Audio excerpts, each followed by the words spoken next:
Hidden Secrets, Blackmoore Sisters Cozy Mystery Series, Book 9. Written by Leanne Dobbs. Narrated by Hollis McCarthy. Chapter 1. Morgan Blackmoore had a secret, and she was terrified that her sisters might discover what it was. For the first time in her life, Morgan felt isolated, her dark thoughts eating away at her and driving her to retreat from the people who were closest to her. As she looked out the window of the old family cottage that she and her sister Fiona now used as their shop, Sticks and Stones, her thoughts were bleak, like the early winter that had descended upon their seaside town of Noquit, Maine. Normally, being here at the cottage made Morgan happy, but not today. Set off the beaten path, the cottage was nestled in a forest filled with old gnarled trees and wildlife. If she walked to the back edge of the property, she could see the Atlantic Ocean. The briny smell sometimes wafted into the cottage itself, and Morgan swore that she could occasionally hear the waves crashing amidst the creaking of the old pine floors and the sounds of the cottage settling.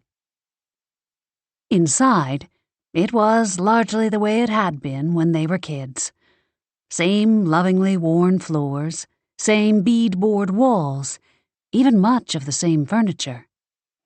They'd made a few changes to make it suitable for a shop. Morgan had set one side up to mix her herbs, Fiona the other to fashion her healing gemstone jewelry.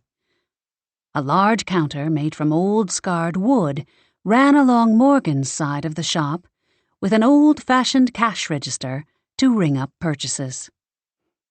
The holidays were fast approaching, so right now the place was decorated with lots of red bows, holly, and pine garlands, the fresh scent of which tickled Morgan's nose and complemented the gentle fall of powdery snow that dusted the branches of the pines surrounding the cottage. Morgan turned away from the window and attempted to focus on her work. A new batch of herbs had just arrived, and she wanted to put them away in her antique apothecary chest for easy access. Currently, the bags and boxes were scattered across the big counter, where she usually mixed her poultices and ground her ingredients with the large stone mortar and pestle nearby.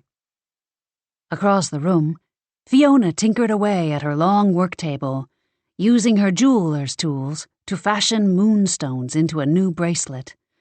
Her long red curls hung down, pooling on the table, as she bent over to work the jewels. Her sister's incessant humming of holiday tunes would normally be welcome in early December, but today it only put Morgan further on edge. With a sigh, she stuffed the new ingredients into the chest, then got to work mixing a fresh batch of a general healing ointment. As she blended together aloe vera, peppermint, thyme, and rosemary, she did her best not to worry, all the while casting furtive glances at Fiona to try to deduce if her sister suspected her secret. Fiona was diligently working away, seemingly oblivious to Morgan's inner turmoil, and Morgan relaxed a bit. Then she glanced at their cat, Belladonna, who sat atop an antique velvet chair as if it were her throne. Her snow-white fur reflected the scenery outside the window, and her ice-blue eyes, the same exact color that Morgan and her three sisters shared, gazed back at Morgan with a far too perceptive intelligence. From the narrowed feline stare, it almost felt like Belladonna knew Morgan's inner thoughts. She frowned and pushed those thoughts aside, concentrating on her work instead. "So, what's your take on Jolene and Mateo?" Fiona asked about their younger sister out of the blue, jarring Morgan from her anxious thoughts. I think it's good," Morgan said, adding healthy helpings of chamomile, marigold, sage, and lavender to the mix. All the lovely smells wafted around her, soothing her frazzled nerves a bit. Having something else to think about besides her own problems helped too. What better topic to distract her than their love lives? All of the Blackmoore sisters had been lucky enough to find their mate. Morgan had Luke Hunter, Fiona had Jake Cooper, Celeste had Calvin Reed, and now Jolene had Mateo. They've gotten a lot closer since the mission on Rune Island.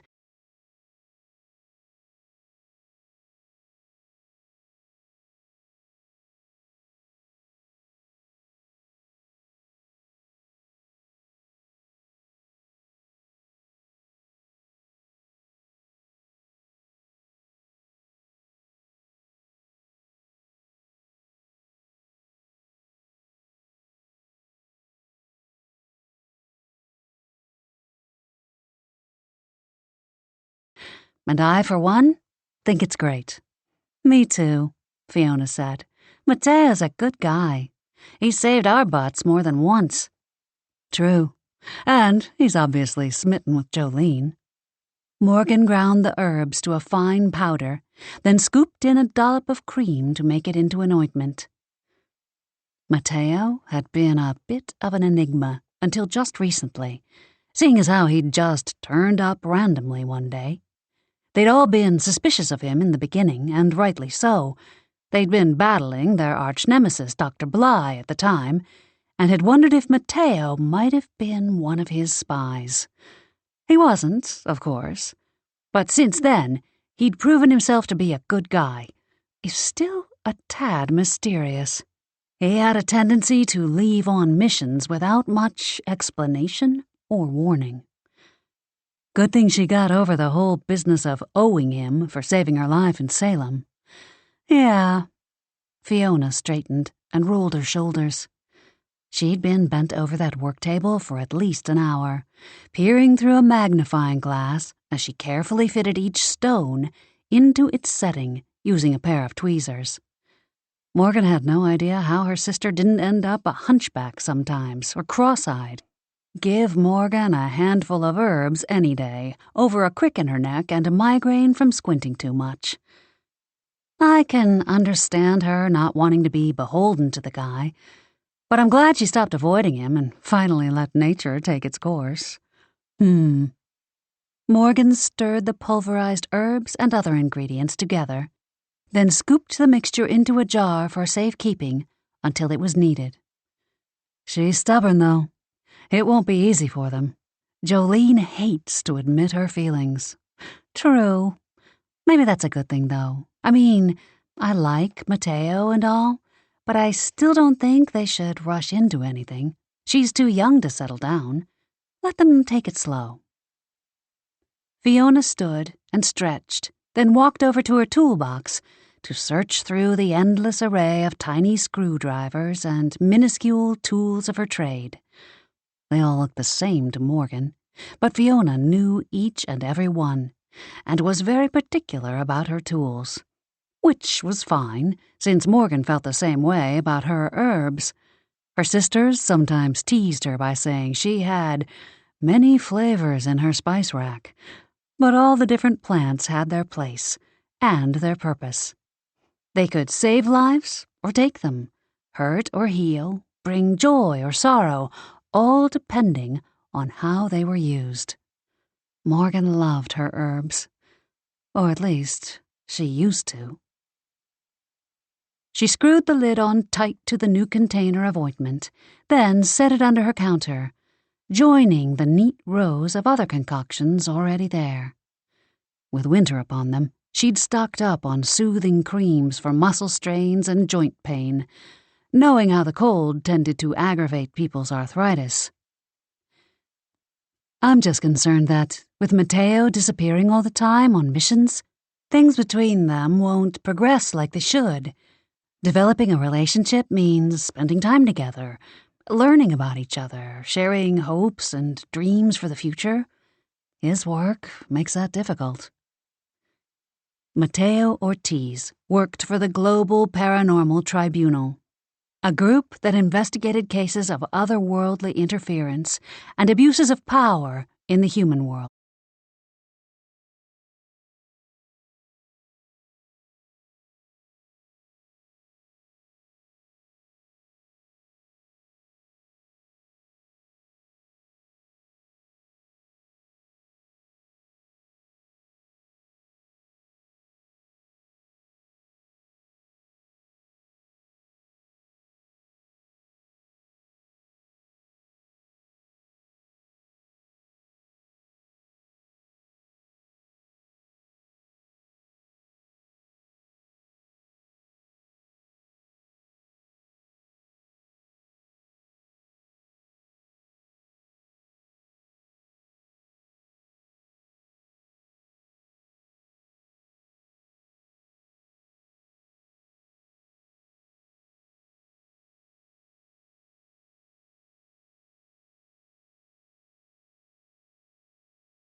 That meant he was one of the good guys, and that he was gone a lot.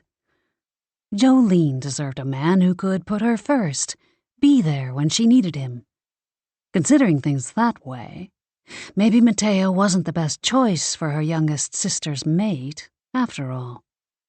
Then again, their tiny town of No-Quit, Maine wasn't exactly crawling with eligible single guys, either, especially ones who wouldn't blink twice at a girl with some extraordinary abilities. As she took her hand away from the jar of ointment, Morgan waited for the telltale tiny flicker of magic that she always got from one of her mixtures. But it didn't come. She frowned and turned away, her stomach knotting tighter. Morgan sighed as she tidied up her counter, double-checking all the tiny drawers in her cabinet to make sure her stock was in good order. She kept them all in alphabetical order for easy tracking: acacia, balm of Gilead, boneset, chickweed, eucalyptus. She stopped to make a note to order more of that one: lavender, peppermint, rose. The work calmed her and helped her refocus. She willed her thoughts back to Jolene and Mateo, but soon that turned into thoughts of their missions, which ratcheted up her anxiety again. The missions were the reason that Morgan was all worked up, the reason for her secret. Because on those missions, the sisters often had to use their paranormal gifts to fight enemy paranormals. Like the last mission to Rune Island. It had been successful, but not because of Morgan. Because that was when she'd felt her powers starting to weaken. She'd been no help at all, but luckily her brand of intuition and herbal healing hadn't been called on much, and her sisters hadn't noticed. At the time, she'd hoped it was just temporary, like a cold or the flu, and her powers would return. But that was months ago, and if anything, she felt even less powerful now. Please don't let it be permanent. She closed her eyes and whispered the silent prayer to the heavens. Her sisters depended on her when they were called into danger to help the world of the paranormals. They worked as a 4-person team, and her gift of intuition was critical in helping them anticipate the enemy's next move. The last thing she wanted was to put them in any danger. And if her sisters found out, she was terrified they'd be disappointed in her. She was the oldest and should set an example, be a leader. Without her gifts, she couldn't do either. Worse, she never wanted to be labeled the useless one. She still had a lot of years left. 35 was hardly decrepit, but still. With a 14-year gap between her and Jolene, she sometimes felt more like a surrogate mother than a sister. Belladonna jumped down off the chair and wandered over to Morgan, twining about her ankles and sticking close to her side. The cat had been doing that a lot lately, which was strange, almost like she was trying to tell Morgan something or comfort her in her time of need. Like the feline knew there was something wrong with her, that something was happening inside Morgan, something bad. Or maybe Belladonna was scared Morgan would screw up and wanted to be there to pick up the slack. Whatever it was, she'd always secretly suspected that there was more to Belladonna than just a normal house cat. It couldn't be just coincidence that the cat shared the exact same eye color as the sisters, right? Morgan finished making her list of supplies for reorder, and then began straightening the display shelves in the store. With winter on their doorstep, they didn't get as many patrons as they did in the busy summer tourist season, but still, people depended on her remedies for all sorts of things. She and Fiona had built a reputation in the natural healing community because their products were extremely powerful due to their unique gifts. Even people who didn't believe in paranormal powers made special trips to their store. People came from far and wide to purchase her herbal wares because of their potency. Of course, now that her gifts were gone, who knew how potent they'd be? As she fiddled with jars and polished the display cases where Fiona's jewelry sparkled in the front windows, Morgan couldn't help wishing she had someone to talk to about all this. But she couldn't risk telling anyone.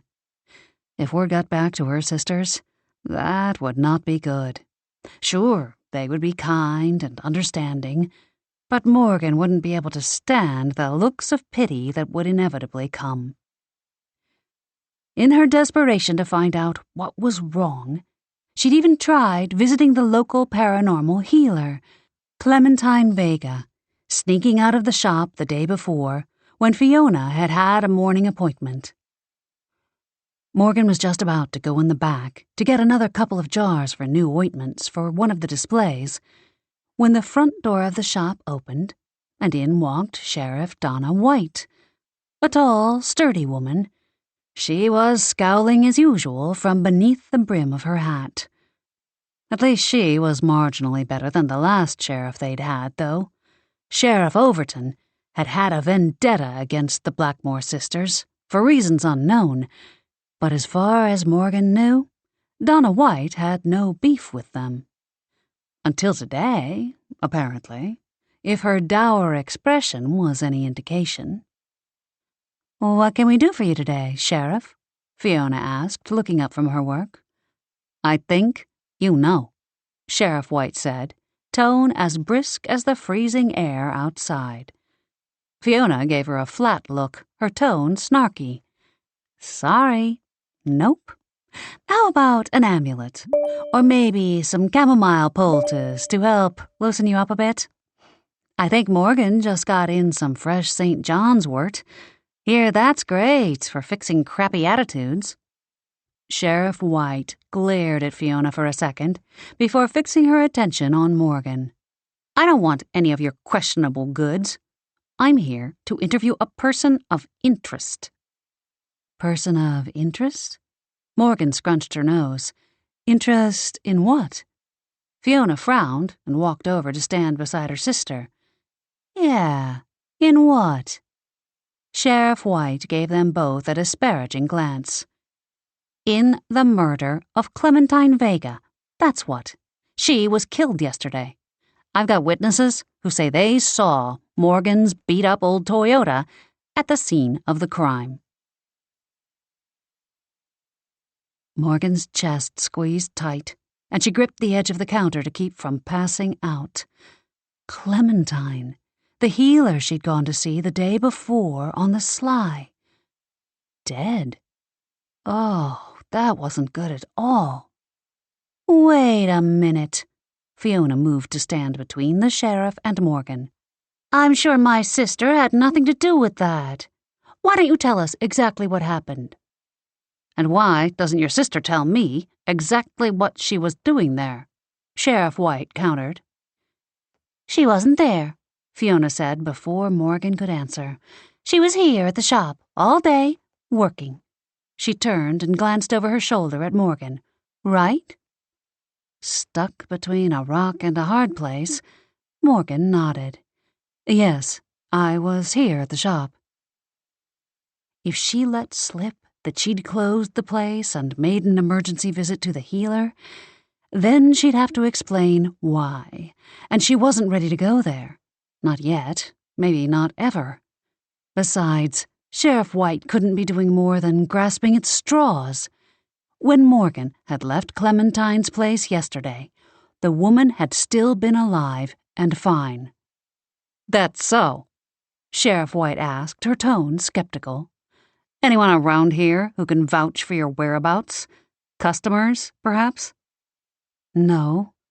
Morgan's shoulders slumped slightly. "It was slow yesterday. Only a few people came in after Fiona left. Not locals, either. Tourists, I think. I'd never seen them before."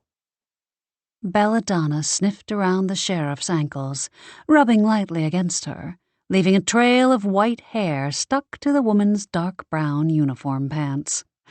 If she hadn't been so nervous, Morgan would have chuckled at her cat's rudeness. Go, Belladonna. It doesn't matter if no one can vouch for her being here at the shop, Fiona said, continuing to defend her sister. Morgan's got no reason to kill Clementine. They barely know each other. People do all sorts of crazy things for all sorts of crazy reasons. Sheriff White scowled down at the cat hair on the hem of her uniform pants. Hey, cut that out. I just had these things dry cleaned. Belladonna blinked up at the sheriff with innocent eyes, and Morgan could have sworn she saw a flicker of a smile tug at Sheriff White's lips. Go figure. The sheriff was human after all, and she liked cats. Of course, only the most hard of hearts could resist Belladonna's cute face. But then the sheriff's face hardened, and she glanced up, pinning Morgan in place with her gaze as Fiona scooped up Belladonna into her arms. Are you accusing my sister of murder? Not yet. Sheriff White gave a small, mirthless smile. Like I said, she's a person of interest. Just because someone said they saw a Toyota parked out in front of Clementine's house? Fiona snorted. Plenty of people own old Toyotas these days. True. The sheriff's smile widened a bit. But not many people have been accused of murder before, like Morgan here. Have they? The vice grip on Morgan's chest tightened even further. Yes, she had been, but those charges had been false, drummed up by Sheriff Overton. The real killer had eventually been caught. Morgan had never killed anyone in her life. Well, unless you counted those evil paranormals on their missions, but they deserved it. That's crazy. Sheriff Overton, Fiona started before Sheriff White cut her off. Save your breath. I checked the records and I know what happened back then. But I still say, you girls aren't as innocent as you seem. I intend to prove that for myself. You can't prove anything. And maybe you should have looked a little harder, Fiona continued, not backing down an inch. Morgan didn't kill anyone. Those accusations were false. There's a lot of beat-up Toyotas in this town. I suggest you start finding them. Oh, I intend to. Sheriff White headed back to the front door and opened it before turning back toward them. You better hope there's another vehicle out there that matches the witness's description, too. Because this won't be like the last time you were accused, Morgan Blackmoore. She glanced at Fiona and sneered. Your sister won't be able to take up with one of our police officers to get you out of trouble this time. Sheriff White tipped her hat and opened the door, letting in a blast of frigid air. You ladies take care now. With that, Sheriff White walked out of the shop, leaving Morgan and Fiona to stare after her. Chapter 2. Can you believe the nerve of that woman? Just because I date Jake does not mean that's why Morgan wasn't charged with murder, Fiona said, her tone indignant. The Blackmoores had congregated in the cozy sitting room off the kitchen after dinner that night. A fire crackled in the old brick fireplace, which was about the only indication that the house was 3 centuries old. Though most of the house had its original antique charm and was loaded with furniture from generations past, Morgan's mother Joanna had decorated this room in a more beach modern decor. Overstuffed furniture, sky blue throw pillows, and muted colors made it cozy and comfortable. Giant starfish and other sea-themed accents made it reminiscent of summer. A stark contrast to the howling wind and snow swirling against the window panes. Sounded like another nor'easter was blowing in. The beams in the 300-year-old roof creaked under the onslaught. One of the hazards of living on a cliff above the Atlantic Ocean in Maine, the weather could be harsh in winter.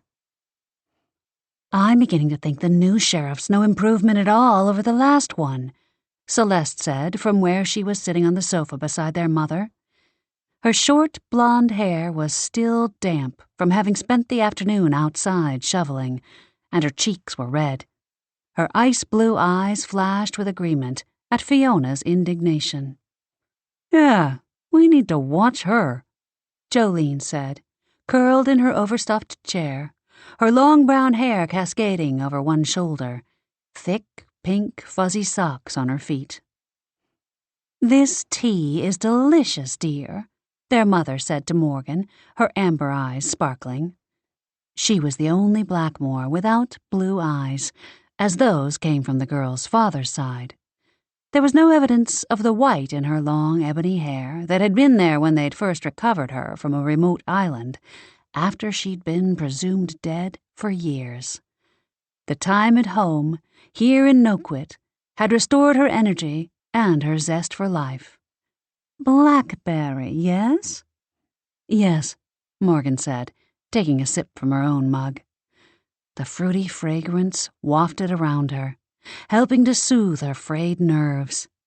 She tried to focus on the conversation, but her attention kept straying to Belladonna, who'd continued to watch her with an accusing glare. "I picked the berries from the garden last summer and dried them for the tea. I'm glad you like it."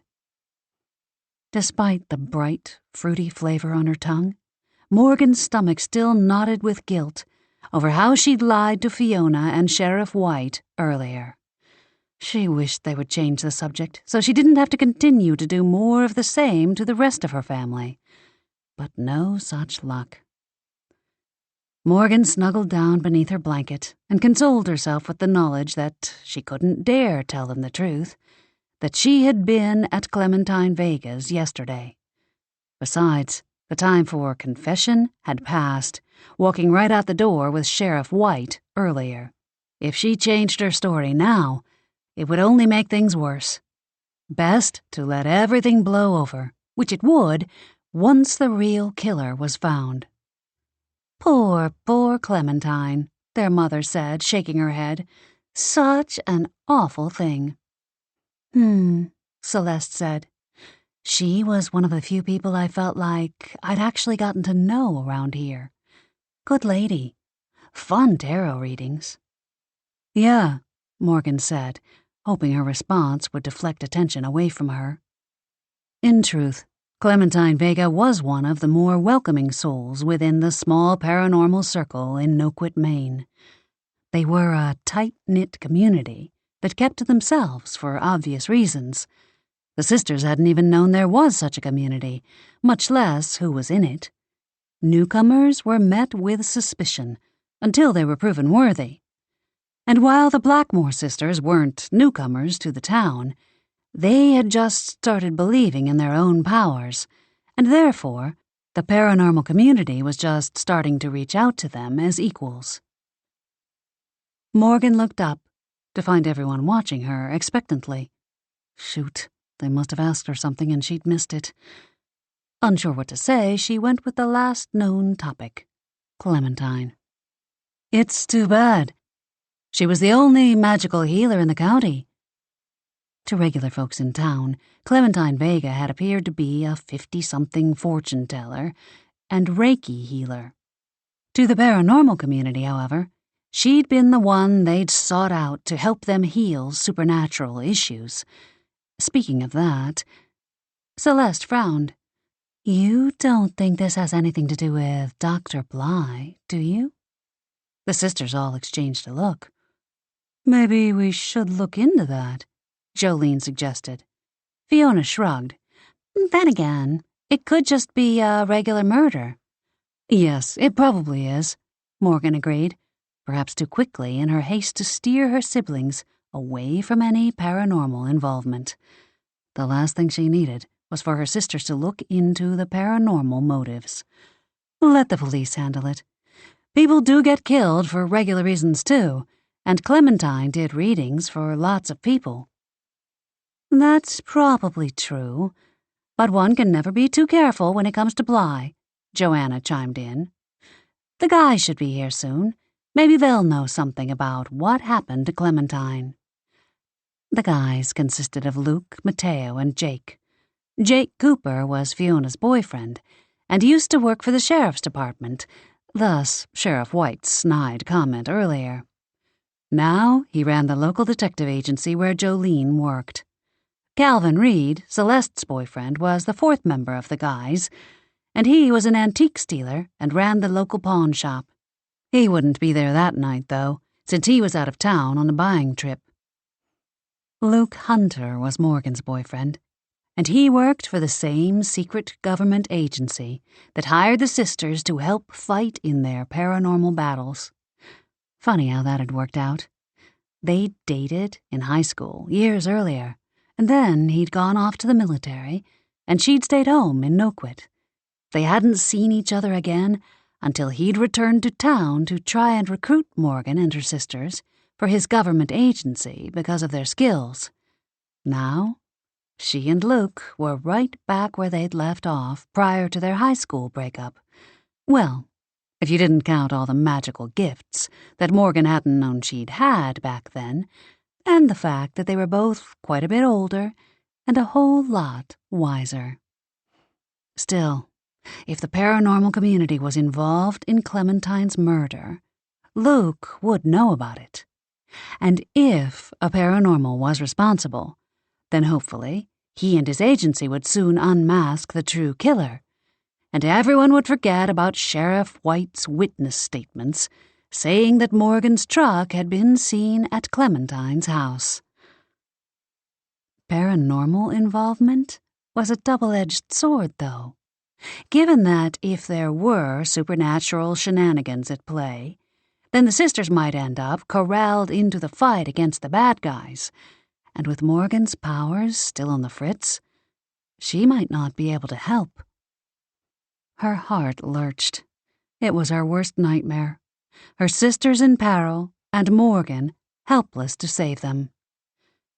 Clementine's words from the day before repeated in her head. You have strayed from your core. Your gifts are not to be taken lightly. Morgan had no idea what that meant, but Clementine had promised to work out a solution for her, some steps she could take to get her gifts back. Steps she'd never get now, because those instructions had died, along with poor Clementine. The front door opening announced the guys' arrival. Over the past year, Joanna had insisted they simply walk in. They visited often enough, and Joanna was probably sick of having to answer the door every time they came over. Morgan heard the rustle of coats being hung on the coat rack, and the thudding of boots being placed in the boot tray, and then Luke and Jake appeared in the doorway. Hey, everyone, Jake said as he took a seat beside Fiona. Luke shook the snow from his hair, his cheeks and nose red from the cold. He sat on the arm of Morgan's chair, leaning in to give her a quick kiss before glancing over at Jolene. Mateo's finishing up a phone call. He'll be in a sec. Jolene shrugged, pretending like she didn't care, as she started picking up the mugs and small plates they'd used for snacks to take into the kitchen.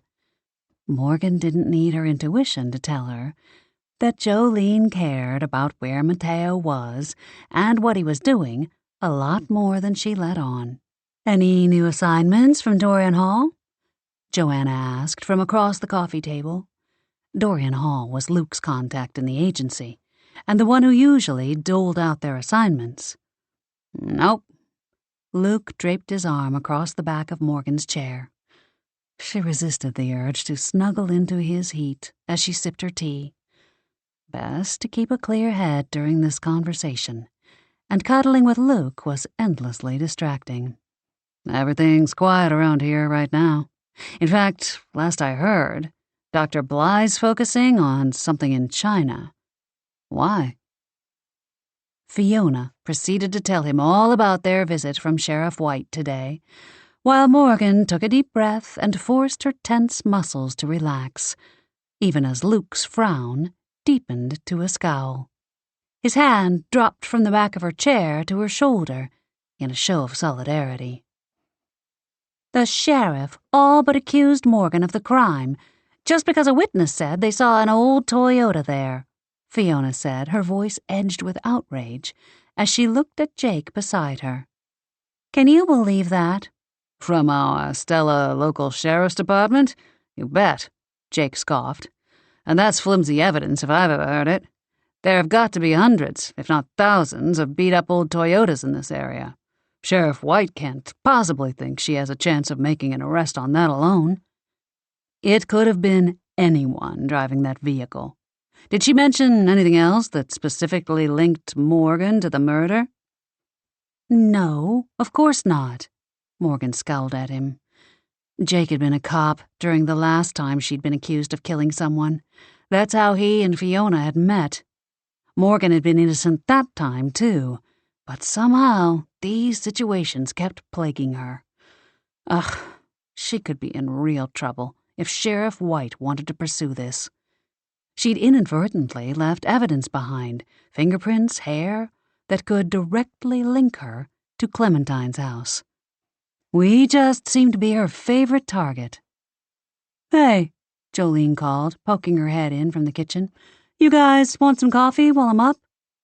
At Luke and Jake's nods, she disappeared back into the kitchen. Morgan could hear her getting mugs out of the cabinets as she yelled out, Jake, if you want, I can look up all the red Toyotas registered with the DMV in our county.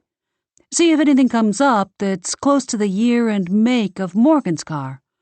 If so, we can take it to Sheriff White as proof it could have been someone other than my sister's car that witness saw yesterday.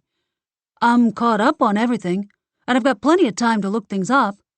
The only case we're working on right now is the nightly mystery noises coming from Mrs. Tower's shed on River Road.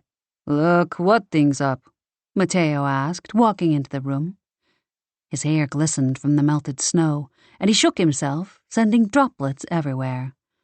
Jolene came back from the kitchen with steaming mugs, and her face brightened at the sight of him.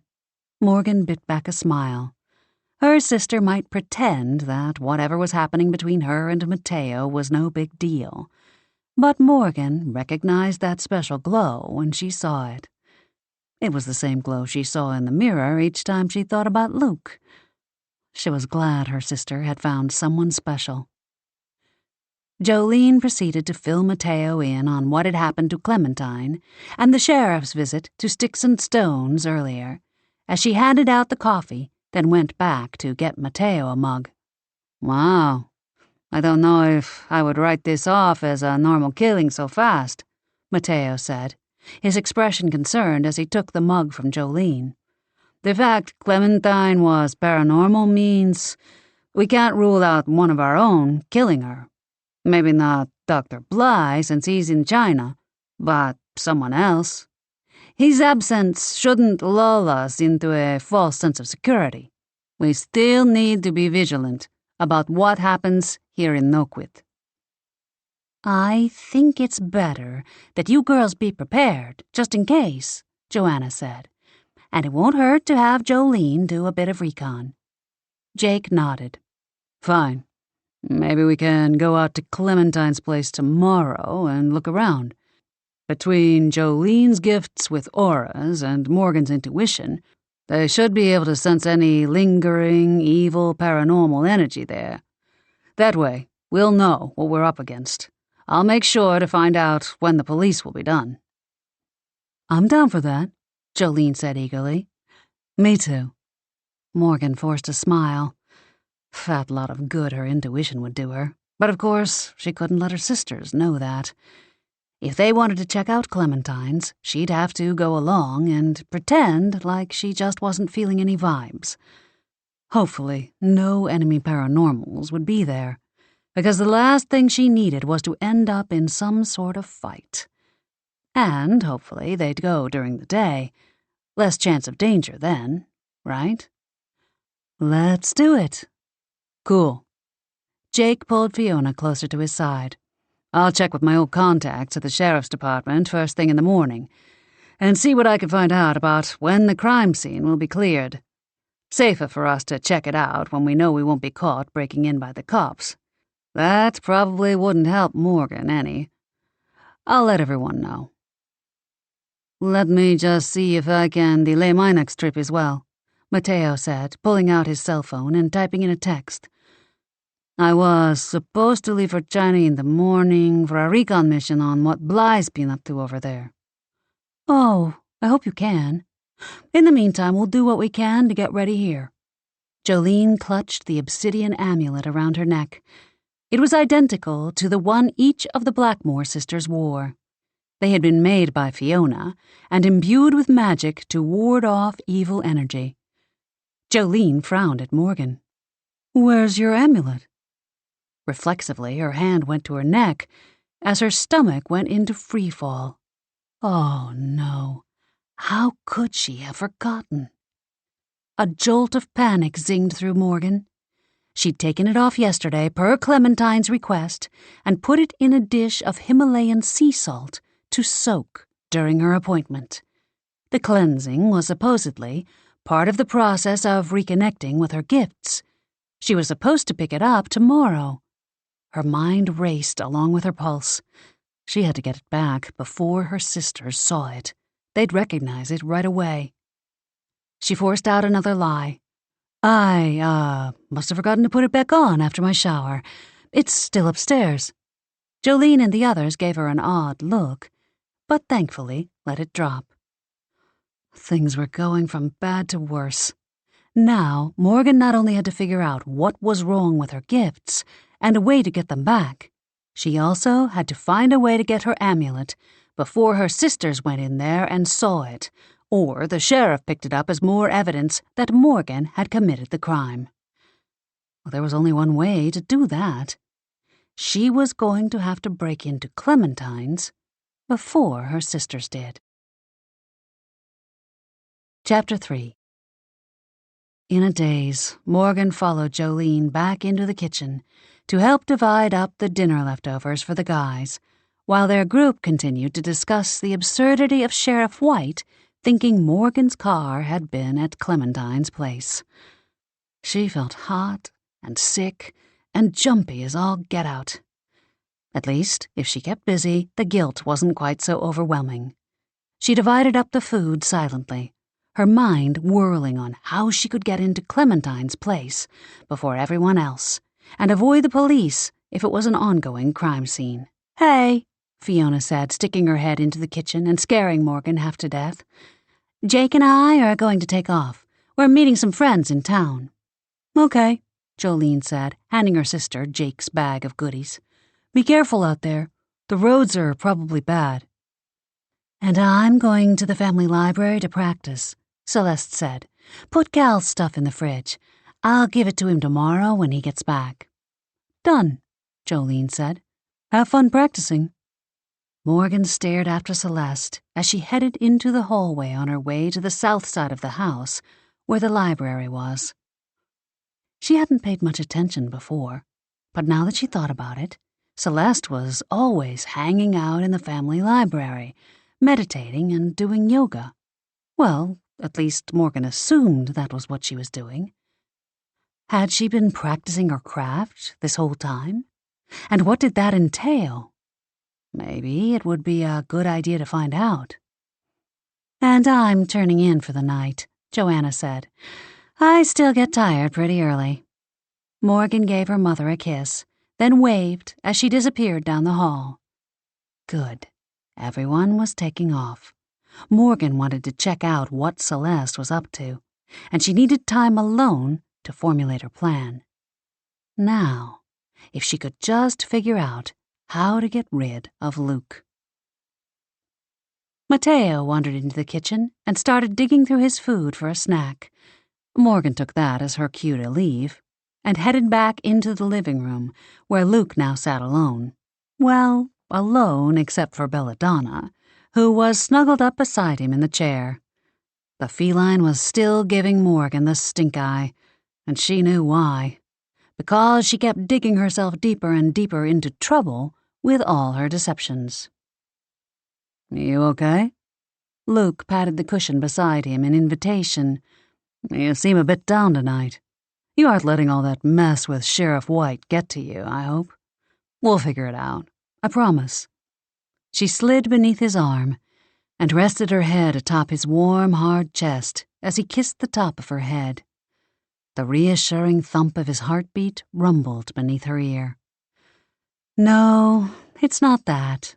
She gave a sigh, followed by a small fake cough. I think maybe I'm coming down with a cold. Ugh, add another lie to the ever-growing list. Belladonna gave a disapproving meow. Aw. Luke placed his palm against her forehead, then leaned down to kiss it gently. Off to bed early with you, then. I won't have you getting sick. I can't afford to get sick either. Go upstairs and get into bed. I'll bring you up a hot toddy. Morgan straightened, glad her long black hair hid her flaming hot cheeks. I'm not that sick. Seriously, if anything, it's just sniffles. I'm fine. The cat got up and jumped over to the coffee table right in front of Morgan, gaze narrowed. Feline judgment glittered in her eyes and radiated off her small body in waves. Wait. If Morgan felt Belladonna's emotions, did that mean she was getting her intuition back? Look, Luke said, gesturing toward Belladonna. Even Belladonna thinks you're making a bad decision. If that glare isn't dripping with disdain, I don't know what is. Just let me take care of you for once. Morgan's shoulders drooped with disappointment. Not her intuition, then, if it was obvious to Luke, too. Darn. Hey, Mateo said, coming back into the room, his words slightly muffled by his mouthful of food. You guys want to play some poker? Henry Drake down the street, he's trying to scare up a game. Jolene and I are going. I don't know. Luke eyed Morgan.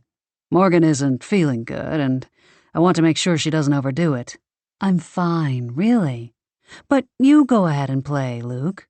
Morgan gave him a peck on the cheek and got up.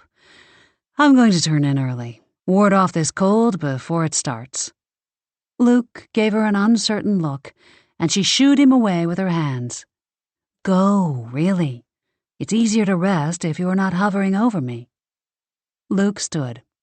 Okay, I guess you have a point. Perfect.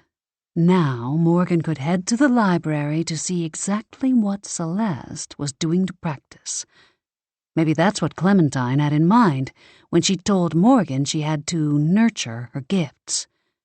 Truth was that Morgan never really did much to strengthen them.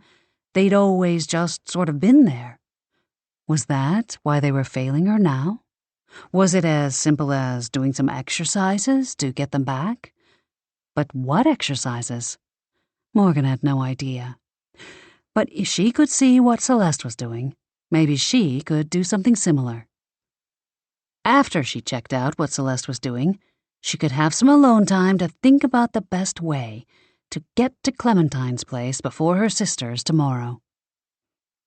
She said her goodnights, kissed Luke goodbye, and promised to call him in the morning to let him know how she was, then headed over to the south side of the huge mansion.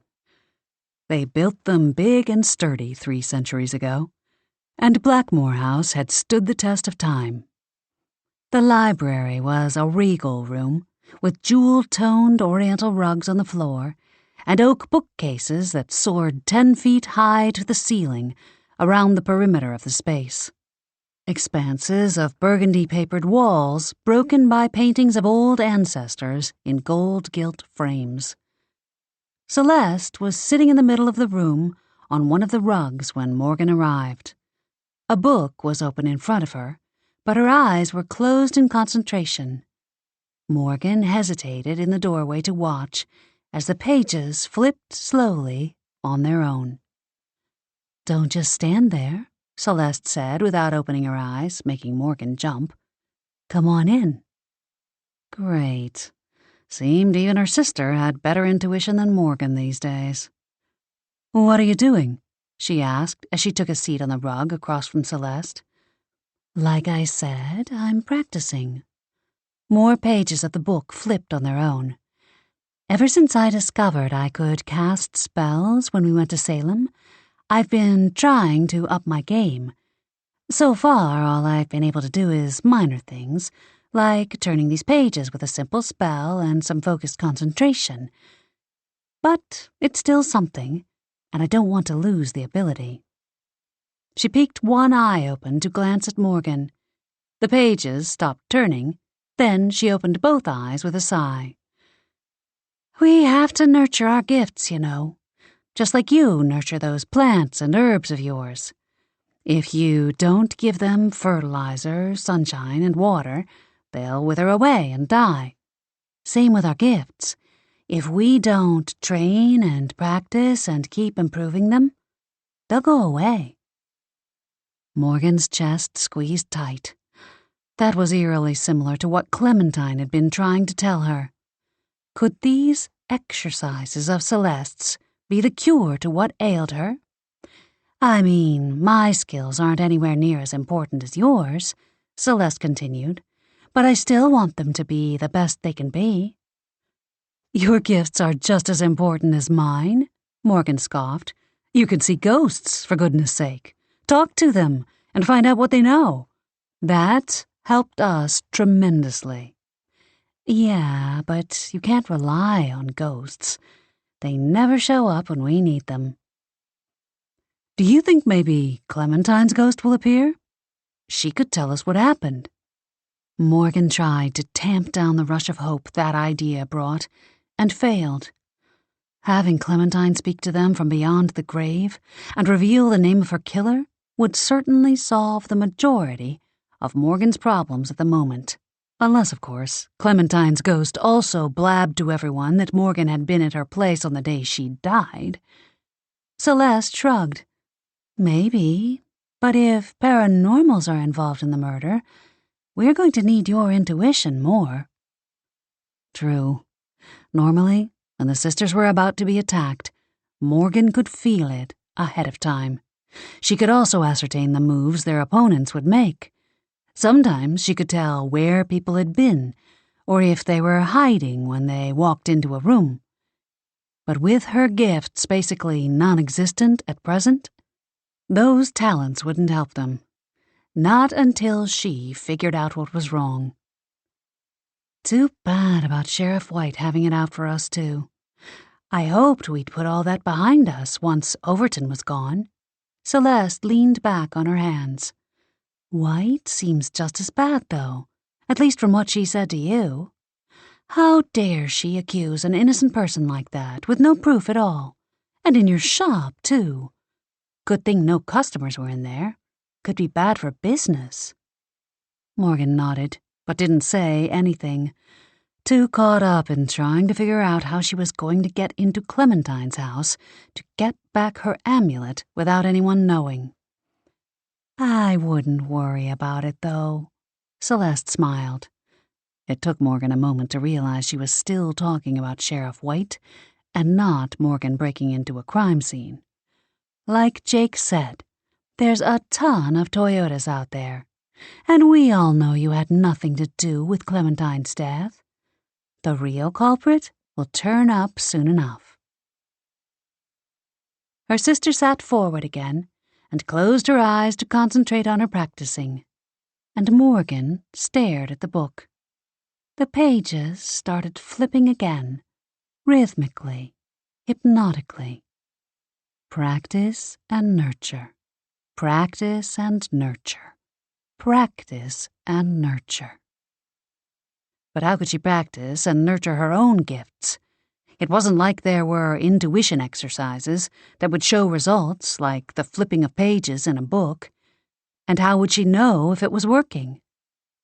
Celeste squinted sideways at Morgan.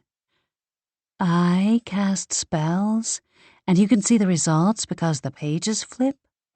But your gift of intuition is a bit different. Stunned, Morgan just blinked at her sister. How had Celeste known what Morgan was thinking? Was it just a coincidence? As far as she knew, none of them could read minds, not yet anyway. But she'd have to be more on guard in the future, just in case. Like with your herbs, Celeste continued, her blonde hair glistening gold in the candlelight. You can make your concoctions and test them out on your clients and see the results. Intuition is a way different animal. I guess it's not as easy for you to practice, is it? Morgan shook her head. Meow. Morgan looked over her shoulder to find Belladonna standing in the doorway of the library, rubbing her cheek against the doorframe. A new idea occurred. Testing her gifts on humans under the current circumstances was tricky. But Morgan had always felt connected emotionally to the feline. Perhaps she could use the cat to test out her intuition. If what had transpired downstairs was any indication, Belladonna already suspected something was wrong. Cats were way smarter than people gave them credit for, and Belladonna was more intelligent than most. And there was no way she could tell her sisters what was up. Perfect.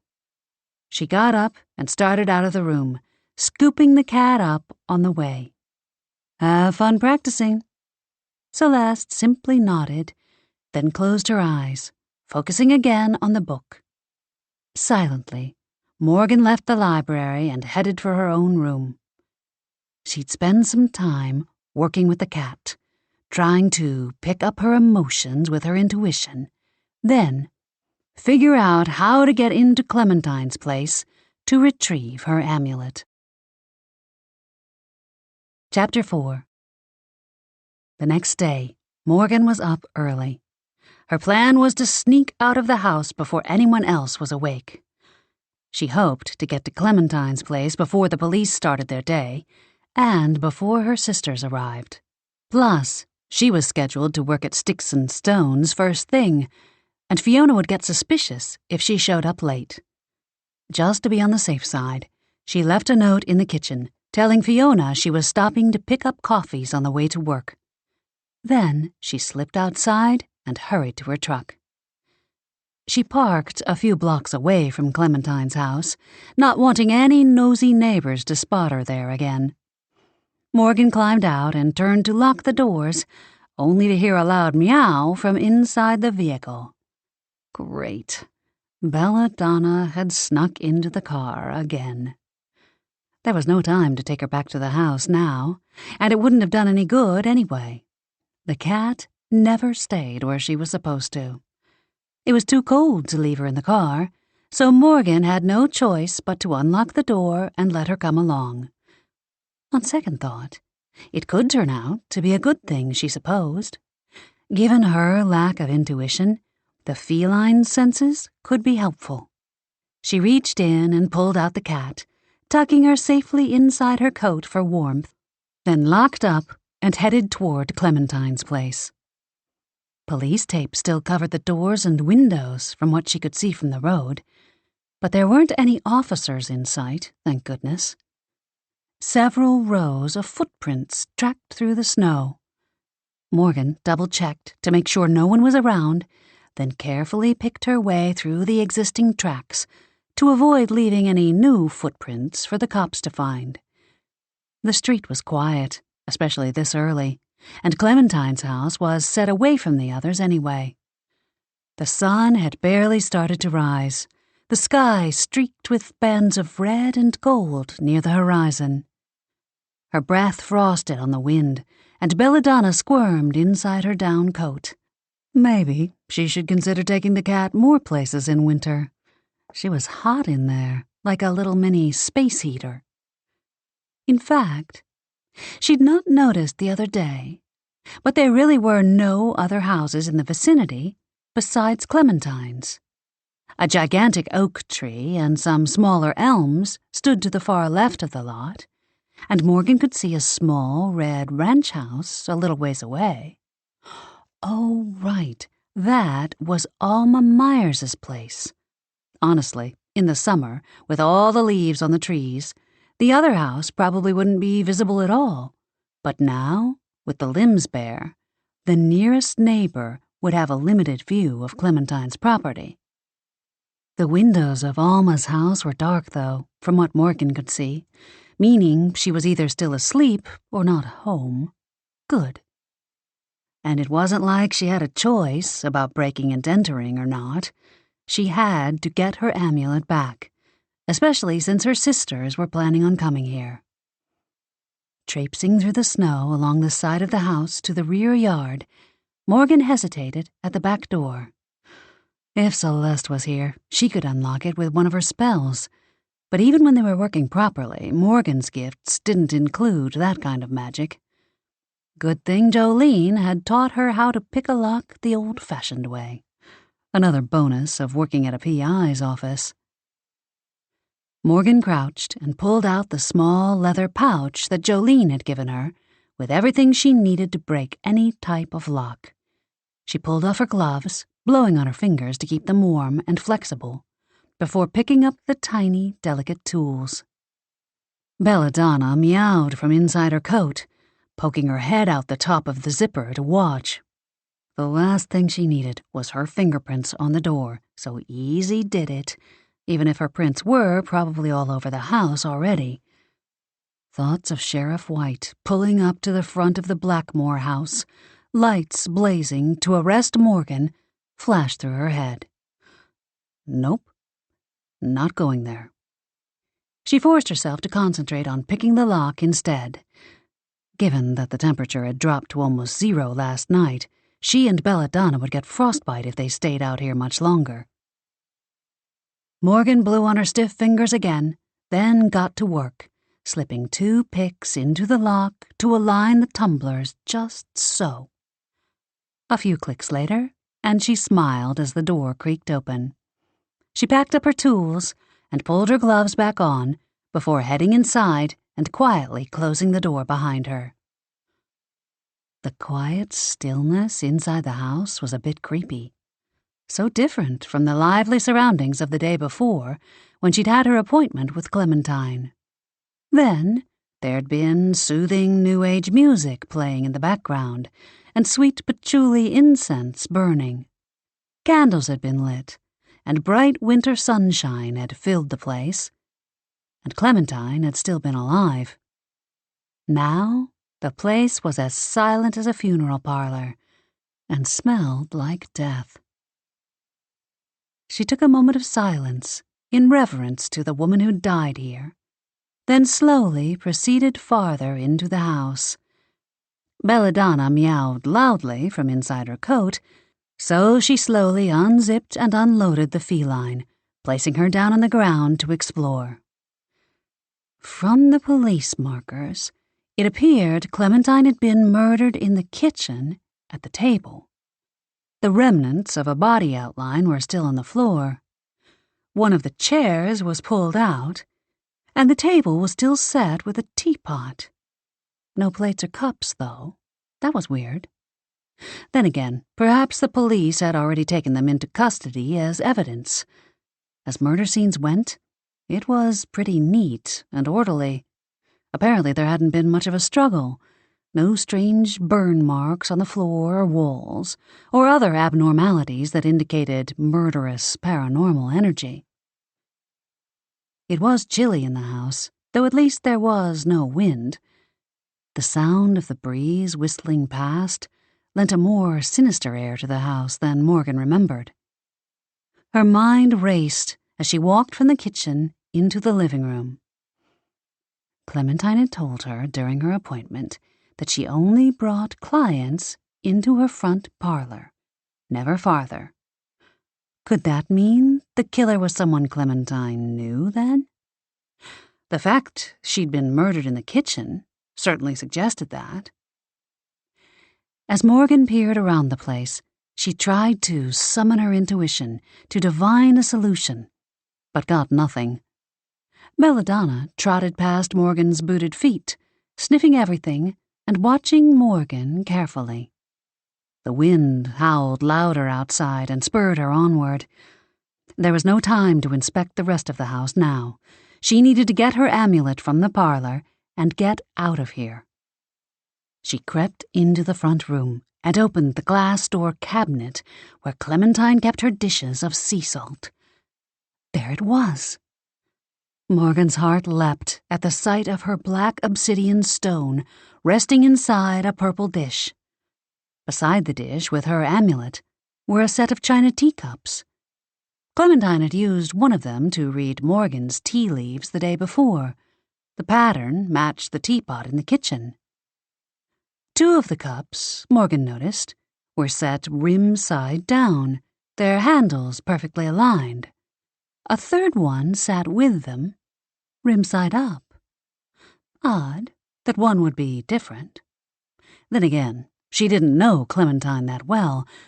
Just because Morgan was a neatnik who liked everything in order didn't mean everyone else was like that too. Maybe Clementine just didn't care, or maybe she'd been in a hurry. Or perhaps she'd been drinking tea with her assailant in the kitchen, and the police had put the cups back after processing them. That would explain the absence of cups in the kitchen, and indicate that she had known her killer. Shoving her thoughts about the teacups aside, Morgan grabbed her amulet and put it on, then hurried back to the kitchen where Belladonna was now meowing loudly. "What's the matter?" Morgan whispered as she came around the corner to find the cat batting at something with her paw. No, don't touch anything, Belladonna. We shouldn't disturb things." She didn't want to mess with anything at the crime scene. The police weren't done yet, at least according to the tape still covering the doors and windows. If she got caught tampering with the crime scene, Sheriff White would have a field day. Plus, most likely, they'd photographed the area too, and would know if anything had been tampered with. When Belladonna continued to bat whatever she'd found around with her paw, Morgan bent down and picked her up, then noticed the object that the cat had seemed fascinated with. It appeared to be a small scrap of paper. Morgan picked it up and found it was thicker stock, almost like a business card, slightly laminated, with pretty blue and purple colors on one side, but no writing. Weird. There was no police marker near the paper, so it didn't appear to have been catalogued by the police. Had Belladonna brought it to Morgan as a clue? She chuckled at her own silliness. Of course not. That wasn't possible, right? Then again, it wouldn't be the first time Belladonna had helped them out with a clue. Maybe she should take it more seriously. As she inspected the tiny piece of paper more closely, a creak issued from the floorboards near the front door. Morgan's heart clogged her throat. Someone else was here. She scooped up the cat and stuffed the scrap of paper into her pocket. She was just turning to escape out the back door when a figure appeared in the kitchen doorway. Chapter 5. "Morgan? What are you doing here?" Mateo whispered, walking into the kitchen with a confused expression. "Where's your car?" An odd mix of relief and alarm washed over her. Yes, it was Mateo, her friend and her sister's boyfriend, not some deranged killer. But also, crap, it was Mateo. She'd have to explain to him why she was here, and her mind whirled, trying to come up with a plausible excuse for why she hadn't waited for the others. I couldn't sleep, so I thought I'd get a head start." She shrugged, hoping it looked nonchalant. "Besides, since I'm the one on Sheriff White's person of interest list, I wanted to see for myself what was in here." Lame. Hey, wait. Why was Mateo here without the others? Last night, it sounded like they were all going to come together, but she was sure no one else was in the house besides Mateo and herself. "And what exactly are you doing here?" Mateo reached over to stroke Belladonna's head, and she nuzzled against his hand. He smiled at the fluffy white cat. "I talked to the tribunal about Clementine to see if they knew any paranormal reasons why someone might want her dead. They don't think the murderer has any paranormal motives, though, so we still have no clue what's going on." The cat purred loudly, while Mateo scratched behind her ears. Morgan didn't miss the fact that Matteo had neatly avoided her question or the way he was avoiding eye contact. He straightened and narrowed his gaze on her. I thought you were coming later with your sisters. Morgan fiddled with the hem of her scarf and tapped her booted toe against the floor, her chin raised defiantly. I thought the same thing about you. I had to change my plans, he said, looking away. Got an appointment later. Huh. Well, you really didn't need to come at all, honestly. Morgan exhaled slowly, forcing her tense muscles to relax, reminding herself that Matteo was on their side now, even if they'd had their doubts about him in the beginning. My sisters and I can more than handle a simple recon mission to a crime scene. They stood in awkward silence for a moment. Wait a minute. Morgan squinted at him, frowning. You were checking this place out on the sly, weren't you? Making sure there were no traps set for us. Did the tribunal send you here? What's going on, Matteo? He gave her a sheepish look. No, I came on my own, he sighed. Okay, fine. Yes, I just wanted to make sure things were safe before you and your sisters came in here.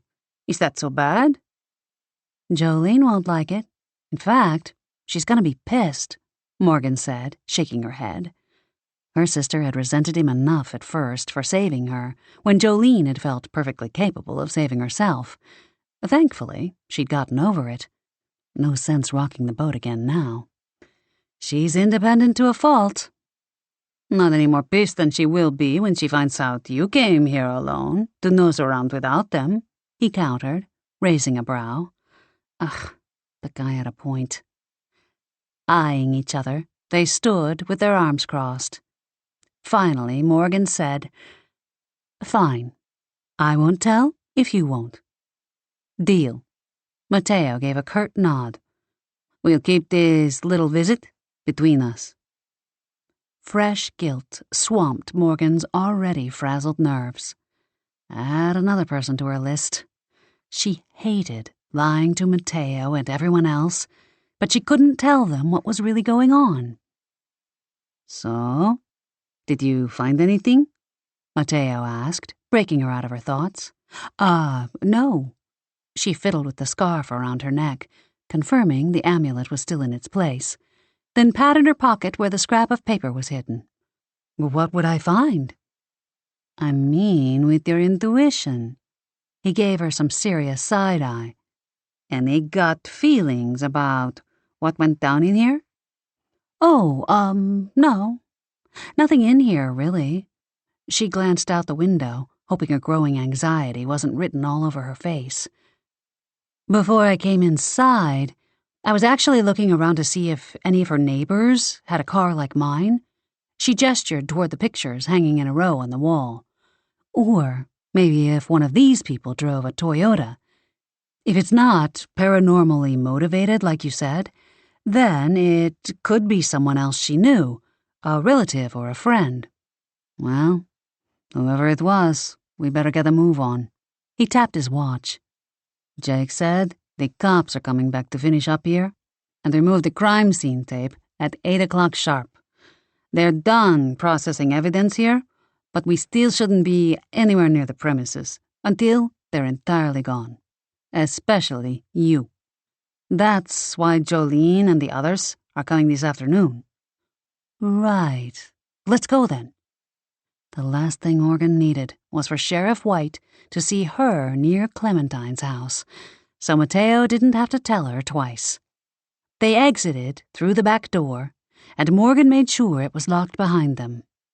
Outside, it was getting lighter as the sun rose in the sky.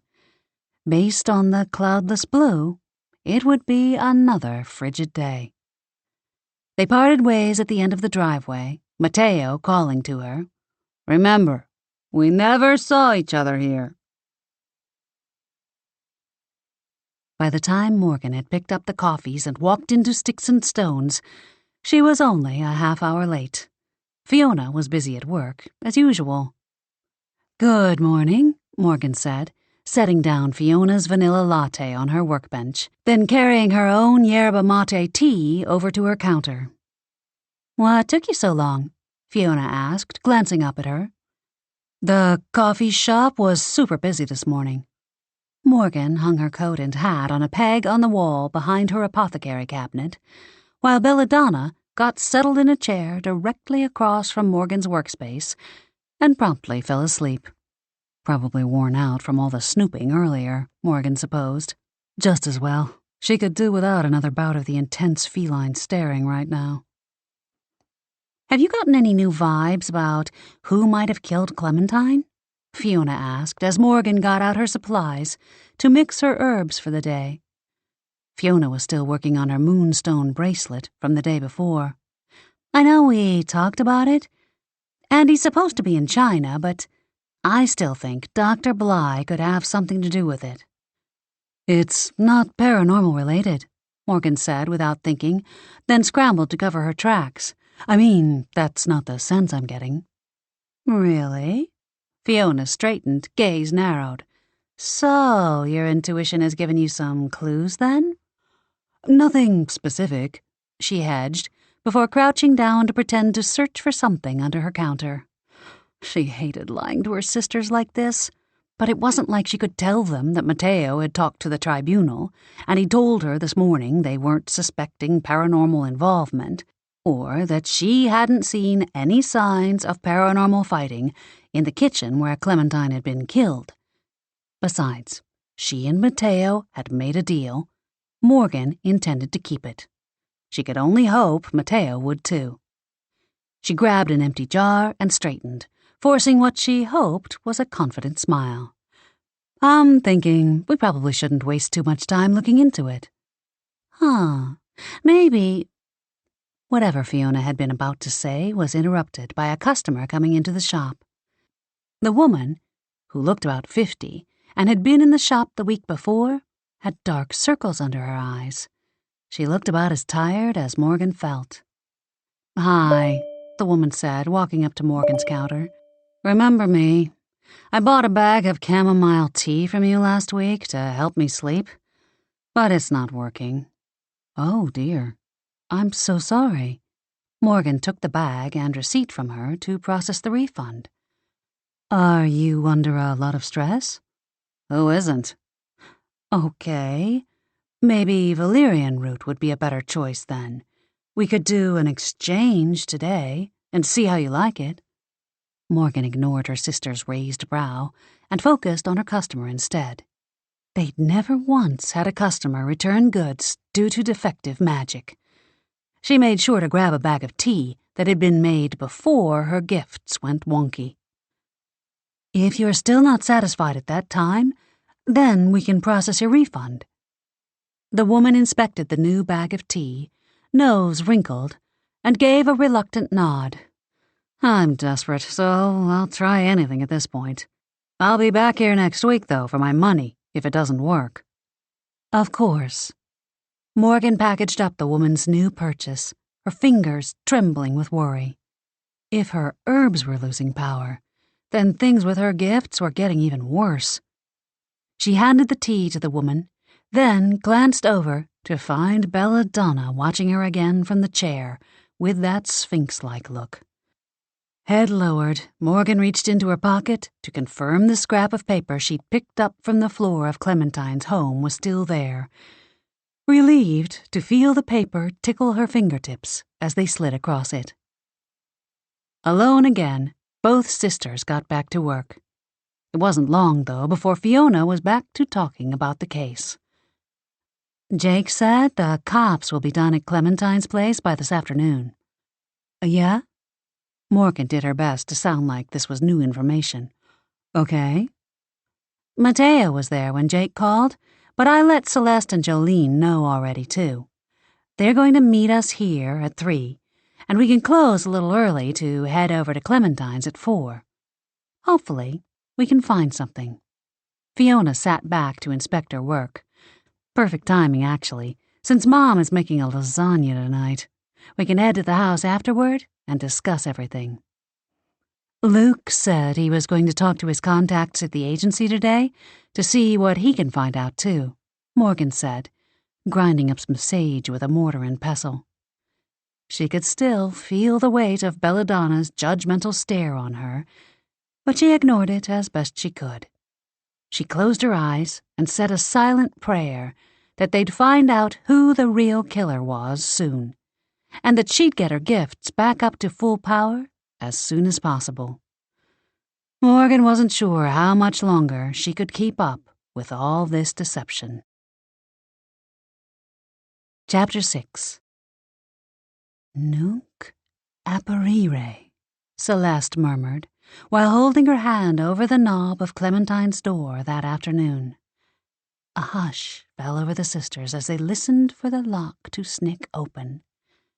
Morgan couldn't help glancing around to make sure there were no telltale signs of her visit here earlier. She and Mateo had been careful, but still. There. Celeste creaked open the door slowly and started inside before Fiona stopped her with a hand on her arm. "Should we wait for Mateo?" Fiona whispered. "Oh, he can't make it," Jolene said, with a flat stare and a dismissive wave. "He had a work trip again." When the others gave her an inquiring look, her cheeks pinked. "What? It's not like we can't figure this out on our own. We don't need him babysitting us all the time. I'm glad he had other plans." She pushed past Celeste and Fiona and walked inside. Fiona snorted. Girl always was too stubborn to admit she needs help. "Exactly why I think Mateo's a great match for her, even if Joe's loath to admit it," Celeste added, following Fiona through the door. "They make a good pair, balance each other out." Morgan was just glad the attention was on someone other than her, not to mention the fact that perhaps Mateo wasn't as chill about all of Jolene's antics as he let on. If her sister found out he'd been here scoping out the place earlier, she'd go ballistic. One more reason to keep quiet about it all.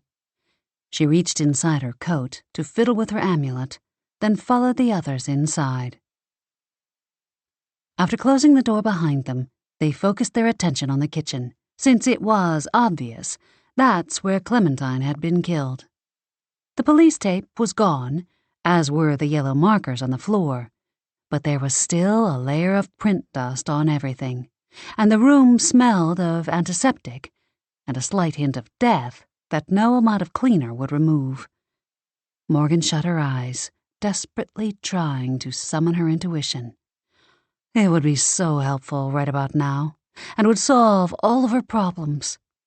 But she got nothing back, not even a frisson of power. Head lowered, she blinked back the sting of tears. What if she was permanently broken? What if her gifts never returned? What would she do with her life if she was just another ordinary person? "I'm picking up some auras and energy, but it's scattered," Jolene said, jarring Morgan from her morose thoughts. "Feels like two paranormals, but from the vibes I'm getting, neither meant Clementine any ill will. Morgan, what have you got?" The sisters turned to her for confirmation, and her stomach dropped to her toes. In the past, she'd have been ready with helpful information, eager to solve the mystery. Now she just felt ashamed and sad. With everyone counting on her, though, Morgan needed to say something. She quickly scrambled, closing her eyes and putting on a show of trying to sense her intuition. Yeah? I'm picking up two paranormals as well." Morgan figured that the two paranormal energies Jolene was picking up were most likely hers and Mateo's from earlier, but she couldn't very well say that. Better to just confirm and cast some doubt, because the last thing she wanted was to send her sisters off onto some kind of paranormal witch hunt that could put them in danger, especially since both Mateo's and Luke's sources doubted that Clementine's death was paranormally motivated. Maybe they just knew the victim? You know, paranormals do hang out together. She dug this hole and now she had to find a way out of it. What she needed was a way to get her sisters on board with the idea that this might be a regular, human-motivated killing without spilling her secret. That would put them off her scent, and also focus their attentions where they were likely to do the most good. They knew her, huh? Let me see if I can conjure Clementine's ghost, and she can tell us who they were. Celeste closed her eyes and murmured one of her Latin spells again, but nothing happened. Darn, nada. I'm sorry, but you guys know that ghosts don't always appear on command, and the paranormal spirits are especially difficult because they're less apt to be attached to the earthly plane. Poor Clementine is probably exploring her new world in the afterlife. That's bound to take up a lot of time, especially at first.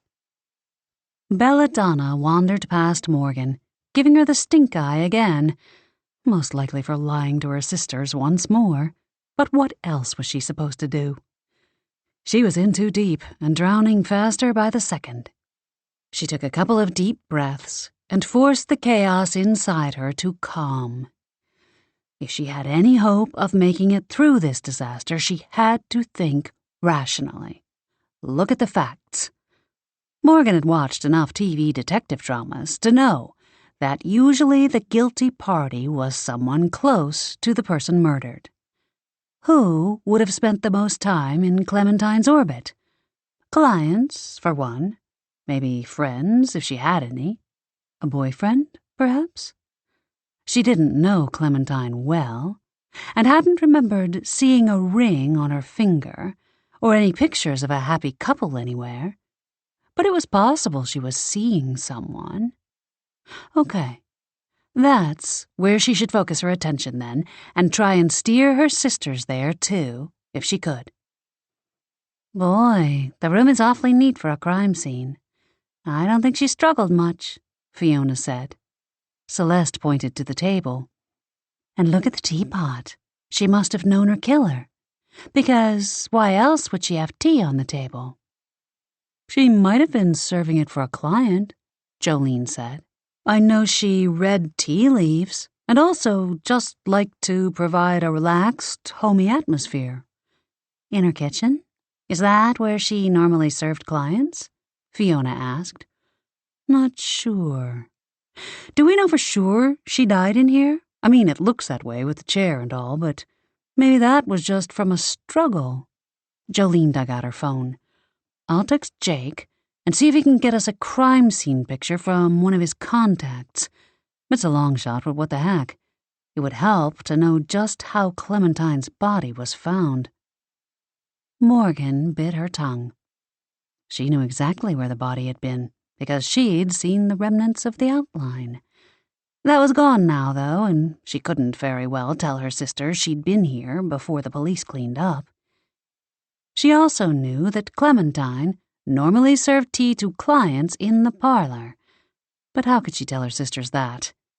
This meant, more than ever, that Clementine knew who had done this to her. They proceeded out of the kitchen and into the living room, and then the front parlor. Jolene and Celeste even checked out the upstairs and the attic, while Fiona and Morgan stayed on the first floor. But nothing. There were no more clues, no more energy, paranormal or otherwise.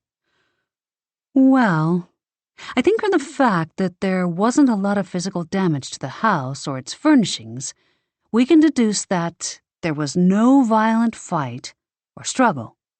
Seems to point to her knowing her attacker as well, Jolene said.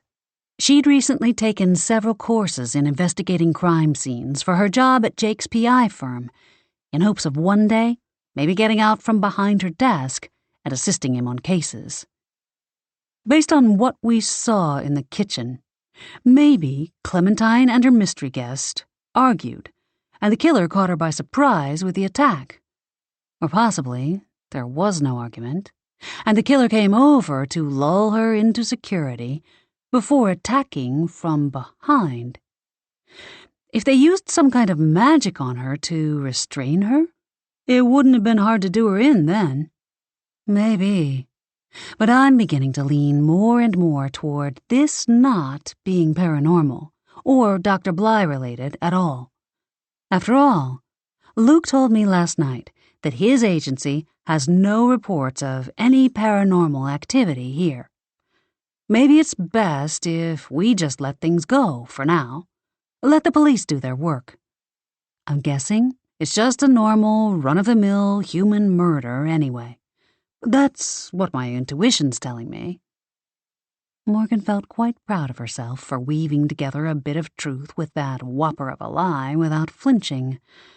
The fact she was getting better and better at fooling people dampened her enthusiasm, though. She didn't want to be a competent liar. She wanted to get her gifts back and tell the truth again. "Sorry, sis, but I disagree," Celeste said. "It's best we stay on top of things. Why can't we keep looking at both angles until we find the party responsible? That seems like the most prudent choice." "Agreed," Fiona said, then pointed at Morgan's neck. "Glad to see you're wearing your amulet again, at least. You might need it with all this skullduggery going on." "There are 4 of us. We should have no problem keeping both investigations going. Morgan, if you're leaning toward the human side more, then you can look into that. I'll help when I can. Jolene and Celeste, you guys can stick with the paranormal angle. Does that work for everyone?" "Skullduggery? Seriously?" Jolene rolled her eyes.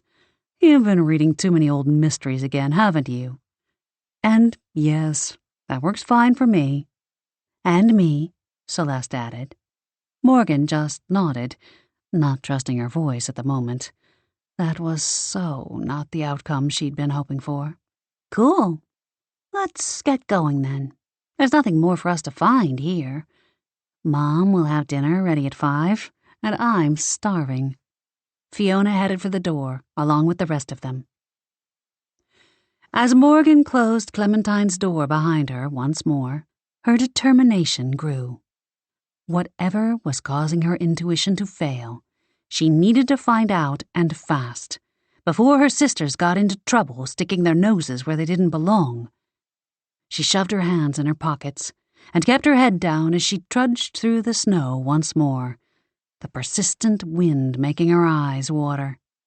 They'd almost reached Celeste's vehicle when a woman in her mid-50s hailed them. It was Alma Myers, the neighbor who lived closest to Clementine, just beyond the big oak tree.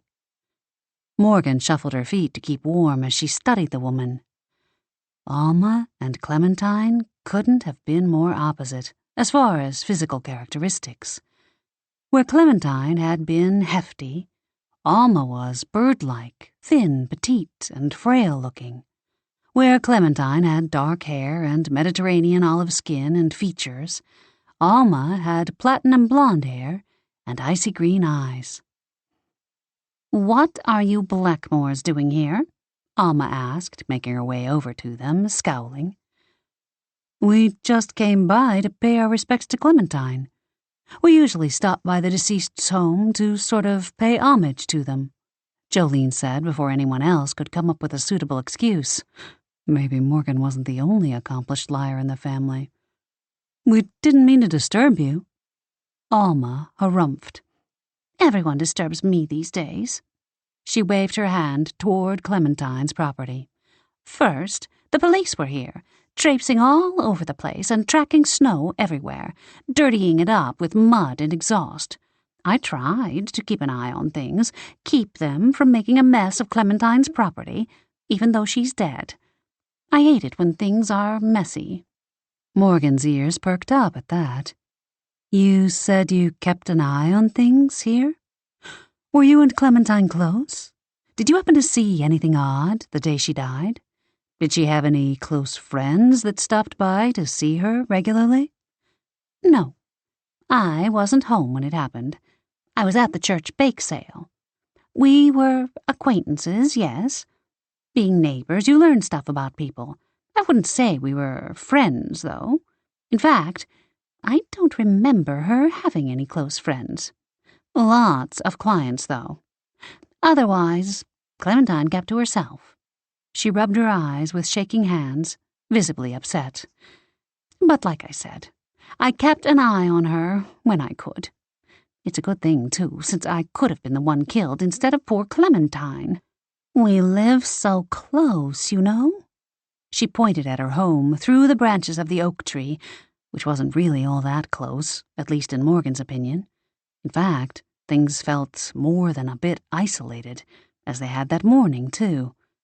Alma continued, "And if there's some maniac on the loose, killing innocent women, I need to know about it. I could be next." Fiona put her arm around the smaller woman's shoulders, her tone soothing.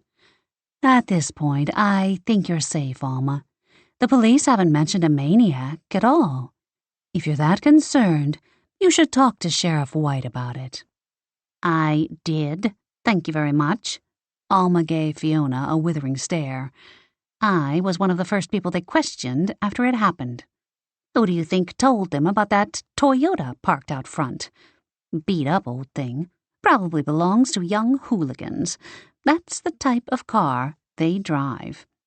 And I talked to Sheriff White again when she was here earlier to take down the crime scene tape.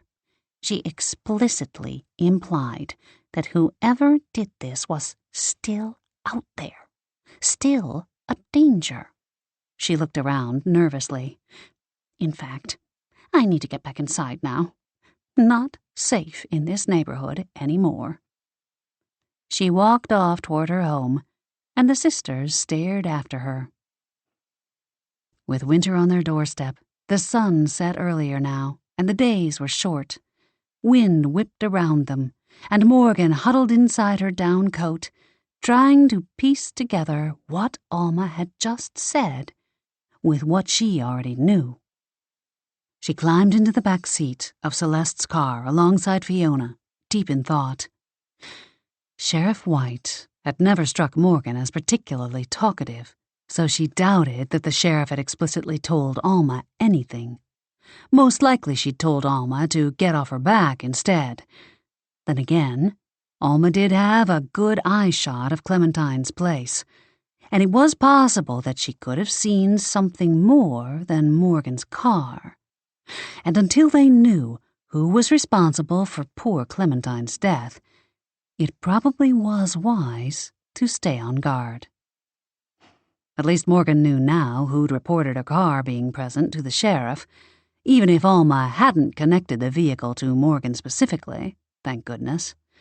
She'd have to be more careful around the woman, even as she looked deeper into what had happened to Clementine Vega. Even though it would solve a lot of problems for Morgan, she doubted Clementine had been killed by a random stranger. No, the paranormal healer had been killed for a reason, and Morgan needed to figure out what that was fast. Chapter 7. While the Blackmoore sisters were busy breaking and entering, their mother had been busy making a lasagna. The delicious fragrances of garlic and baked cheese filled the foyer, and the girls wasted no time slipping out of their winter gear and heading into the kitchen. The kitchen in the old mansion always gave Morgan that cozy feeling of home. Perhaps it was the familiarity of the lovingly worn black and white tile floor and the dark mahogany Victorian cabinets, or maybe the smells of good food and the sight of her mother standing at the stainless steel stove. Her mother's absence in the kitchen during the time she was missing had been like a big dark hole in Morgan's life, and now it was filled again. The kitchen was a homey mix of old and new, and had been updated with modern appliances and granite counters, including an island they could all eat at. The old slate sink had been replaced with a double stainless steel one, and the window above it had been widened for a better view of the herb garden at the top of the cliff and the ocean beyond. They helped Joanna get everything on the table: salad, pasta, bread, wine, Then they all took a seat around the island. Even Belladonna was chowing down on her cat food at her bowl. At least she had found something to do besides glare at Morgan. Hey, ladies, Mateo said, breezing into the kitchen and dropping a kiss on the top of Jolene's head, avoiding eye contact with Morgan.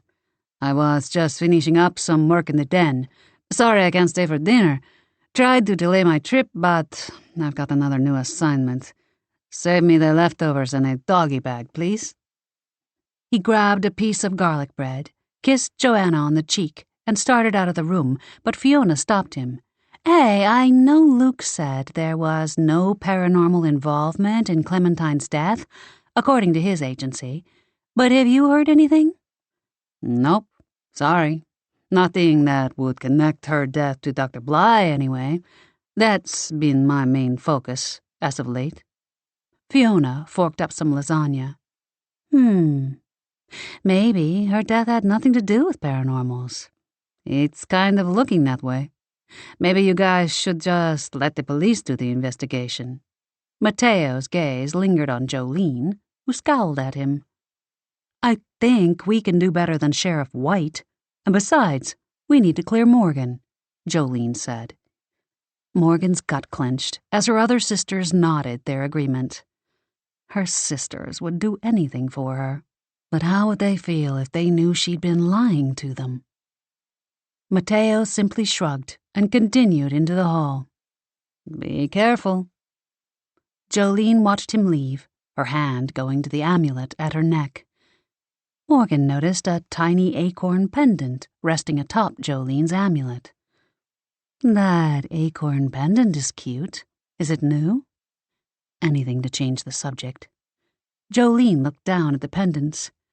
I found it in my jacket pocket after we left Rune Island. I had Fiona make it into a necklace for me, as a commemoration of our trip. Pretty, huh? Morgan reached out to inspect the necklace further. It is. Nice job, Fiona.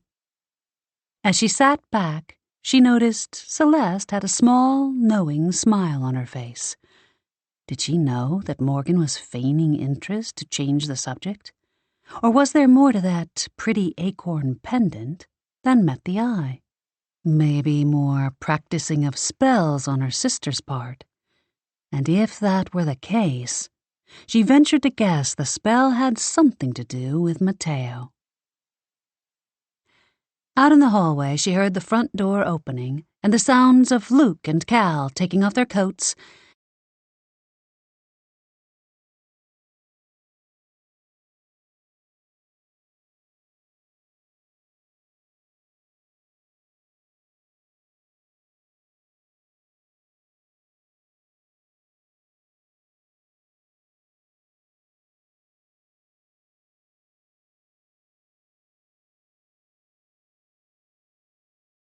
and saying hello and goodbye in passing to Mateo.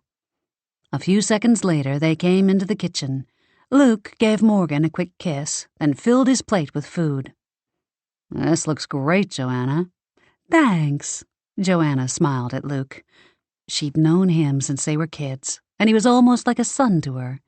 In fact, Joanna was close to all their boyfriends, especially Mateo, because Mateo had helped her when she was a captive of Dr. Bly. So, what happened today at Clementine's? Luke asked. Morgan filled him in on their visit to Clementine's house earlier, leaving out the part about her morning snooping with Mateo, of course. What about you? Talked to Dorian Hall yet? I did, Luke said around a bite of garlic bread. But still nothing yet. No new assignment or anything concerning what happened to Clementine. That's odd, Celeste said. Yep, Fiona agreed. It does seem like her death isn't paranormally motivated. Morgan just nibbled on her lasagna, glad that it appeared as if they wouldn't have to battle some unknown paranormal enemy. Hopefully, this would be a simple case of human malevolence. She needed to steer clear of paranormal altercations, at least until she got her gifts back. Sorry I'm late. Jake appeared in the kitchen doorway, then pulled up a chair beside Fiona at the island. Got busy doing some research at the office and lost track of the time. He served himself a plate of lasagna and salad, then reached for the breadbasket. Found out some interesting information, though. Did you guys know there was a professional rivalry happening between Clementine and Rose DiGiorno? The fortune teller? Fiona asked. Yep. Jake swallowed a bite of salad. Seems they got into it a while back, and the police were called. When was this? Celeste asked. I don't remember it. Last year. He leaned an elbow on the table as he chewed, his expression contemplative. I'm wondering if maybe their rivalry went beyond professional differences and finally boiled over into violence. Wouldn't be the first time one person took out their competition permanently. Yikes, Fiona said. Hard to imagine sweet Clementine getting brutal with anyone. Or Rose DiGiorno, for that matter. She's got to be, what, 60? Age shouldn't matter, Joanna said. Look at what Dr. Bly did. True, Morgan said, then turned to Jake. What about your contacts at the sheriff's department? Did you have a chance to talk to them yet about the case? I did, but unfortunately there wasn't much new information there either. I did find out from the ME, though, that Clementine died from a blow to the head, and that there was a weird mark on her wrist that happened right around the time she died. Weird mark? Luke asked, raising a brow. Like what? A tattoo? Morgan looked at her sisters. When someone died of paranormal means, it left a mark on the body like a burn. Despite what Luke and his agency said, if the killer had been a paranormal, then it was entirely possible they'd killed Clementine by magical means, then hit her over the head to try and disguise the real method of murder. Not sure. Sheriff White thought maybe it had been caused by handcuffs, but none were found at the scene. Jake finished his first slice of garlic bread, then reached for a second. The ME also said that Clementine was killed in the afternoon, but her body wasn't discovered until the next morning, when a client came for an appointment. She lived alone. Morgan swallowed hard, wondering if a paranormal burn might look like a scrape to the police. That's good news, Fiona said. Morgan was at the shop with me that afternoon. Jolene screwed up her face. I thought you said Sheriff White accused Morgan of killing her in the morning. She did, Morgan said. Well, technically, she said, the witness saw your truck there in the morning, Fiona said. And I wasn't at the shop for a few hours, so you had no alibi. But now you do. No, she doesn't, Celeste said. You were at my hot yoga class from 2 to 4. Remember you took it spur of the moment? Fiona's face fell. That's right. Well, doesn't matter. Morgan doesn't need an alibi because she didn't do anything. We'll be able to prove that rather quickly if the police don't get off their butts and do their job. Jolene cleared her throat. What about Rose DiGiorno? I've heard of her but don't know her that well. I've worked on a few jewelry pieces for her, Fiona said around a mouthful of lasagna. She's not paranormal as far as I know. Just tells fortunes. Nice lady. Jolene toyed with the salad on her plate. Maybe she's a rogue paranormal. They keep their powers hidden. Or maybe Rose doesn't have powers at all, and Clementine's killing wasn't paranormal related, Morgan threw out there. Well, that would explain why I didn't sense any paranormal animosity at Clementine's house, Jolene said, then frowned. But what about the mark on her wrist, then? Exactly why we need to continue with our plan, looking at both sides of this case, Celeste said. Joanna, who'd been quietly eating this whole time, finally spoke up. I think it's a good idea to explore all the angles. Morgan took another bite of lasagna, still feeling hopeful that maybe the investigation would lead them to a non-paranormal killer.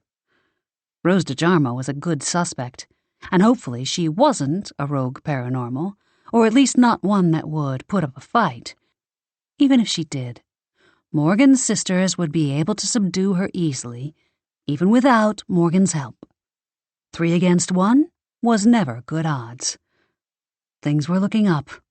It made sense, too, because Jolene had only sensed 2 energies at Clementine's house, and those could easily have been hers and Mateo's. The logical next step would be a visit to Rose's house to confirm. "I'm still working on getting a list of the cars like Morgan's old Toyota," Jolene said, passing the salad bowl around for a second time. "There's a lot of them, but not many as beat up as my sister's. And now we know that Alma's the one who reported it to the sheriff's office.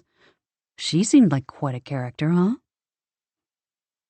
As the others discussed their visit to Clementine's earlier, Morgan's appetite slowly faded under a riptide of guilt. If her gifts didn't recover soon, she'd have to come clean to them. It wouldn't be fair to let them think she was fully operational when she wasn't. Not to mention the extra danger they'd be facing without her intuition to protect them, or the fact that she really had been at Clementine's and Jolene was off on a wild goose chase, trying to prove lots of others had cars like hers. "We could pay a visit to Rose tonight, if you guys want. I think her shop's open until 9, Fiona said. "Sounds good to me, but I can't go until after 7, Jolene said. "I still need to stop by Mrs. Towers' place and figure out what's causing all those noises in her shed, and they only happen at a certain time of night." "How about 8 then?" Celeste suggested.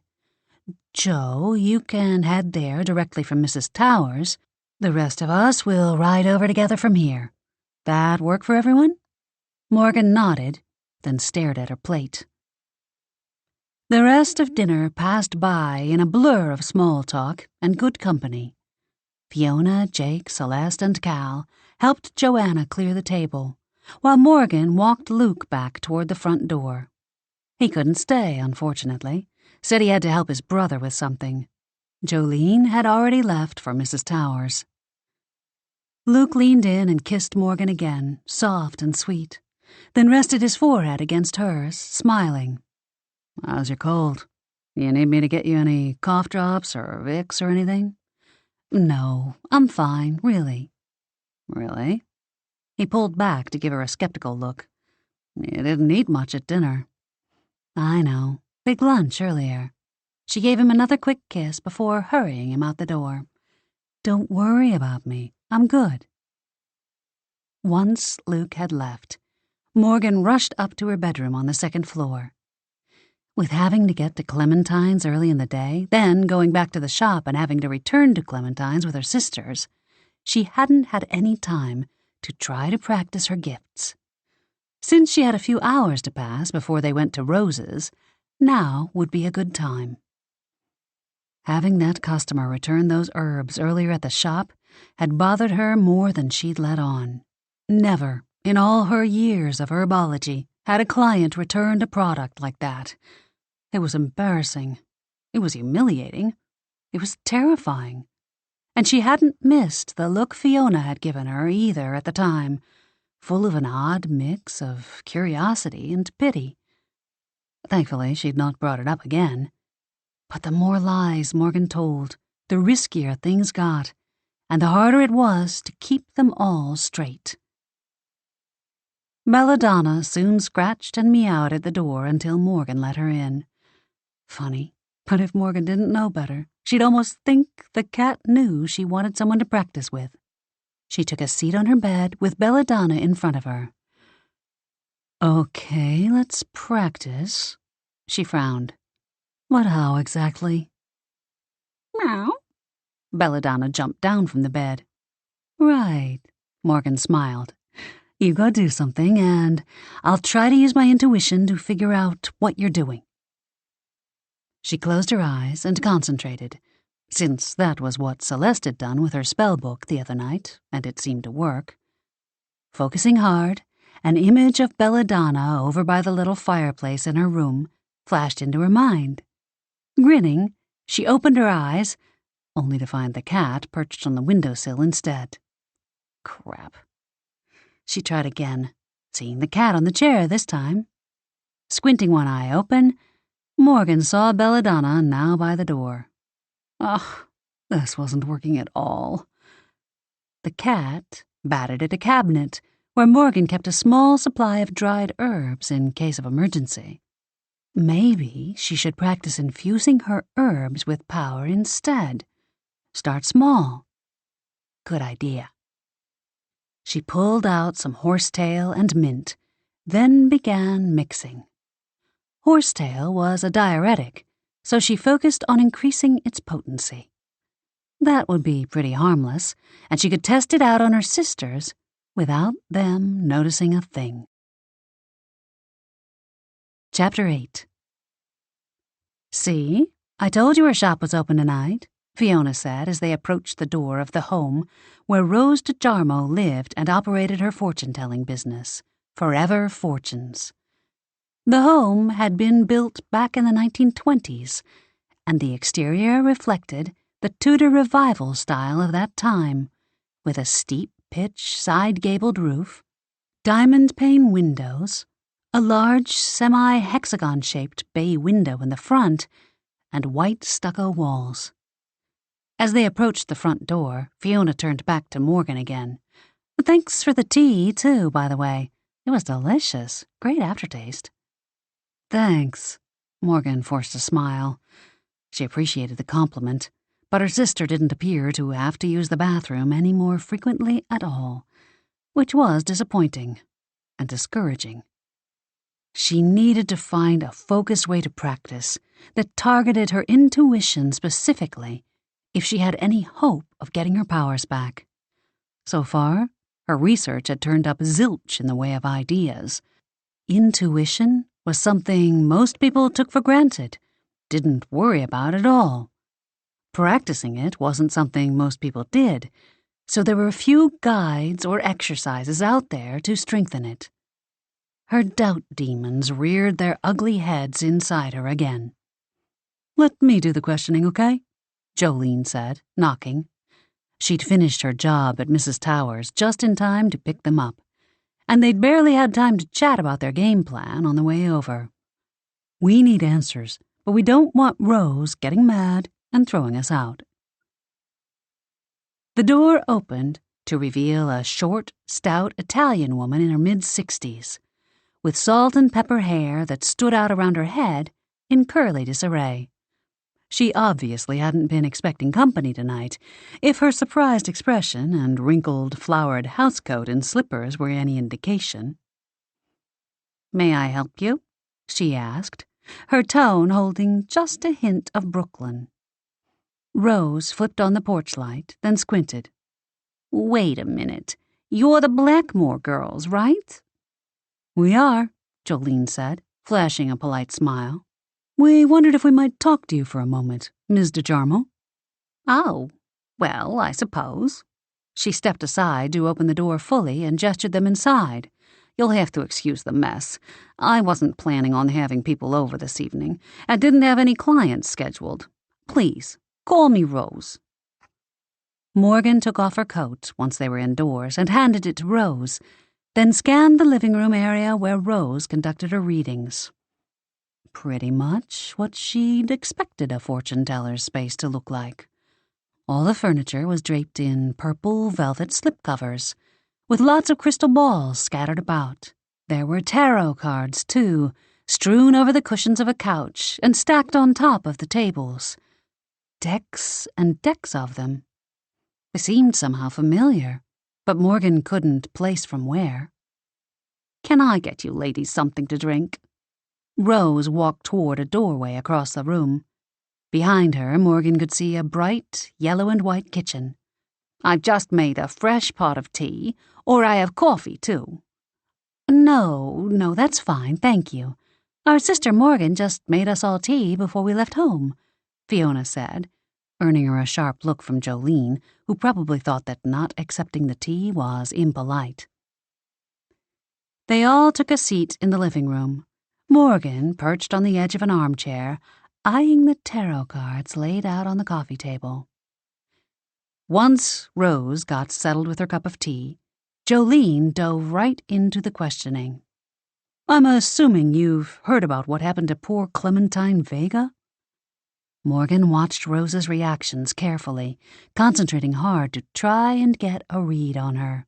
Even if her instincts didn't kick in, hopefully it would not be hard to notice the telltale signs of guilt and lying. But Rose didn't look guilty or evasive. The woman exhaled slowly and lowered her head, looking genuinely contrite. "I have such a shame," Rose said. "Clementine and I didn't always get along, and she was quick to badmouth me. But I was so sad to hear about her murder. No one deserves that." She reached over and picked up one of the nearby tarot decks and began fiddling with the cards, flipping them over and laying them out as if doing a reading. The first one she turned up was the Seven of Swords, and Morgan's heart sank. It was a card that symbolized sneakiness and doing things behind other people's backs. Rose's gaze flicked up from the deck to lock with Morgan's eyes. Morgan's breath caught at the sense that she'd been found out. All her lies revealed, and that Rose saw right through Morgan's veiled attempts to keep the issues with her powers from her sisters. Perhaps the woman really was a rogue paranormal, like Jolene had suggested. Panic, hot and strong, surged through Morgan. If Rose said something in front of her sisters and exposed her secrets, it could be catastrophic. She gave a small shake of her head, silently pleading with Rose to keep quiet. The fortune-teller watched her for a moment, then gave a curt nod and continued flipping cards. Morgan exhaled slowly, shoulders slumping with relief. "Did Clementine's bad-mouthing cause you to lose any business?" Jolene asked, always right to the point. "I can't imagine that it would be good to have a rival spreading rumors behind your back." Rose snorted, still flipping cards. "Clementine didn't believe in my powers, thought I was faking it. But she was wrong. I truly do have second sight. It's something you have to nurture, though." Her gaze darted to Morgan again before looking away. "Use it or lose it." So maybe Rose really was a paranormal, but not a rogue. If she were purposely trying to hide her powers, she wouldn't admit to them so freely. Most likely, she was one of the many unrecognized paranormals whose powers weren't strong enough to be acknowledged by the community. "Did you and Clementine argue recently?" Jolene continued. "No," Rose groused. "I steered clear of that woman. Haven't seen her in months, actually." "Any idea who might want her dead?" Jolene asked. "Nope. And before you go thinking it was me, forget it." Rose narrowed her eyes at Jolene. "Why are you asking? Why not the police? Are you looking into the case?" Jolene managed to look as if she were appealing for help. "Sheriff White wants to blame Morgan, and we figured we'd better do our own investigation." Rose scowled at the mention of Sheriff White. "Ugh, I don't like that sheriff. Let me see if I can help you out." She set her cards aside and pulled over a crystal ball instead. "I didn't appreciate the rumors that Clementine spread about me, but I knew they weren't true. Live and let live, I say. Here, let me take a look in my crystal ball and see if I can find anything that might help shed some light on who might have had a problem with Clementine." The sisters gathered closer. Rose said, holding her hands on either side of the crystal ball, then closing her eyes. Within the glass sphere, smoke swirled and light glowed. It seemed Rose was telling the truth. She did have the power of second sight. Either that, or the crystal ball was rigged somehow. Morgan tilted her head to see if it had an electrical cord. Maybe it ran on batteries? The older woman opened her dark eyes and stared into the crystal ball, frowning. Huh. Does a white cat mean anything to you girls? Yes, that's Belladonna, Celeste said. Our pet. Good, good. Rose's hands hovered over the ball, and the light inside it shifted as the scene changed. Wait, here's something else. A man walking down a remote, wooded street. There's a giant oak to his left. Morgan squinted at the image of the person in the ball. His expression looked furtive, as if he were deeply troubled by something. Wait, I know him, Fiona said. That's Benedict Donovan. I just made him an amethyst bracelet last week. Morgan had been about to ask, but Jolene leaned forward and pointed at the man in the crystal ball. I know where he's at, too. He's on Cross Street, right near Clementine's house, isn't he? Interesting. Apparently the crystal ball wasn't rigged, because how else would she have gotten the image of Benedict near Clementine's house? The sisters peered more closely at the image, then exchanged a look. Yep, it was Cross Street, all right. Looked like they had suspect number 3, and he'd moved right to the top of the list. Why would Benedict want a bracelet? Celeste asked. Was he seeing Clementine? Fiona closed her eyes. I'm not sure. No, wait. It wasn't Clementine he was seeing. It was Alma Myers. I remember he told me to keep the bracelet a secret from her. That's right. I remember hearing about the two of them. Celeste looked back into the crystal ball. That explains why he would be on Cross Street. He was going to Alma's, not Clementine's. Darn. Jolene sat back in her chair. But if he hangs out at Alma's, he might have seen something. The houses aren't that close, but the trees are bare now, and you can see what's going on at Clementine's from Alma's. Worth asking him. Morgan was disappointed. Too bad the crystal ball hadn't shown someone clobbering Clementine over the head.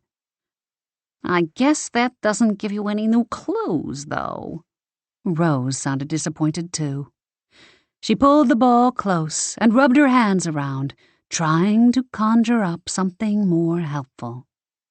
Something red sparked in the globe. What was that? Celeste leaned in. The center of the globe was mostly white with snow, but partially buried, a navy and white striped knit cap stuck up. Looks like a hat, Jolene said. Could that have something to do with Clementine? It doesn't. Rose waved her hands and the hat disappeared. Just a hat in the snow. Meaningless. While Rose made a few more futile attempts to coerce something useful out of the ball, Morgan's attention drifted to the decks of cards. A jolt of recognition caught her breath. Now she recognized where she'd seen them before. It was the exact same blue and purple colors with stars as the scrap of paper Belladonna had found at Clementine's place the other day. She looked up at Rose, who was still busy scrying with the crystal ball. Had the woman been lying about not seeing Clementine for months? Sorry, girls. Nothing else is coming up.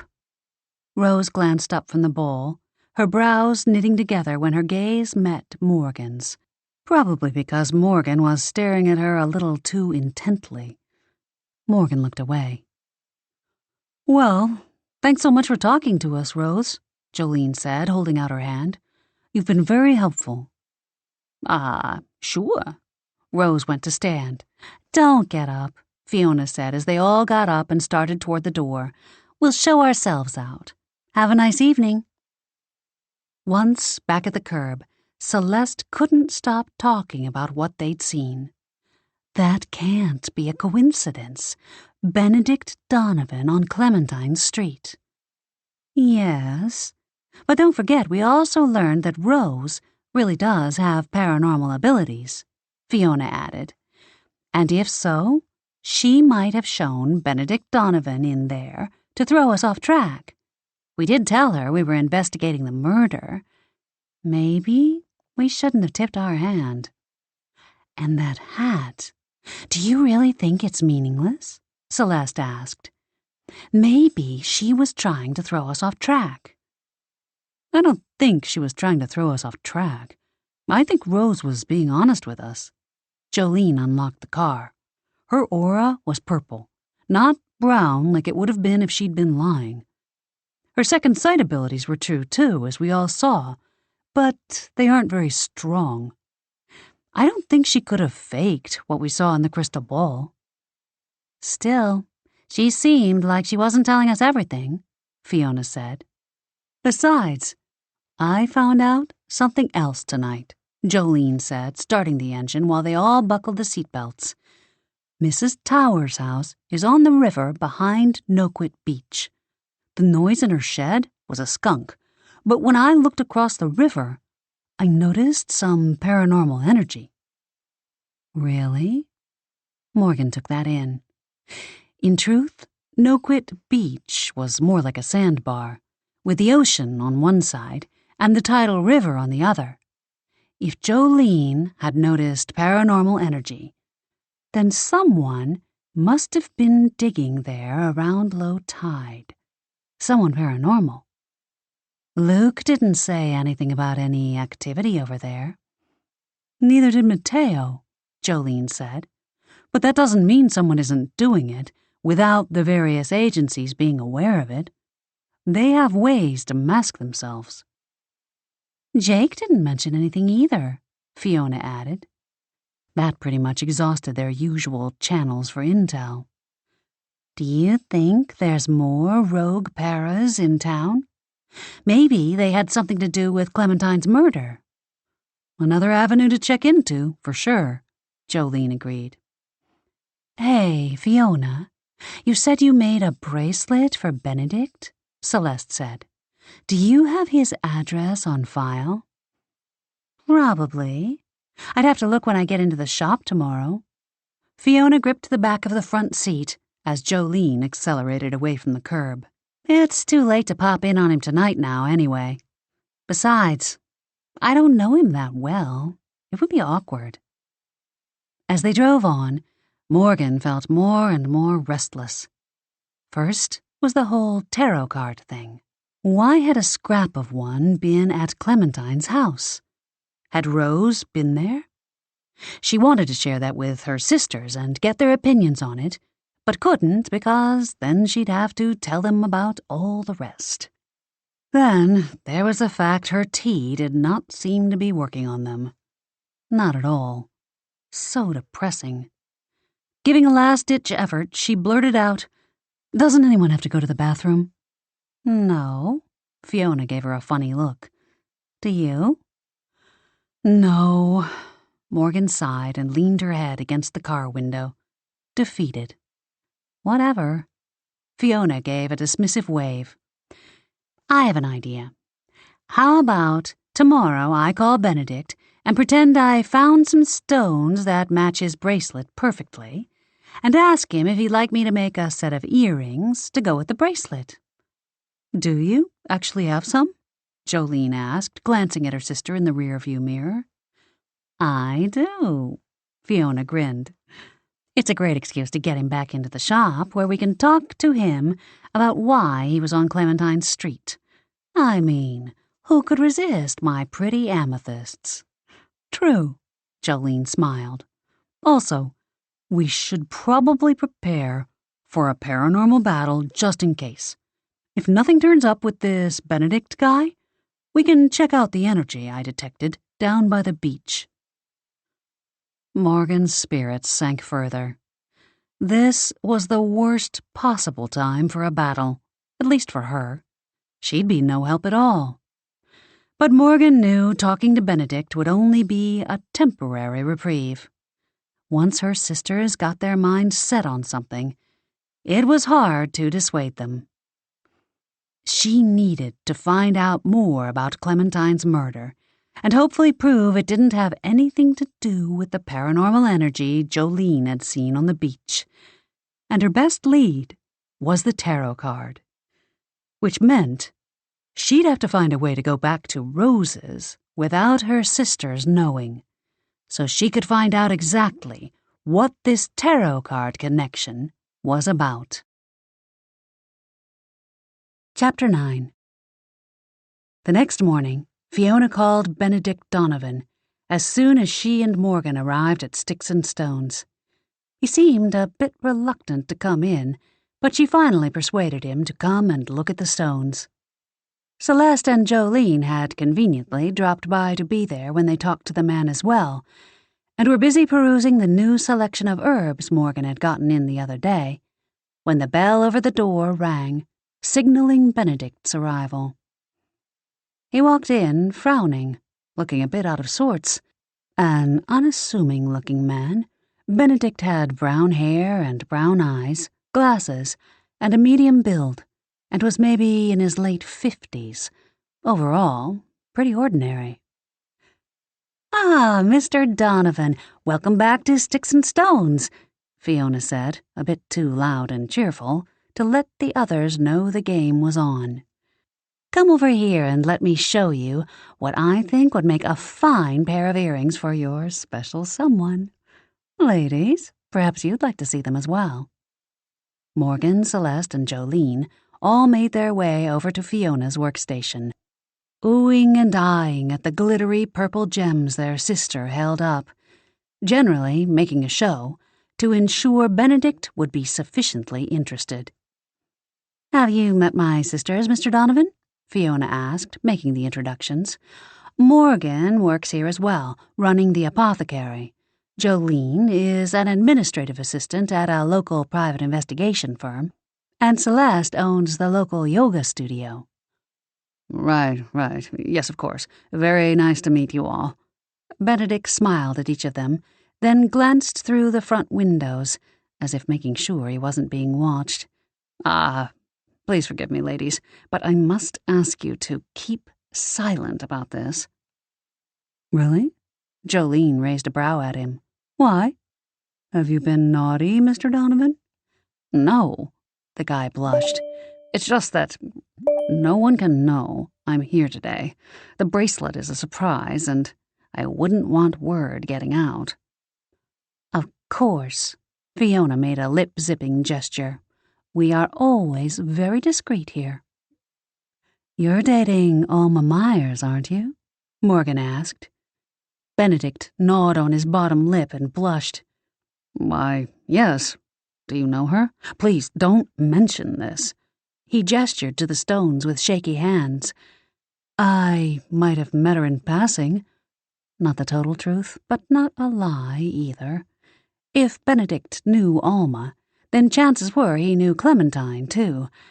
He was acting very jittery, and Morgan had to wonder if it was all just because he was nervous about Alma finding out about the bracelet. Then again, having met the woman, she could see why he might be afraid of her. Morgan narrowed her gaze on him, searching for any clue he might be hiding something. If only her intuition were working properly, all of this would be so much easier. What a nice surprise for her, and so generous, too. I'm sure she'll appreciate it, especially after all the awful business that happened with her neighbor Clementine. Fiona gave Morgan an approving look for her smooth transition into their questioning. "Yes, such a tragedy," Fiona chimed in, her tone appropriately solemn. "Just terrible. Were you at Alma's the day it happened, Mr. Donovan?" No, not that day," he said, fidgeting slightly now, plucking at the cuffs of his tweed overcoat. "Both Alma and I were at the church bake sale." If Morgan's intuition hadn't been on the fritz, she'd have known for certain whether or not he was lying. As it was, she had to judge by the clues instead. His agitation, The way he didn't really meet any of their gazes, how he constantly shuffled his feet. Based on those things, he definitely seemed to be anxious about something. Belladonna sat in her chair across the room, her icy blue stare narrowed on Benedict. Morgan got a feeling the cat thought the guy was definitely suspicious. Hope flared anew inside her. Could that be her intuition reawakening? Was it coming back at long last? Deciding to do a little test to make sure, she excused herself and went back behind her counter to mix a fresh batch of tea. Benedict stayed and chatted with Fiona for a few minutes longer, picking out the settings for the earrings and paying for his purchase. By the time he left, Morgan had a fresh batch of herbs ground and ready to be boiled into tea. Her sisters gathered around her counter to discuss what they'd just learned. So, he and Alma are an item. Guess that explains why we saw him walking on Clementine Street in Rose's crystal ball, Fiona said. He must have been going to see his girlfriend. Maybe. Jolene was still staring at the door Benedict had just exited through. But his aura says he might be hiding something. Really? You think he could be the killer? Morgan was hopeful. Jolene made a face. Not sure. I didn't read his aura that way. More like he was worried about or keeping something from someone. The bracelet, probably, Fiona said. That doesn't make sense, though. If him being there didn't have anything to do with the murder, then why would the crystal ball show it at all? Celeste asked. Rose said her powers were strong. Surely she could control her visions then, direct them. I'm not sure her powers are all that strong, Jolene said. If they were, she'd be a full member of the paranormal community and not just an outlier. Not to mention, she couldn't conjure up any other clues except a hat. The crystal ball went blank, even though she tried. Maybe the ball was just showing the general vicinity of the murder, and Benedict happened to be there at the time. Fiona shrugged. I mean, the ball did show Belladonna first, and she was here at the shop with us the entire day that Clementine was killed. Maybe that crystal ball of hers takes time to warm up. Belladonna didn't go anywhere with you after I left the shop that day, did she, Morgan? Morgan looked up from her work, eyes wide and throat dry. Not trusting her voice, she just shook her head. She'd concocted her story about being here at the shop that morning. In fact, if Belladonna had snuck into her car that day when she'd had her appointment with Clementine, then it would need to remain a secret, just like all the others. Well, I think our next step needs to be verifying that both Benedict and Alma were at the bake sale the day Clementine was killed, Jolene said, thankfully steering the spotlight away from Morgan. When we're working on a case at the PI office, we work through the clues and information systematically to make sure we don't miss anything. Checking Benedict's alibi would be the next logical step. Did you pick up anything odd from him, Morgan? What? No. She set her tools aside and wiped her hands on the thighs of her jeans. I mean, it was obvious something was up with him, though. He was acting awfully nervous for a man with nothing to hide. True. Jolene unwrapped a piece of anise candy from the jar near Morgan's register and popped it into her mouth. Celeste, don't you know the woman who runs the sale? I do. Harriet Fletcher. She took a piece of candy, too. She started teaching seniors yoga at my studio. She checked her watch. Her morning class lets out in a half hour. Why don't we all head there and talk to her? Morgan, you go with them. I'll stay here and tend the shop, Fiona said, heading back to her workbench and holding up the amethyst stones. I can't take any more time off, now that I have an additional pair of earrings to make. Chapter 10. They reached Dharma Yoga Studio just as Harriet's class let out. The studio itself was a squat cinder block building with colorful lotus flowers and Hindu symbols painted on the exterior, and a large LED sign out front. The parking lot beside the place was filled with various white-haired ladies in all manner of yoga pants and T-shirts peeking out from beneath their winter coats, some holding their rolled-up mats beneath their arms, all sloshing through the fresh snow that had fallen during the night. "There she is," Celeste said from the front seat of Jolene's SUV, pointing toward a tall, thin woman with buzz-cut gray hair and a peace symbol emblazoned across the front of her heather-gray top beneath her waist-length bright pink parka. On the bottom, she wore black yoga pants that highlighted her toned legs and the shaggy black fur of her Ugg boots. The woman had to be in her late 60s if she was a day, but she looked fit enough to join the Navy SEALs. Morgan got out of the car and waited for her sisters near the front of the vehicle.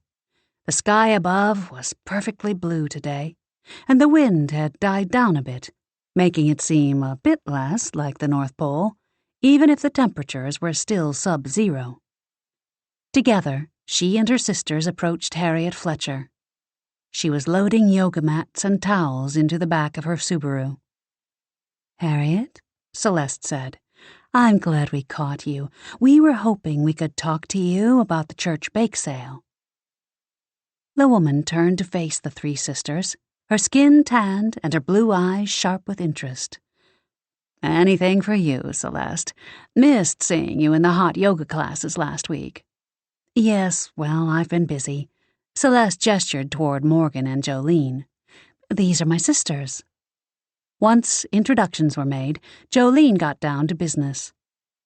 "We were wondering if you remember seeing Alma Myers or Benedict Donovan at the bake sale."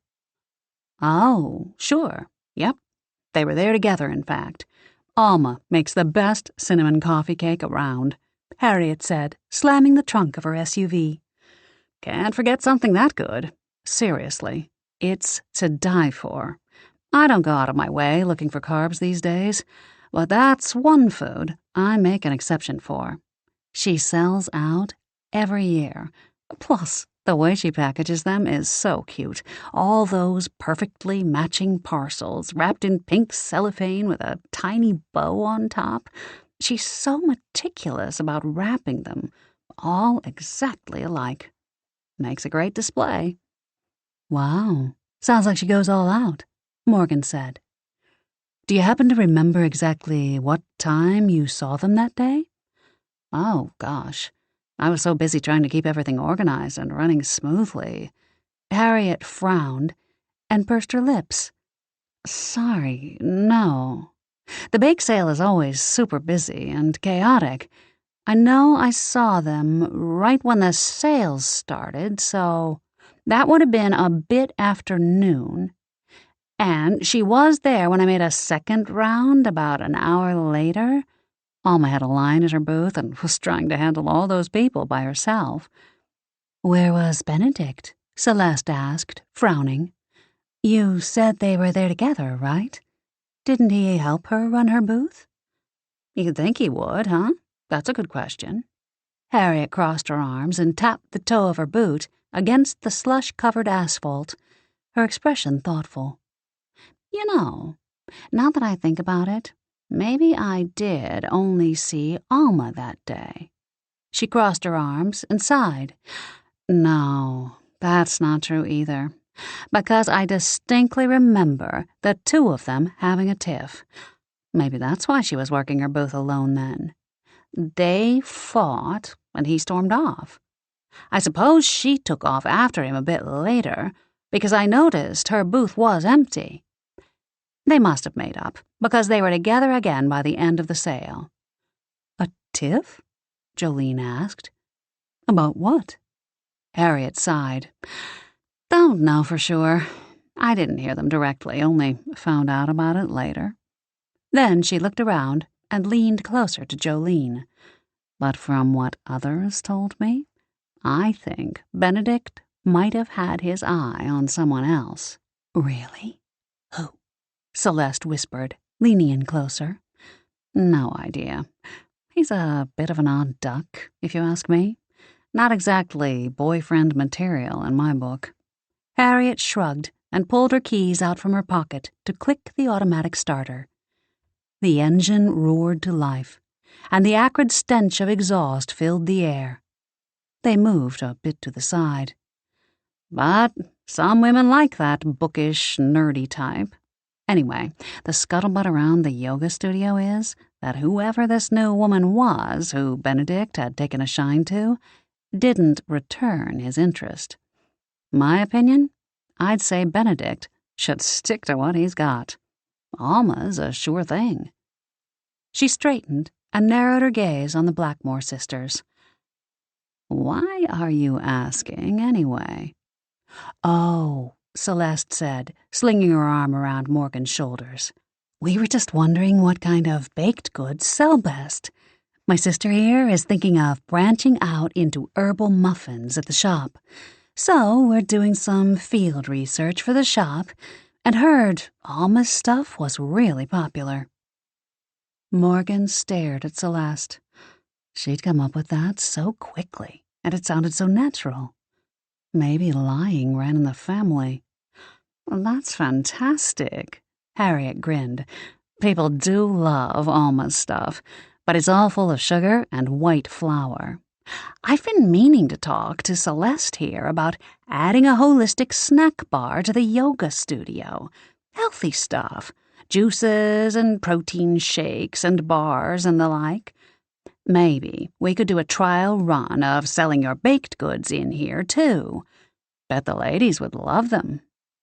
That would be great.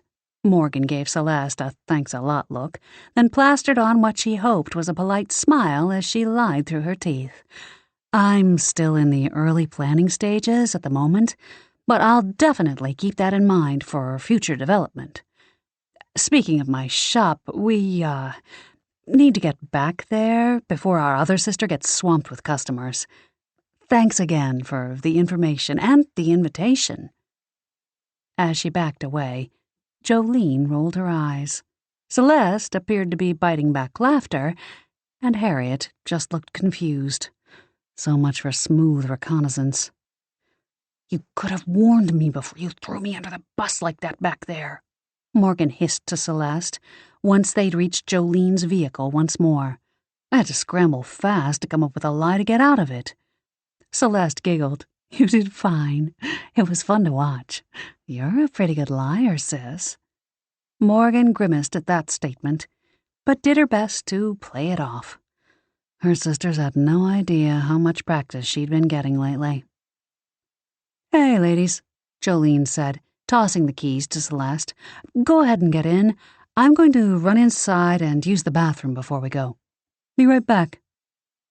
Morgan's spirits lifted as she watched her sister jog back toward the yoga studio. Maybe her herbal tea had finally worked and her gifts were returning at last. She glanced at Celeste, hoping that she, too, would have to use the ladies' room. But she didn't. Darn. Maybe her tea hadn't worked, and it was just nature calling. She and Celeste climbed into the car to wait, Celeste in the front passenger seat, and Morgan in the back again. Looks like Alma and Benedict were both at the bake sale when Clementine got killed, Celeste said, after jamming the key into the ignition for Jolene and starting the engine so the car could warm up. Yeah, except Harriet didn't seem certain that Benedict was there the whole time. But where would he have gone? And how would he have gotten there? If he came with Alma and they had a fight, they probably took one car. Morgan would have loved nothing more than to pin the murder on something non-paranormal, but she didn't think Alma or Benedict was it. What was the motive? No, her best bet was to find out about the tarot card that was burning a hole in her pocket. If she could only ditch her sisters long enough to go back to visit Rose. Jolene got into the car a few minutes later, and they headed back towards Sticks and Stones. discussing the case and the new information. Alma and Benedict were at the bake sale, just like they said, so that's one thing off our checklist. Jolene tilted her head sideways. Well, Harriet did say she was fuzzy on the timing. Yeah, Morgan agreed. But what motive would they have? I know. Celeste turned in her seat to look at Morgan. Harriet said rumor had it that Benedict had his eye on someone else. Maybe the person he had his eye on was Clementine. Then why kill her? Morgan asked. Harriet also said the rumor was that the woman did not return his feelings, Jolene said. Morgan pressed her lips together, trying to picture nerdy Benedict Donovan killing someone because they didn't return his affections. Really? You think Benedict would kill someone because they turned him down for a date? Yeah, hard to picture that. Jolene tapped her fingers on the steering wheel. Though that would explain why he was shown in the crystal ball. I'm not so sure Rose's crystal ball powers are that good. Celeste faced forward again. You know, there's one thing we haven't taken into account yet in all this, Jolene said. What's that? Morgan asked, her pulse kicking higher. The mark the M.E. found on Clementine's wrist. Jolene slowed for a red light, and Morgan exhaled slowly. We didn't get a chance to see it, but it could be from paranormal activity. Do you think Jake could get a photo from the cops? Celeste suggested. I doubt they'd just hand that over, Morgan said. Besides, we don't want Jolene to get into trouble. Given I'm not exactly Sheriff White's favorite person, we should probably avoid the cops as much as possible right now. I can ask him anyway. Won't hurt anything, Jolene said.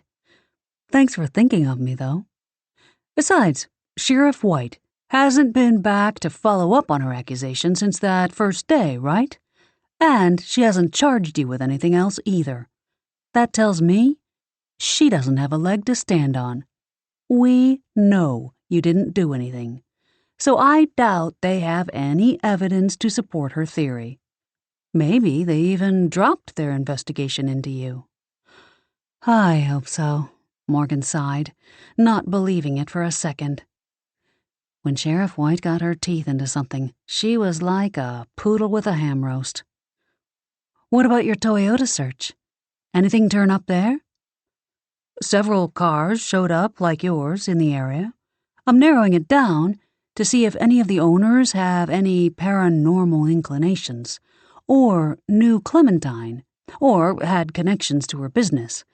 It takes a while, though. Jolene signaled to turn onto the street where the shop was located. But if Sheriff White isn't accusing you of anything anymore, then maybe I should let that go and focus on the beach energy instead. That could be related. We should look at all angles. Though I'm not sure it's smart to start something with strangers, especially paranormal ones. Morgan straightened, clasping her hands in her lap to keep them from shaking. We've got enough trouble to deal with as it is. That's exactly why I think I should switch my research time over from the cars to these other two avenues instead. Jolene parked her SUV in front of Sticks and Stones and cut the engine. There are only so many hours in the day, and this way, I can do a little background checking on possible paranormal suspects before we engage. I mean, we did sense 2 paranormals at Clementine's, even though we didn't sense any bad intent. At Morgan's sharp look, she amended her statement. Fine, if we engage. What's got you so spooked these days, sis? She met Morgan's gaze in the rearview mirror. Everything okay? Everything's fine, I'm just being practical. Morgan used the excuse of getting out of the car to avoid eye contact with Jolene. She really was being practical. They had no reason to think that paranormal energy down at the beach was related to Clementine's death, and it didn't make sense to go stirring things up. It didn't help that you couldn't tell her the two paranormals she sensed were herself and Mateo. "Thanks for the ride." "I'll see you guys later," Jolene, still behind the wheel, yelled out of Celeste's open door. "I've got some work left to do back at the office for Jake on the new PI case we're working. If I've got time, I'm going to check on the tide charts to see when low tide is tonight. I'm thinking it's at 6:30. If so, we should meet up again on the beach and check out the spot where I sensed that energy. See what they were digging for. Meet in the beach parking lot at 6? Looked like Jolene was going to pursue this no matter what. Morgan didn't dare protest too much. "I don't know. I just got back and—" Fiona came out of the shop and crossed the porch, then walked over to where they were standing near the car, cutting Morgan off. "What's going on? Find out anything interesting from Harriet?" Jolene relayed what they'd learned and her plans for the meetup later. "Sounds good to me," Fiona said. "Things have been beyond slow here at the shop since you guys left, and I got all caught up and even made those earrings for Benedict. Of course, now that we know he has another lady in mind, it makes me wonder who those earrings really are for." Jolene smirked. "Yeah, no wonder he wanted you to keep it on the down low. Might not be for Alma." Fiona nodded. "Anyway, I think we can close up early with no problem at all." "Well, I'll have to see if I can arrange something," Celeste said. "I'm supposed to teach a yoga class then." "Hopefully, we can all make it. We can investigate that energy and put that theory to bed once and for all." "Fiona and Morgan, I'll see you two at 6 then," Jolene said. Celeste shut the door, and Jolene drove off. As the three sisters walked back toward the shop entrance, Fiona watched Morgan carefully. The weight of her stare prickled Morgan's skin, making her already on-edge nerves even more frazzled. "What do you say we close up shop now and go get ourselves a pedicure?" Fiona suggested. "My treat." "Oh, yeah, I'm down for a pedi," Celeste said. Morgan stopped. A pedicure sounded like heaven. But even better, it would occupy her sisters so that she could go talk to Rose about that scrap of tarot card that Belladonna had found on Clementine's floor.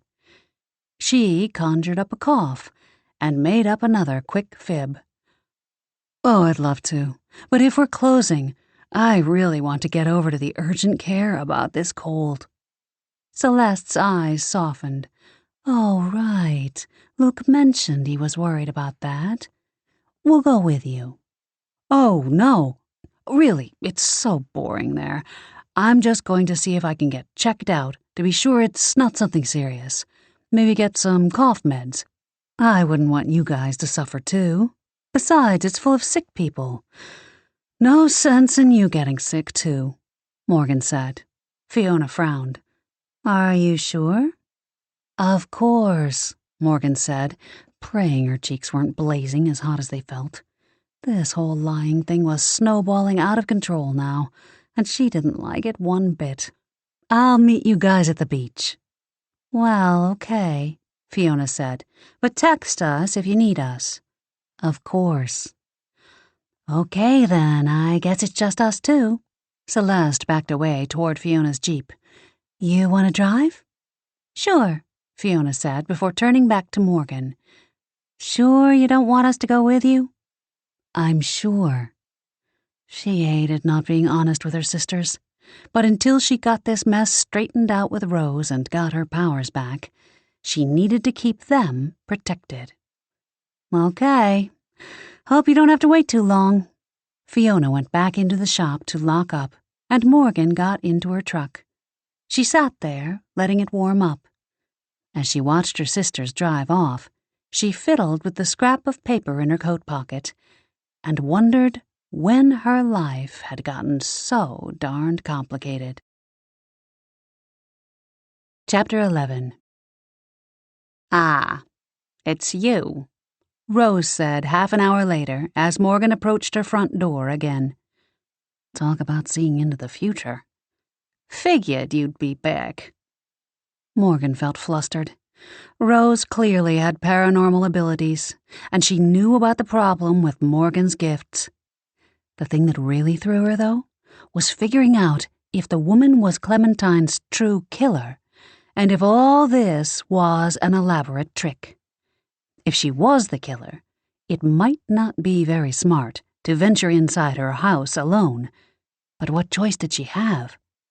She couldn't tell her sisters she'd found a scrap of paper that matched the tarot cards at Clementine's, so she had to check it out for herself.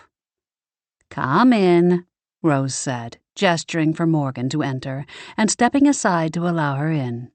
"You've got a problem, and I can help." Morgan stood in the foyer, doing her best not to fidget, as Rose took her coat and hat. She slipped the scrap of paper from her coat pocket into her jeans pocket for later. "I'm not sure what you're talking about." "Stop." Rose held up her hand, shaking her head. "We both know what I saw in that card last night. No sense beating around the bush. Your gifts aren't working, are they? And I suspect your sisters don't have a clue." Stunned, all Morgan could do was nod. Rose had known, and she'd not said a word. Okay. Maybe she should trust this woman after all. She exhaled slowly, willing to at least hear her out. Plus, she could use her problem to get into Rose's good graces, then ask her about Clementine's murder, if nothing else. "Yes, it's true. I'm sick about it, and have been trying everything I can think of to get them back. I know I need to nurture them and—" "Calm down," Rose said, holding up her hand. "I've dealt with this before. Let's sit down and discuss a plan of action." They went back into the purple-draped living room, and Morgan took a seat on the same violet velvet settee she'd perched on before. Rose took the armchair across from her, then leaned forward. "First off, do you meditate daily? If not, you should. It's a must these days to keep yourself centered. Next, you need to ground yourself. Carrying lapis lazuli and moonstone usually works well for that." She handed Morgan a small notepad and a pen. "Best write this down so you don't forget." Morgan did as Rose suggested and jotted down notes. "I'd also start wearing indigo for the next few days. Make sure you focus on your gifts as much as possible. You can't just expect them to be there. You must summon them." Rose's expression was serious. "The universe will manifest what is foremost in your thoughts.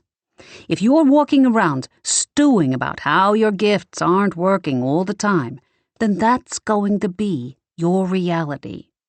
It's the secret to everything. Your thoughts become your reality."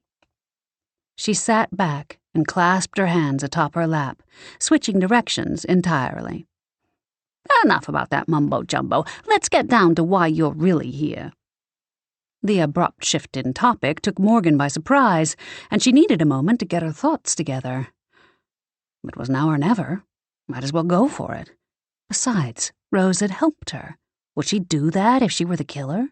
No. She'd probably try to get rid of Morgan as fast as she could. Better yet, she would probably have pretended not to be home and never answered the door. With a deep breath, Morgan fished the small scrap of paper out of her pocket and laid it beside a tarot deck on the coffee table between them. It was an exact match for the pattern on the back of Rose's cards. "I found this at Clementine's house shortly after the murder. You told us before that you hadn't seen Clementine in a long time, but this proves otherwise." Rose's eyes narrowed. "That doesn't prove anything. I wasn't lying. Lots of clients pass in and out of here every day. Any one of them could have taken a tarot card as a souvenir, or bought them. I sell the decks, along with the crystal balls." Darn, Morgan hadn't thought of that. Now she realized why there were so many packs of cards and crystal balls. That didn't help narrow things down at all. Anyone could have purchased a deck of tarot cards at any time. Okay, then. While she was here, she might as well ask about Benedict. He'd shown up in Rose's crystal ball last night. Maybe she knew more. What about Benedict Donovan? He appeared inside the crystal ball. Has he been here? Is he one of your clients? That man from the vision last night? Rose frowned, her dark brows knitting. No, he's not one of my clients. Rose's voice was uncertain. Morgan sat forward now, seizing on that new clue. But he has been here before? Sure. Rose smiled. I didn't say anything last night because I don't like to talk about my clients. It's all confidential. But that man was here before, with a woman who came in for a reading. She was his girlfriend. Alma Myers? Morgan asked. Was that her name? Rose frowned, concentrating. Yep, that's the name I remember. She asked me to read her tarot cards and her palm.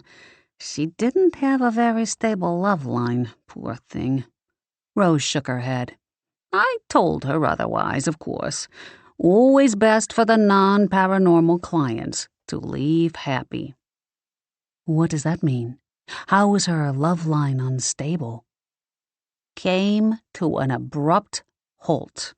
That's how. Morgan knew nothing about palmistry. And that means what? A love line ending abruptly? Trouble between them? Maybe. Hard to say without seeing his love line, too. And did you? No. He refused, acted a bit indignant. Rose shrugged. Some people get that way. But I can't figure a nerdy old guy like that for a killer. Interesting. Morgan glanced at the crystal ball again, but it was frustratingly blank. So, Alma and Benedict were having issues, at least according to Harriet, and now Rose, too. And rumor had it that Benedict had his eye on a new woman. A new idea occurred to Morgan. Had Celeste's guess about that woman being Clementine been correct? That would explain why he'd looked so furtive in Rose's visions, if he was sneaking around behind Alma's back. Did he really kill her because she'd spurned his advances? But if he was sneaking over to her house to meet with her, didn't that mean he was expected, maybe even welcome? Morgan checked her watch. 5:45. Time to go if she was going to meet her sisters at the beach. She pushed to her feet and grabbed the scrap of paper from the cushion where she'd laid it and tucked it safely back in her pocket. Well, thank you so much for your help, Rose. I'll start using these instructions you gave me as soon as I get home. Good girl. You do as I say, and you'll be right as rain before you know it. Like I said, I've been through this with many a paranormal client before, and it always works out as it's supposed to in the end. Rose called from her chair in the living room. Forgive me if I don't see you out, dear. Bad knees, you know. Morgan raced down to the curb and into her truck, feeling more optimistic than she had since this whole debacle started. In the dead of winter, the No-Quit Beach parking lot was always empty, so Morgan had no trouble finding a spot. She parked near the long rows of benches that faced the ocean and got out, her mind still whirling with what she'd learned at Rose's. Brisk, salt air stung her face as she walked over to join her sisters near the edge of the pavement. Jolene had been right. The tide was definitely out, the ocean floor exposed for what seemed like a mile in front of them. The distant crashing of waves still echoed through the fog, adding a haunted feel to the place. The forecasted snow had held off too, and the wind from the day before had left patches of sand visible beneath the previous day's dusting of snow as they walked out onto the beach. Down a bit was the walkway in the dunes over to the riverside. They crossed it, and Morgan was glad to find this area was better shielded and not so cold. Jolene guided them to a spot across from where Mrs. Towers' shed was located, on the other side of the river. Here, the river wasn't wide, maybe only 10 feet across, but miles of sandy riverbank were exposed, and rocks were piled up in various spots. At high tide, the whole stretch would be submerged in water, but since it was low tide, only the thinnest ribbon of river ran through. On the other side were rambling old cottages with large sections of land in between. Fiona immediately headed for a pile of rocks, putting her hands on them. They glowed slightly beneath her touch. Something's under here, not sure what though. The sound of a car door slamming in the distance had them turning around. Morgan's heart raced, and she searched the area for a place for them to hide in case whoever had been here the night Jolene had sensed the paranormal energy had returned. Moments later, though, Celeste appeared over the walkway to join them. The sisters breathed a sigh of relief. "I thought you had to teach yoga tonight," Morgan said, swiping a strand of dark hair back under her hood from where it had escaped. "I did, but I was able to find a substitute instructor to fill in for me. Celeste joined them on the beach, so I decided to head down here with you guys instead."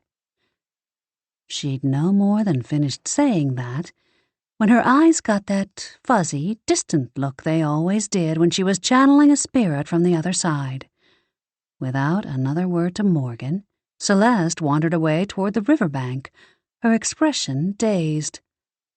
Morgan glanced over to see Jolene, with her eyes closed, concentrating on the energy field surrounding the place. Feeling guilty and left out, Morgan closed her eyes too, pretending to use her intuition to sense what was going on here. It's the secret to everything. Your thoughts become your reality. Rose's words from earlier swirled in her head.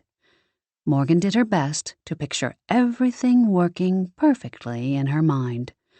Her intuition strong and true, her instincts on point. But nothing happened. No telltale curl of energy in the pit of her stomach, no shiver of premonition over her skin. Nothing. Her spirits fell once more. You can't just expect them to be there. You must summon them now. Tears stung the backs of her eyes. What if she couldn't summon them anymore? What if her gifts were gone for good? Finally, Jolene broke the tense silence. "I see paranormal energy starting here and going into the water that came by boat." Morgan opened her eyes reluctantly, blinking hard and swallowing around the lump in her throat.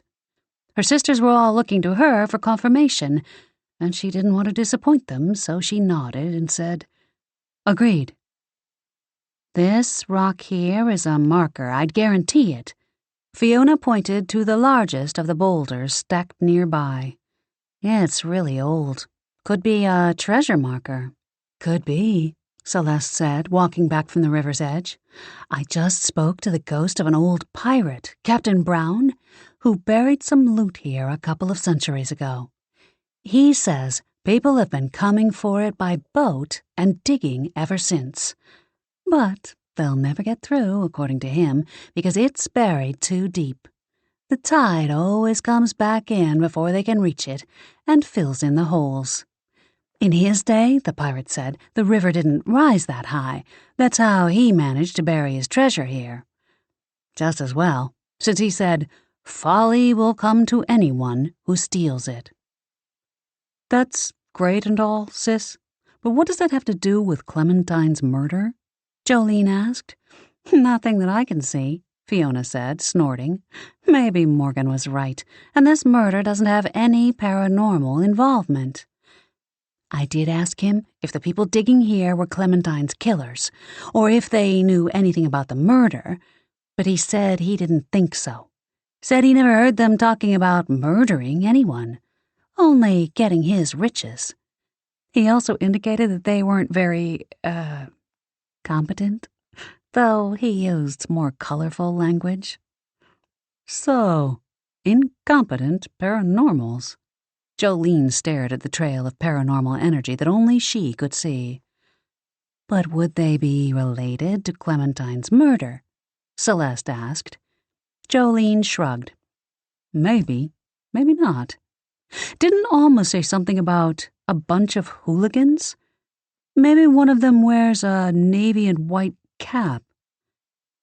I think she only said that hooligans would drive a truck like Morgan's, not that they were at Clementine's, Celeste said. Yeah, I guess we still have some investigating to do.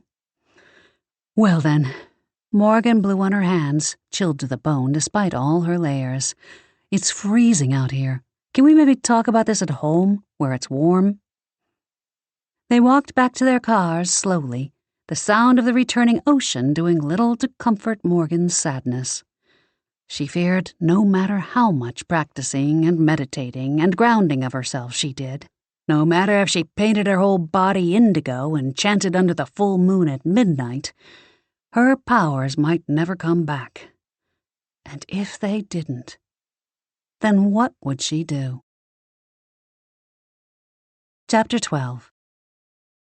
At home, Morgan ran upstairs and changed into an indigo sweater and flannel PJ pants, per Rose's instructions.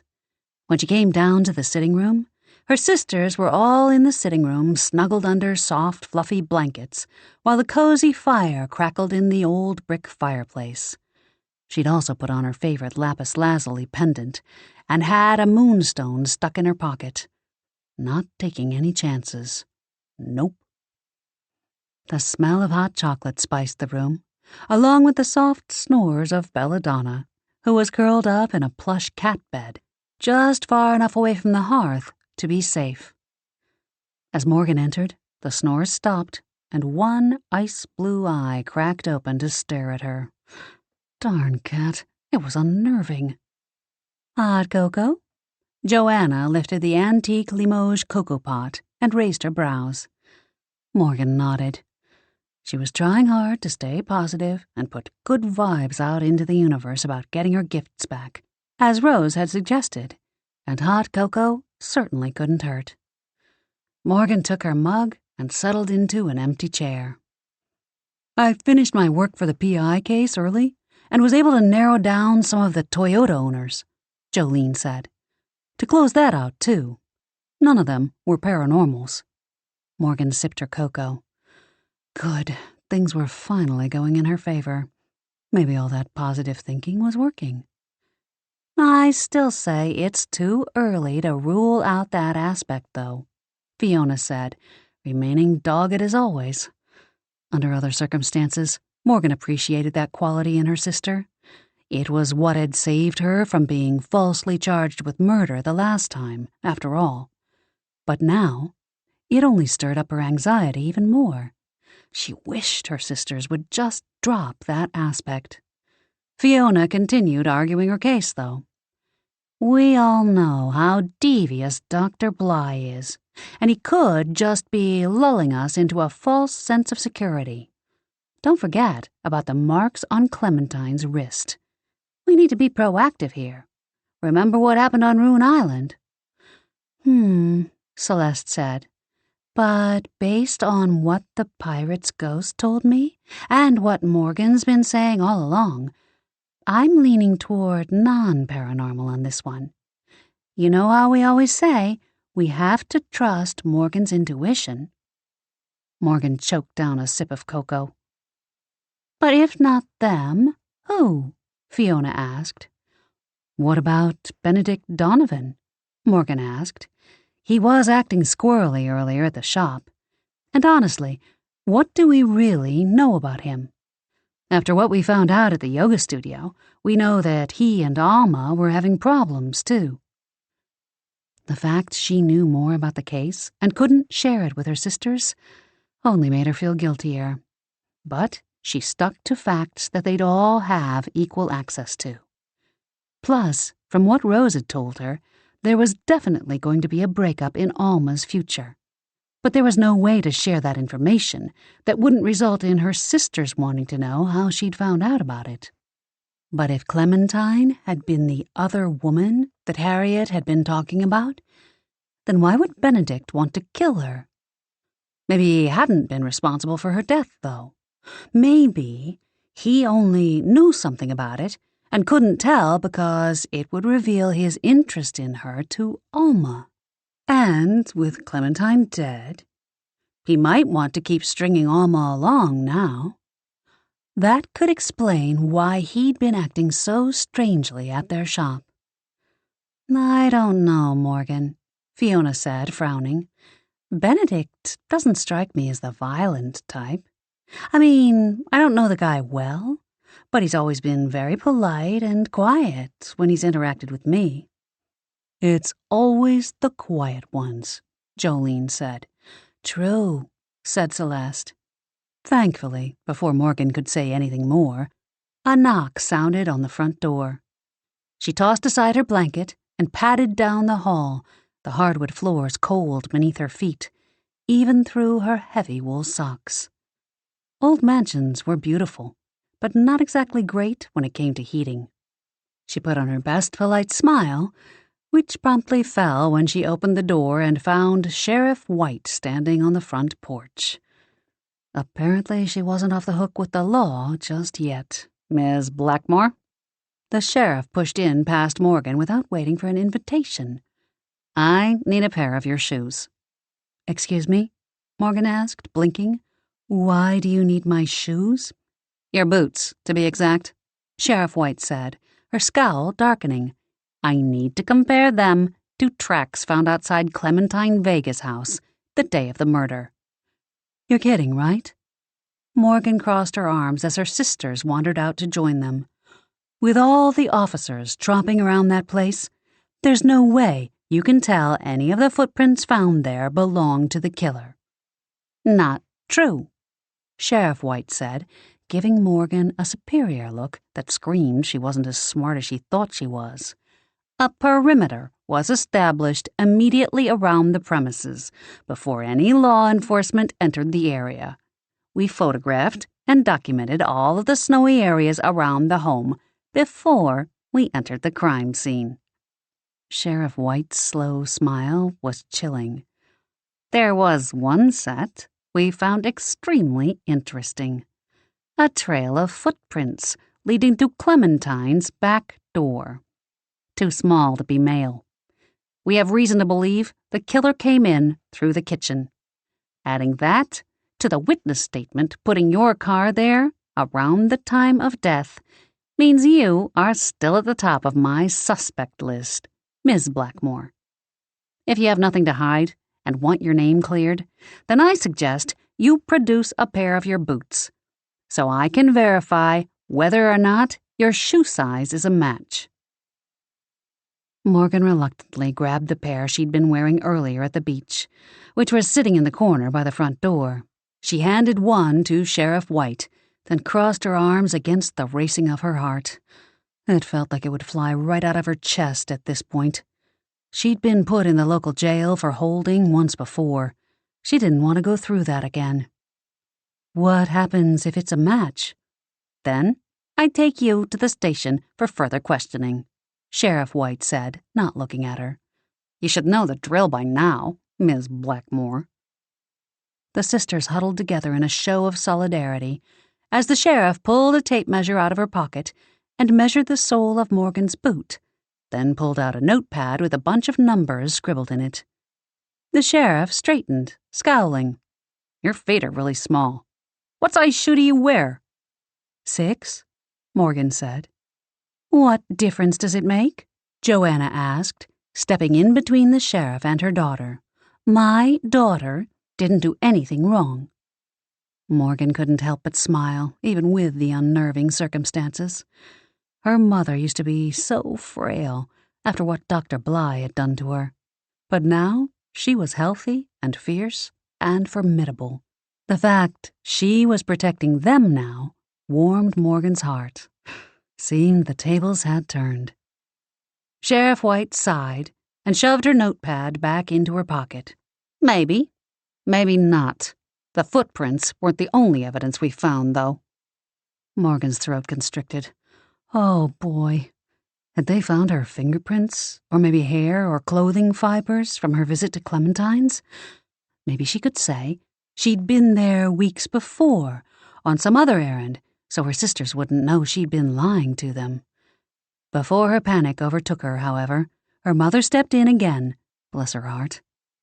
Did the boots match the prints you found? Joanna asked, brow raised. Expression reluctant, Sheriff White shook her head. No, too small. Then it can't be my daughter, Joanna pointed out. She could have disguised her shoe size by wearing someone else's, the sheriff said, her narrow-eyed gaze sweeping across everyone's feet, judging the size of their shoes, no doubt. Clearly she was not ready to let this go.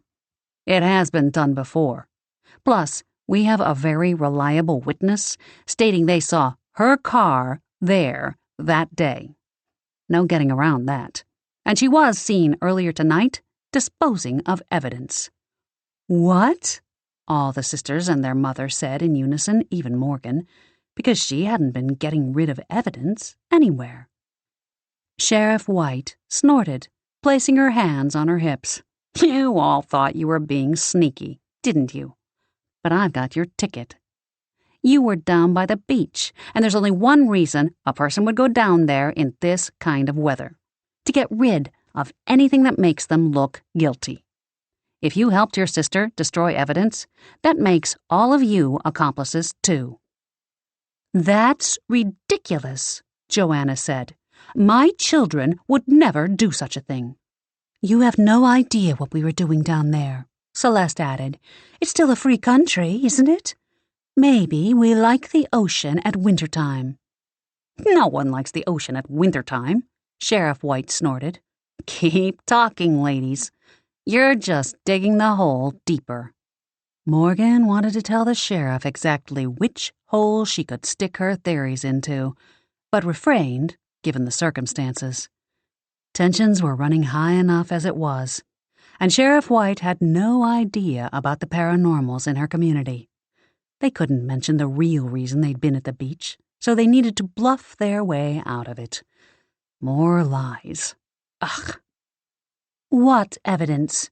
Fiona stepped forward, matching the sheriff's aggressive stance. If you're planning on pressing charges against my sister, we have a right to know. And we weren't getting rid of anything, Jolene shouted from the back of the group, her tone belligerent. Like Celeste said, we were just taking a walk. It's nice down there this time of year. Quiet. Last time I checked, communing with nature wasn't against the law, crappy weather or not.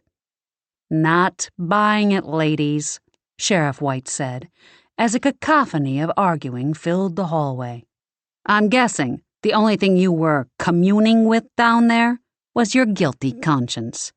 Besides, Mary Claiborne saw you all from her house on the other side of the river.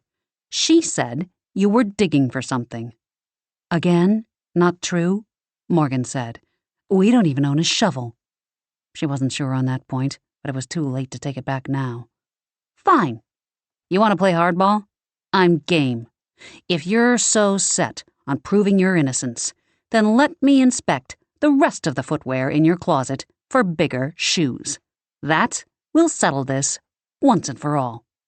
No. Joanna stayed in front of her daughters, holding firm. Not without a search warrant. You have one?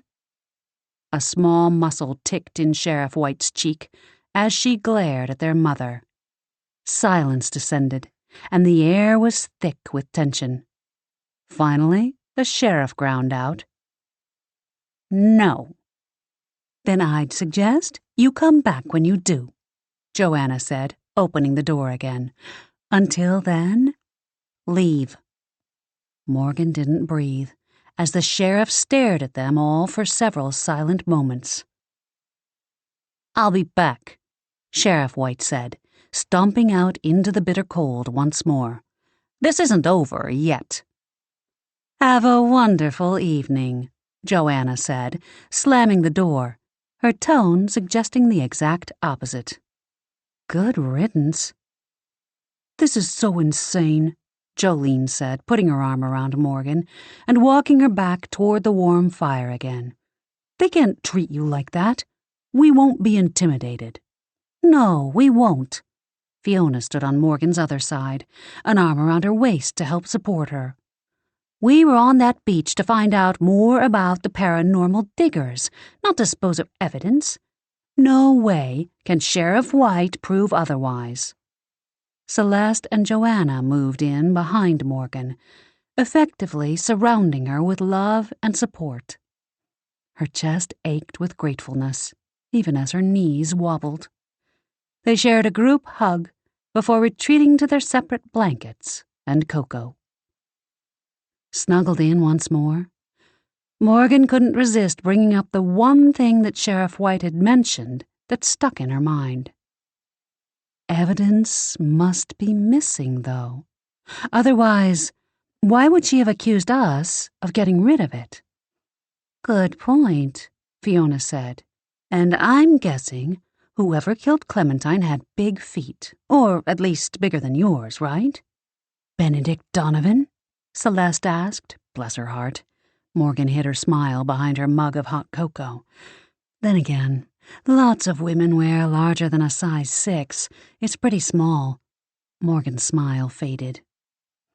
"Do you think Benedict could be in league with Bly's men?" Fiona added. Apparently she was not going to give up on the paranormal theory easily. Morgan hid her eye roll, barely, and snickers soon broke out amongst the Blackmoore sisters. "He doesn't really seem the type. A bit too human, I'd say." "True," Jolene chuckled. "But maybe we shouldn't let our guard down about Bly so fast either. He's dangerous, no two ways about it, even if he is half a world away at the moment. Maybe, just to be sure, we should go to the seedy side of town to question some paranormals. We can at least find out which ones were out there digging on the beach, and make sure the two things really aren't related." Morgan's heart sank again, and she scrambled to redirect the conversation. She gave a huge yawn and made a show of being tired, which truthfully she kind of was, especially after Sheriff White's impromptu visit. "How about we sleep on all this and talk again in the morning? It's late, and I, for one, am exhausted." "Agreed," they all said in unison. They trundled up to bed after banking the fire and folding the blankets. Belladonna stuck close to Morgan's heels the whole time. Either the cat was trying to give her comfort because she sensed her inner turmoil, or she was just looking for more opportunities to glare at her. Probably the latter.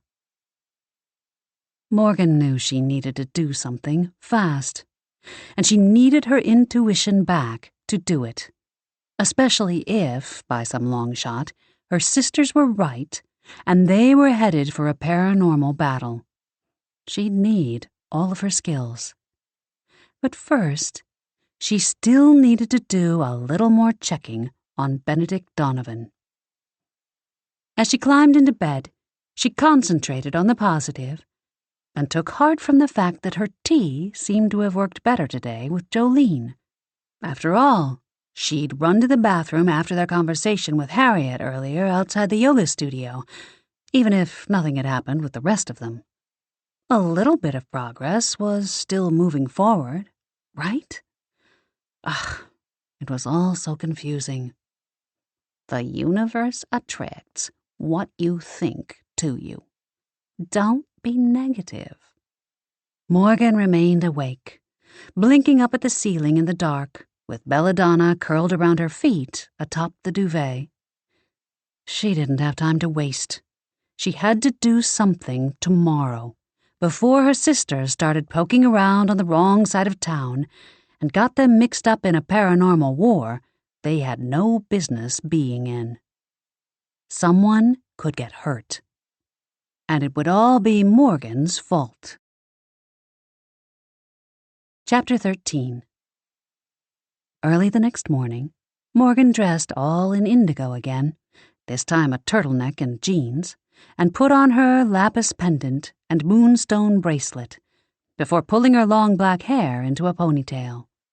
Dressed and ready, she assumed the lotus position in the middle of her bedroom floor and meditated, focusing her mind on the positive. Her tea had worked on Jolene the day before. It was small, but it was a step in the right direction. Belladonna purred from beside her, and a sudden image of the cat in the kitchen popped into her head. Hard to tell, though, if it was her intuition reawakening, or just a need for caffeine. Half an hour later, and meditation completed, Morgan headed downstairs to make coffee. The cat trotted along beside her into the kitchen, stopping near her food bowl.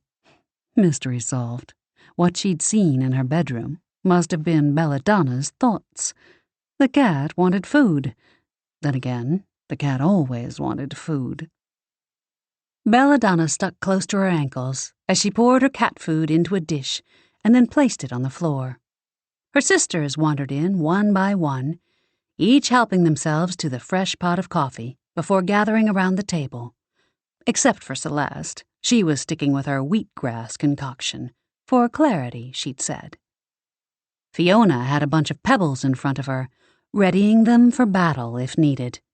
She ran her hands over the pebbles, and they glowed bright red like embers. I've been practicing a bit, and have been able to infuse emotional energy into the stones. She placed a pink stone on the counter, and it sparked brightly before quickly fizzling out. Fiona frowned. Okay, I guess that's still a work in progress. Morgan smiled, but her thoughts were on her own failing gifts. Apparently Fiona practiced things too. Was she the only one who had taken her talents for granted? Jolene spread out a map of the Noquit River. I printed this out at the office. I figure if the paranormals are coming to the river side of the beach by boat, it's got to be close by. Probably not from the ocean side either. It's too cold. It's December, Morgan said after she'd fixed her own mug of liquid energy and taken a seat at the bar across from Jolene. Most of the hotels are closed, so I think any strangers putting a boat in the water from one of their lots would be way too conspicuous. It must be one of the cottages farther down. That's what I was thinking, too. Jolene traced the length of the river with her finger. It was dotted with small cottages along a mile stretch before the river got too thin to be of interest. Some of these cottages are rented out for the winter. I want to do a drive-by later and see if there are any old red Toyota trucks like yours. Morgan's stomach swooped. Darn! Jolene was still trying to find that truck. Well, she wouldn't find it at any of the cottages. At least, Morgan doubted she would. Maybe that was a good thing. If she didn't spot the truck, then maybe that would slow down the altercation with the paranormals that it seemed her sister was not going to give up on. Maybe it would buy her some time to find the killer and avoid the conflict altogether. I'll go with you, Celeste said. The sooner we confront these guys, the sooner Sheriff White can back off. Yeah, I don't like the way she came for your shoes, Morgan, Fiona said. She must still have you on the suspect list. Morgan couldn't shake the storm cloud of anxiety building inside her. She needed to hurry up and figure out if Benedict Donovan was Clementine's killer before her sisters plunged them into a deadly paranormal confrontation, or Sheriff White arrested her. Across the room, Belladonna finished her breakfast, then hopped up on the sill of one of the large windows. Morgan glanced outside to see a crimson cardinal perched in the big oak tree, bright and colorful against the snow that had fallen overnight. The color reminded her of Alma's red ranch house down the way from Clementine's, which then led her to think of Alma, which led her to... Wait a minute. Perhaps she'd been approaching this all wrong. If Benedict was the killer, he sure as heck wouldn't come out and tell them. But there was one person who might know something. The person who was closest to him. Alma. She could go see Alma this morning on her way to the shop. She'd use picking up coffee as an excuse. Benedict had said he was at the bake sale at the time of the murder, but Harriet Fletcher had also said he stormed off after he and Alma had argued. She'd assumed he'd been in the building. But what if he hadn't? What if he'd left to kill Clementine? Perhaps Alma would be able to shed more light on the situation and help prove Benedict's guilt or innocence. Chapter 14.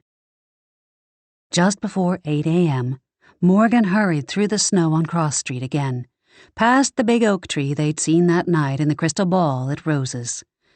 In the vision, the tree had been on Benedict's left, though, meaning he hadn't been going to Alma's.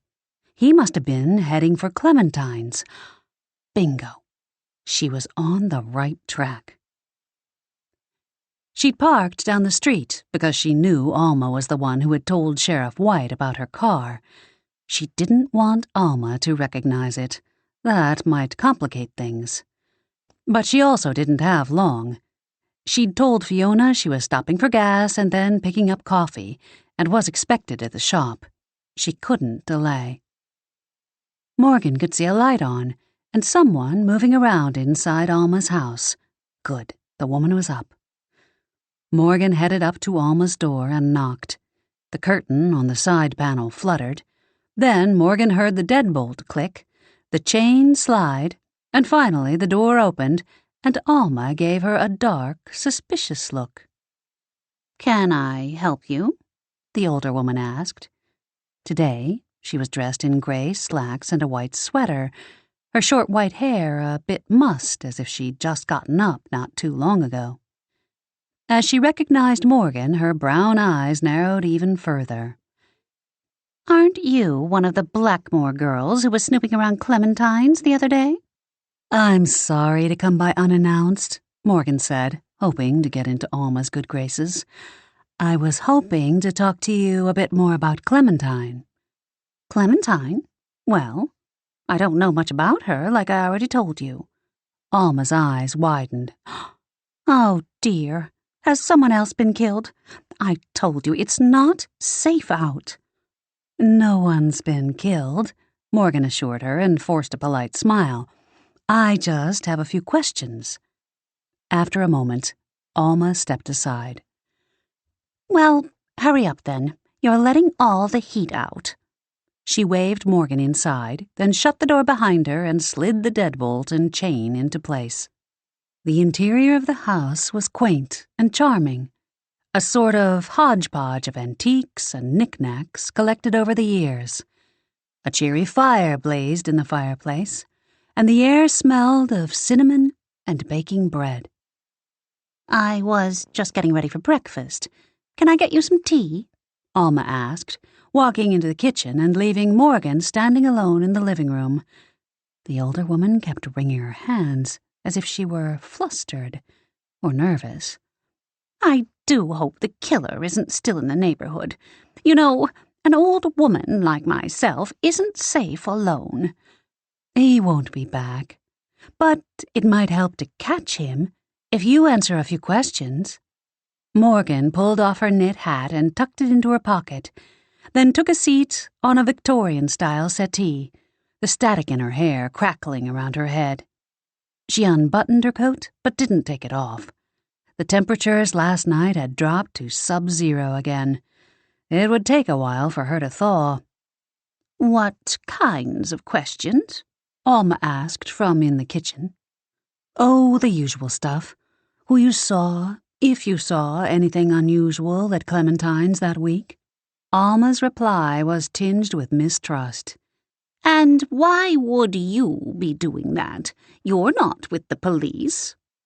I'm just trying to piece together a timeline on the day Clementine died. If there was something unusual going on, it might lead to the killer. Unusual? Alma leaned out of the kitchen to frown at Morgan. I told the police about the red truck and those ruffians with their pom-pom hats. Ruffians with hats? Yes, there was a gang of them who came to visit her the other day, all bundled in ski gear and striped knit hats. Didn't I tell you that before? No. The image of the striped hat they'd seen in Rose's crystal ball came to mind. Could that really have meant something? But if the ruffians were the killers, then what about Benedict? What if those ruffians were the paranormal treasure hunters Jolene had sensed digging at the beach? That was the last thing Morgan wanted. No, it was too far-fetched. The killer had to be non-paranormal. It had to be Benedict. Are you daft? I seem to recall mentioning that beat-up truck to you and your sisters. Anyway, I told the police. Those boys were angry when they left. They weren't in the truck that day, but if you ask me, it's them who did it. Probably came back to finish her off later on. Alma emerged with a tray filled with a teapot, 2 cups, and a plate of buttery, toasted cinnamon swirl bread. She set it all on the table, then poured tea for each of them, before taking a seat in a Queen Anne-style chair across from Morgan, fiddling with the amethyst bracelet on her wrist. The amethyst bracelet Fiona had made for Benedict? Morgan tilted her head for a better look. The bracelet hung large on Alma's wrist, and she tucked it over her sleeve for a better fit. There was no mistaking the craftsmanship. It was the bracelet Fiona had made. So Benedict had given it to Alma after all. Did that mean they'd made up? Maybe, now that Clementine was out of the way, Benedict was making an extra effort to appease Alma. "Did you see them the day she died?" Morgan asked. This wasn't really going in the direction Morgan had hoped. Who were these ruffians? Was it another lead she should follow? How should I know? They were here. Now she's dead. Alma nibbled a piece of toast and fiddled with the bracelet again. Darn. Morgan would have to look into who these people were and why they'd left angry. How could she figure that out? She still needed to find out more about Benedict, and if he really was at the bake sale all day. That image of him in Rose's crystal ball had to mean something, and it was a much more solid lead than some ruffians who she'd probably never be able to track down. Alma's bracelet jangled again. Perfect. She could use the bracelet as an excuse to bring up Benedict. Morgan nodded at the bracelet. "That's a lovely bracelet. My sister Fiona made it." Alma tucked the bracelet protectively under her sleeve. "It was a gift from Benny." "Benedict Donovan, right? Such a thoughtful man." Alma straightened in her chair. It seemed like she was uneasy. Was that because she and Benedict were having some trouble? Or maybe she suspected this relationship with Clementine all along. "He is very thoughtful." I wondered if things were okay between you and Benedict." "I don't really see that it's any of your business. You young folks need to learn how to be more polite." Morgan blushed. She supposed she was being rude. Her mother would be disappointed in her, but she was desperate to know whether or not Benedict really had an alibi. "Sorry. It's just that he seemed so excited when he ordered that bracelet. But then Harriet Fletcher mentioned something about a big argument between the two of you at the bake sale." "Well, that busybody. I don't see that it's any of her beeswax." Alma leaned forward. What did she say? Morgan glanced out the window, wondering if she should tell Alma about the rumor of Benedict and another woman. Should she mention they thought it might be Clementine? The only suspicion of that was the image in Rose's crystal ball, and she doubted Alma would put stock in that. Though Alma had gone to see Rose herself, probably best to be vague. Morgan felt bad spreading rumors, but if Benedict really was the killer, she would be doing Alma a favor. If she planted a seed of doubt, at least she could get Alma thinking about some of the discrepancies in Benedict's story. Alma might be able to provide her with the proof she needed, and Morgan could possibly even be saving Alma from becoming his next victim. Morgan took a deep breath. She said something about a fight between you and Benedict over another woman. Poppycock! Alma straightened in her chair. Benny loves me. But her voice had an undertone of doubt. Something was up between the two of them, but Alma just didn't want to admit it to herself. Morgan had to make her see the light. Harriet said that Benedict stormed off, and you both were gone for a while. Did you have a fight and make up? Alma looked down and fiddled with her teacup. Morgan remained silent. She could tell Alma was wrestling with her own emotions, as if she suspected something but didn't want to believe her own thoughts. Wait, was she getting her intuition back? Or was she so desperate for Benedict to be the killer that she was seeing things that weren't there? We did have a fight. Alma fidgeted with the bracelet. And Benedict did storm off. Unusual for him.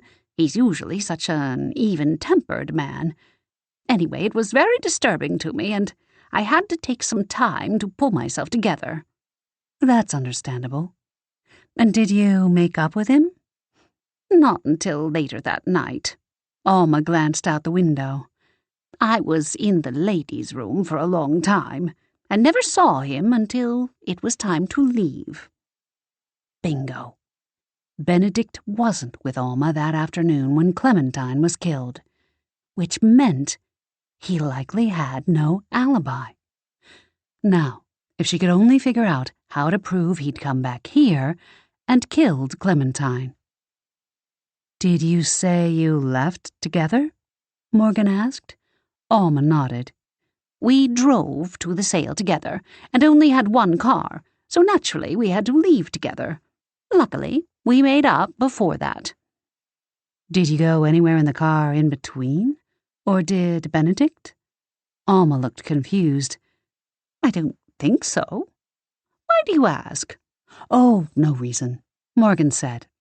And you didn't see anyone suspicious over at Clementine's that night when you got home?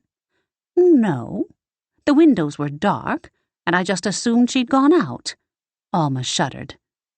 I had no idea she was laying in there, already dead. It's scary, isn't it?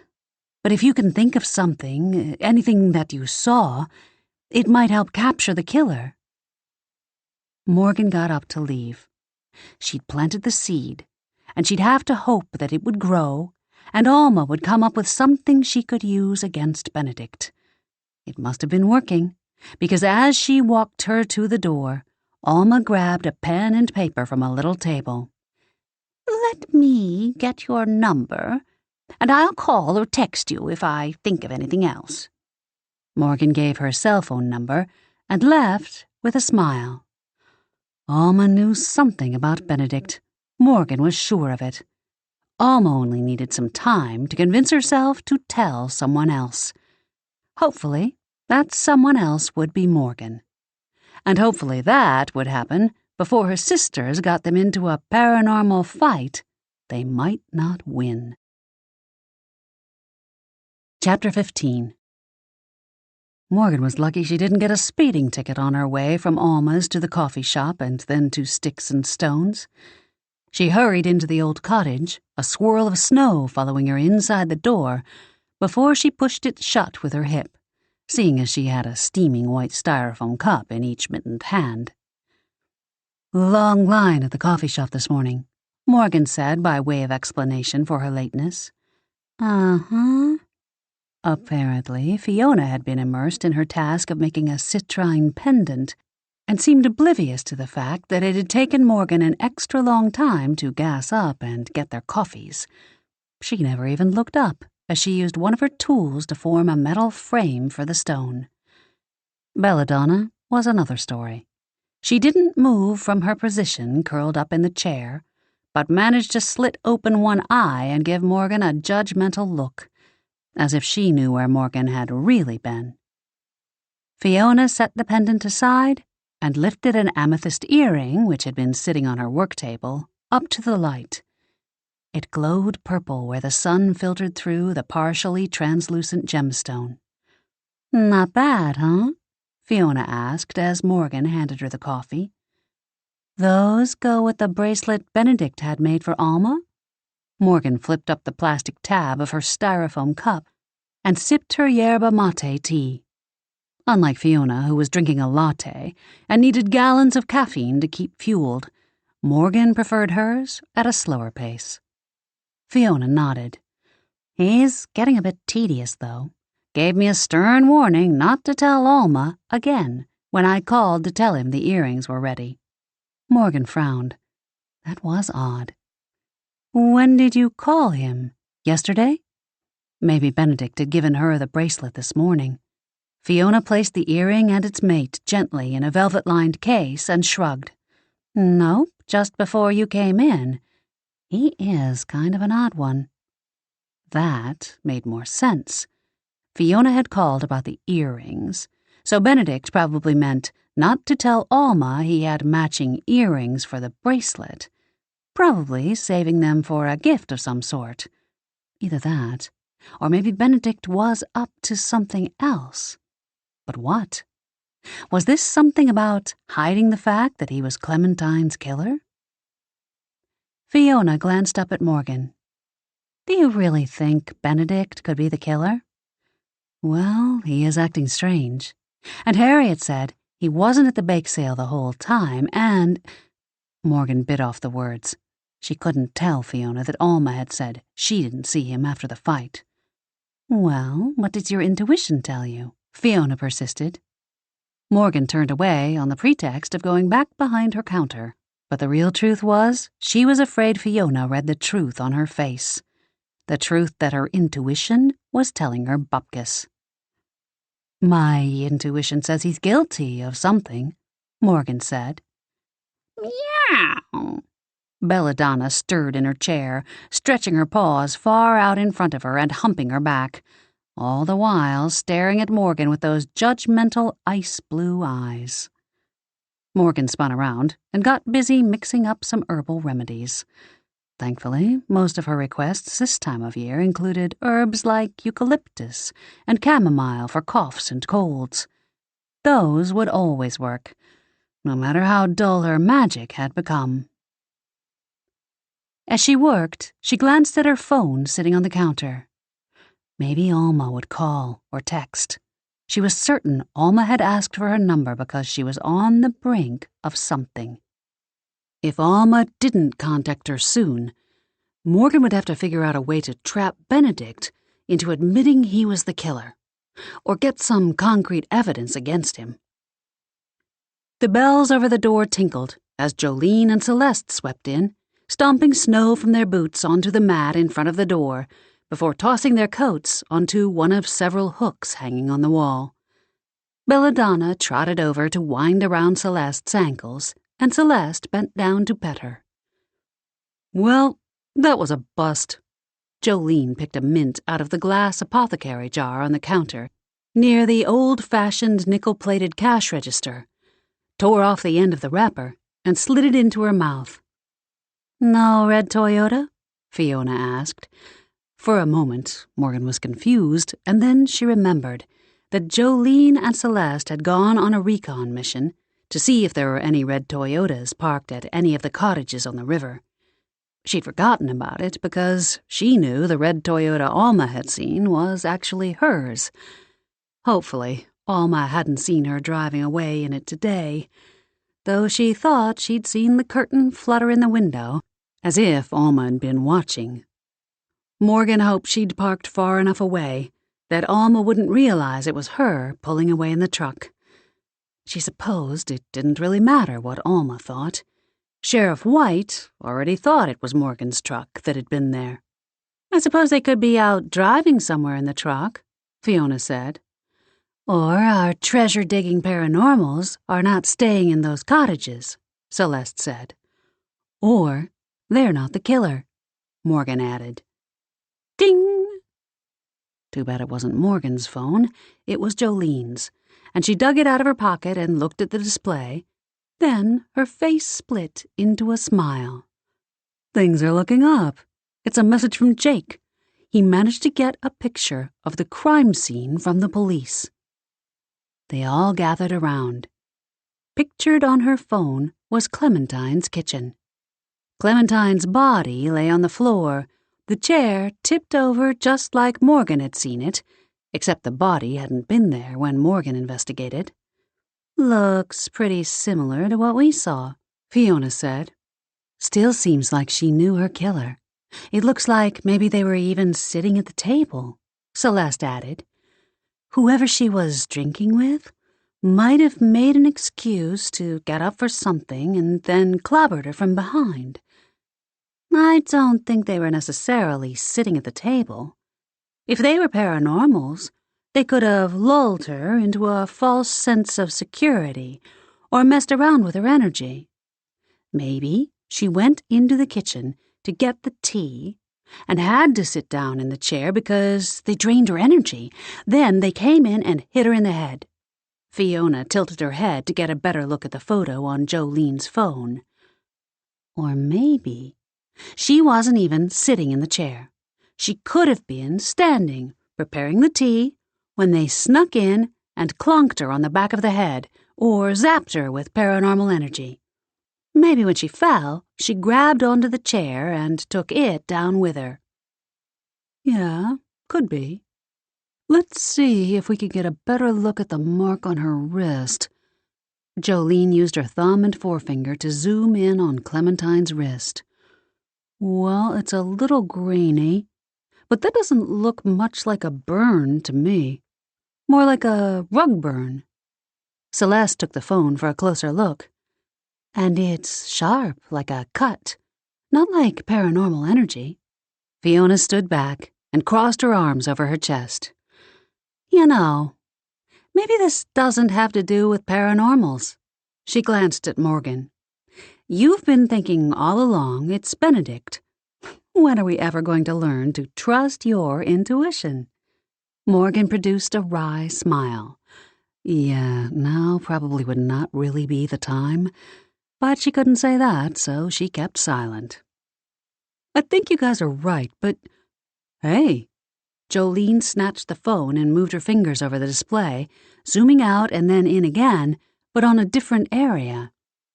"Check this out. Look at this hat." They all bent over to look at the phone again. "It's a navy and white striped hat." Fiona stepped back and looked at them. Morgan stared at the phone. She didn't remember seeing a hat when she'd gone to Clementine's alone, but she supposed she might not have noticed because they hadn't seen the hat in Rose's crystal ball yet. Or maybe the police had taken it as evidence.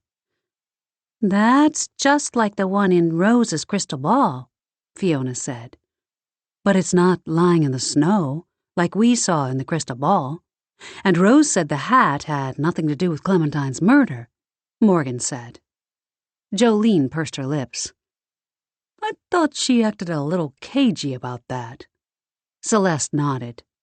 "Besides, that's what she said, but what if she was lying? What if Rose knows more about this than she let on?" Fiona grabbed her coat off the hook. "Then I say we need to make another visit to Rose DeJarmo to find out exactly what she does know."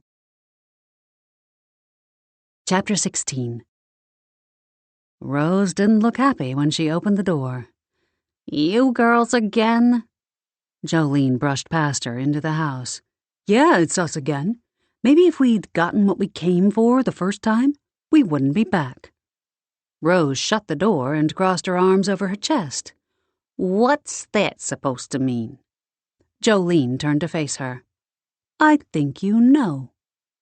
Rose's gaze scanned the girls, lingering for a few beats longer on Morgan. Morgan's gut clenched. Would Rose tell her sisters that she'd come back once before?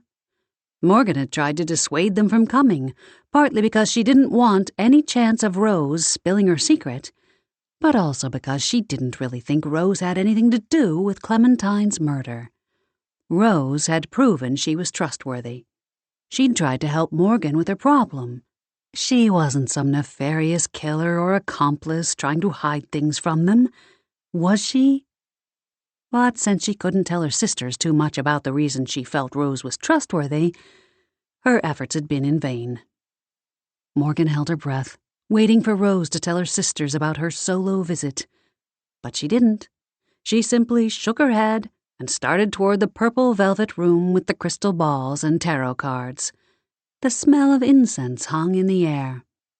Come on in, I suppose. I'm actually not surprised to see you. I figured you girls would be back. I know you haven't figured out who killed Clementine yet. Right, and that's no thanks to you, Fiona said. What do you mean? I don't know anything about Clementine's death. I told you that before. She gestured toward the crystal ball sitting on the table, and it glowed pink for a second. I did my best to show you what came up in the crystal ball. Jolene's eyes narrowed. Not everything. Rose looked genuinely confused. What are you talking about? I showed you everything. Maybe you showed us everything, but you might have tried to mislead us. In fact, maybe that was on purpose, Celeste said. You and Clementine were rivals, and I heard there was bad blood between you. Rose rolled her eyes. We've been over this. Yes, she said some stuff about me. Didn't believe in my abilities. She wasn't the first and won't be the last. But if I killed everyone who talked trash about me, there'd be a trail of bodies. Then she frowned. What do you mean I held stuff back? Fiona gestured toward the crystal ball. The blue hat. We saw it in there, but you said it had nothing to do with Clementine's death. You mean the navy and white striped one that we saw in the snow? Rose went over to the crystal ball and ran her hands over the top. The image of the hat came up. Yes, that hat. Celeste pointed at it. Rose laughed. That's got nothing to do with Clementine. That's got to do with me. That hat belongs to a dumb paranormal kid who came by wanting information. She huffed. Stupid kids these days think they can get something for nothing. Think everything is owed to them. Think it's easy to dig up a centuries-old treasure.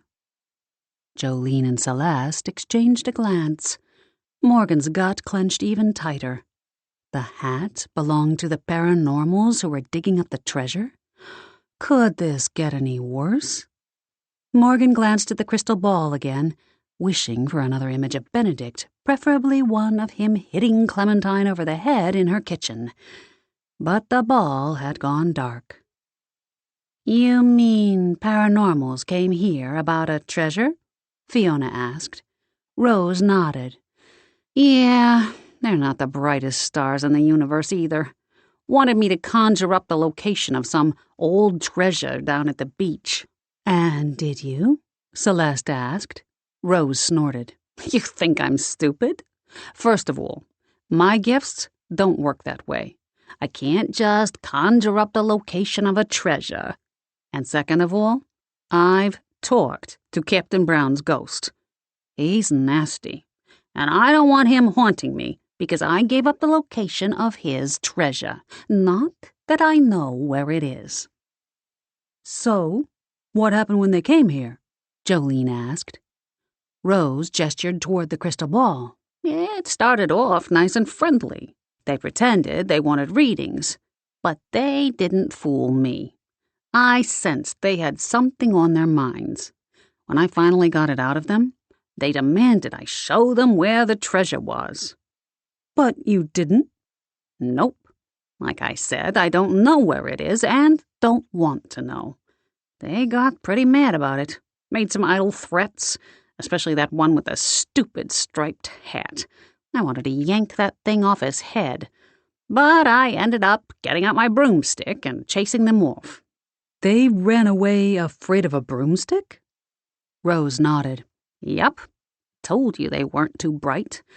Course, I might have put a few sparks on the stick and told them it was going to magically castrate them.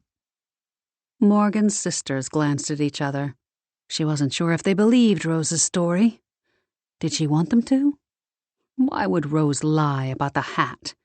She'd have no reason. But this didn't bode well for her. The last thing she wanted was for her sisters to go off on a hunt for these paranormals, even if they weren't very bright.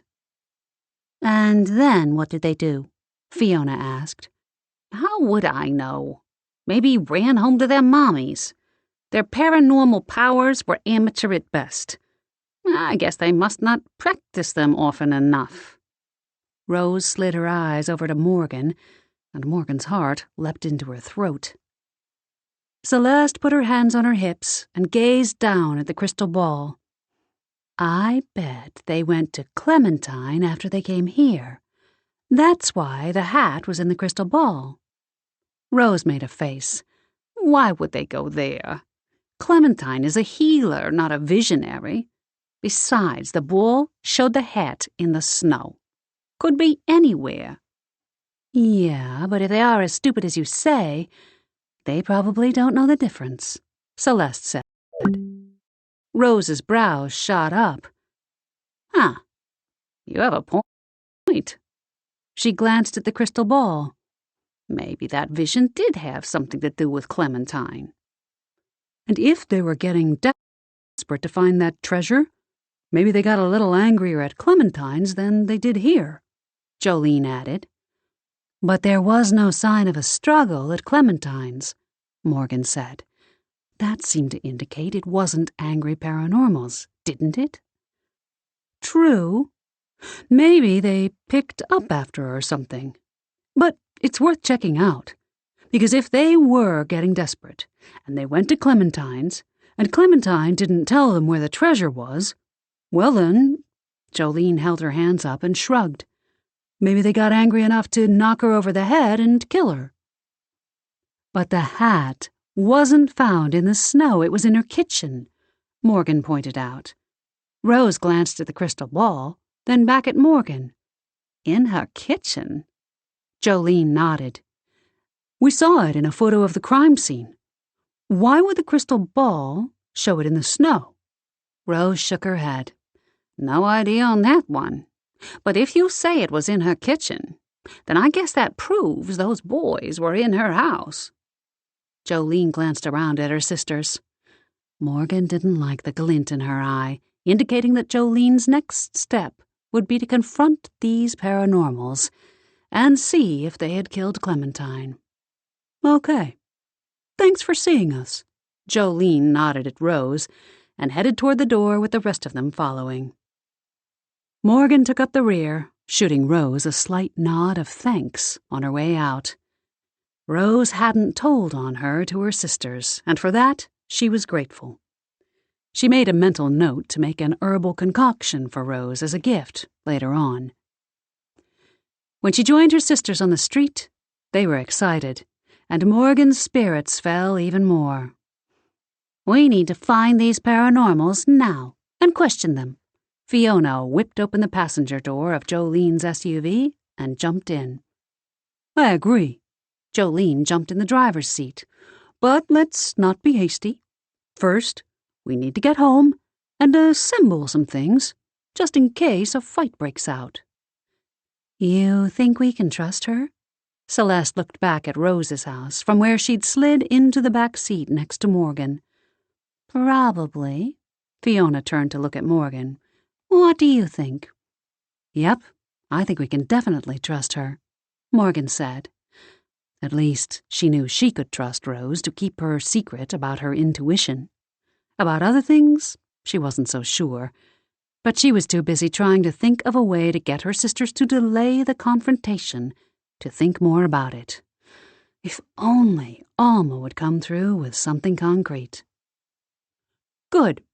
Jolene pulled away from the curb. Now, if we can figure out where those paranormals are staying, it probably won't be hard to get the truth out of them. Especially if they are rank amateurs like Rose implied, Celeste added. Should be easy peasy with our combined skills. Jolene thrust her fist out, and the four of them did a four-way fist bump, while Morgan tried to hide her feelings of trepidation behind a wide smile that she prayed didn't look as fake as it felt. Chapter 17. By the time the sisters got home, Joanna was just taking a pot roast out of the oven. They filled her in while they helped her with the rest of the meal and put out place settings at the breakfast bar. We better get a move on, Jolene said once the last of the dishes were in the dishwasher. I want to get a confession out of these guys before Sheriff White finds more trumped-up evidence against Morgan.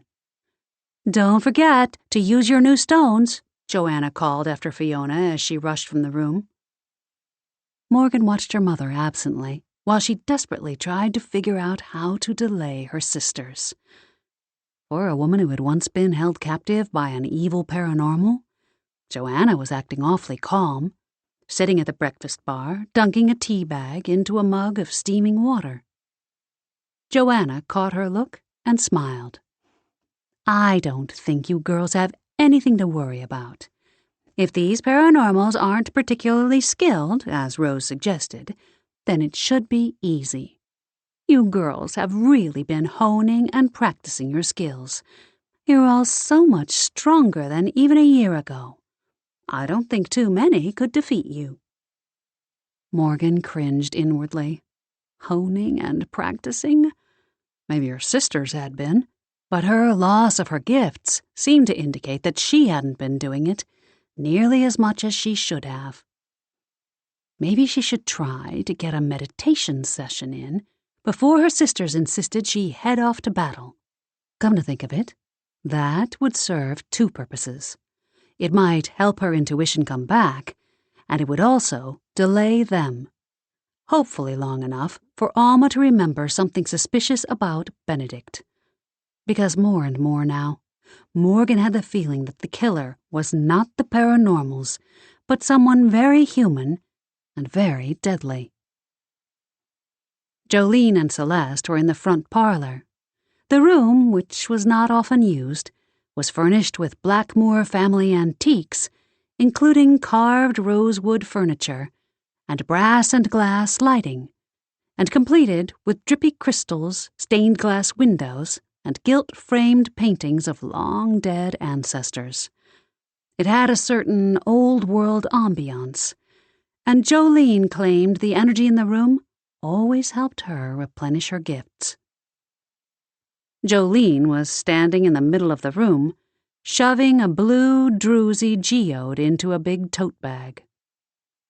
This is azurite. It has truthfulness energy.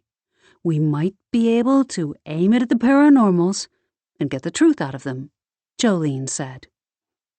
Geodes were known for exuding high energy.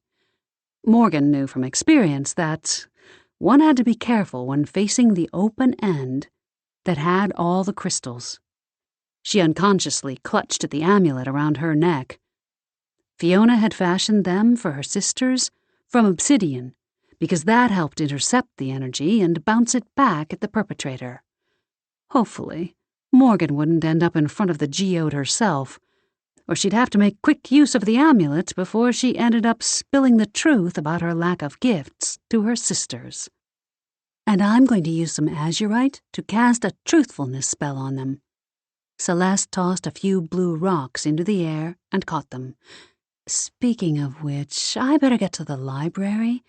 I need to meditate to clear my head so that I'm at the top of my game tonight. Good idea, Morgan said, I need a refresher meditation too. And besides, my intuition tells me we don't want to confront them until later, when the moon is out." Jolene stopped what she was doing and looked at Morgan. "Oh, really? Okay then, that's what we should do. We're always saying we need to trust your intuition more. We'll wait until later tonight." Racked with guilt over the lie about her intuition, Morgan climbed the stairs to her room. She really was going to meditate, but her main reason was to delay the confrontation with the paranormals. She wanted to buy time for Alma. She was hoping that if she stalled long enough, Alma would contact her with some proof about Benedict. If Benedict was the killer, there was no sense in getting into a fight with these paranormals, even though by all accounts it seemed like her sisters could whip their butts without her. A confrontation might reveal to them that she was no longer in control of her gifts. While it appeared that her mother and her sisters were oblivious to the fact that her intuition had failed her, Belladonna, with her knowing looks and judgmental meows, wasn't quite so oblivious. Much to Morgan's dismay, the cat followed her up and would not be dissuaded from coming into the room. Oh, well, maybe Morgan could use her to test out whether or not her intuition was returning. Under the cat's watchful eye, Morgan settled cross-legged into the middle of her bed. Her hand brushed the moonstone that was in her pocket. She'd worn all indigo. She was prepared for nurturing her gifts as she closed her eyes and slowed her breathing. Now what to focus on? Oh, right, Belladonna. She would focus her mind on predicting what Belladonna would do next. That sort of prediction was the part of her intuition that helped the most when confronting enemy paranormals, being able to sense their next move so they could take evasive measures. Not that Belladonna was the enemy, though from the cat's constant annoying furtive glances, Morgan was starting to think of her as the enemy. Breathe. Clear your mind. In, out. Suddenly, Morgan got a funny feeling deep in her chest. In her mind's eye, she saw an image of Belladonna sitting on one of the shelves, on the left side of the built-in bookcases that flanked the fireplace. Meow. Morgan's eyes flew open, searching the left side of the fireplace. Darn, no cat. Meow. Her eyes tracked to the sound. Belladonna was lying on one of the shelves on the right side, her tail dangling over the edge, lazily swishing back and forth. Just like Morgan had seen in her mind's eye, except on the wrong side. Did that mean her gifts were partially coming back? Ding! Morgan reached for her phone, her heart leaping when she saw it was a text from Alma. I remembered something about the day Clementine died. Please come right away. Chapter 18. Morgan had raced out of the house, using the excuse that she wanted to retrieve an herbal concoction that helped heighten her gifts at Sticks and Stones. The sisters were surprised, wondering why she'd never used that before. Morgan had lied once again, telling them it was something new that she was working on. Since they'd planned the confrontation for after the moon came up, she had about an hour.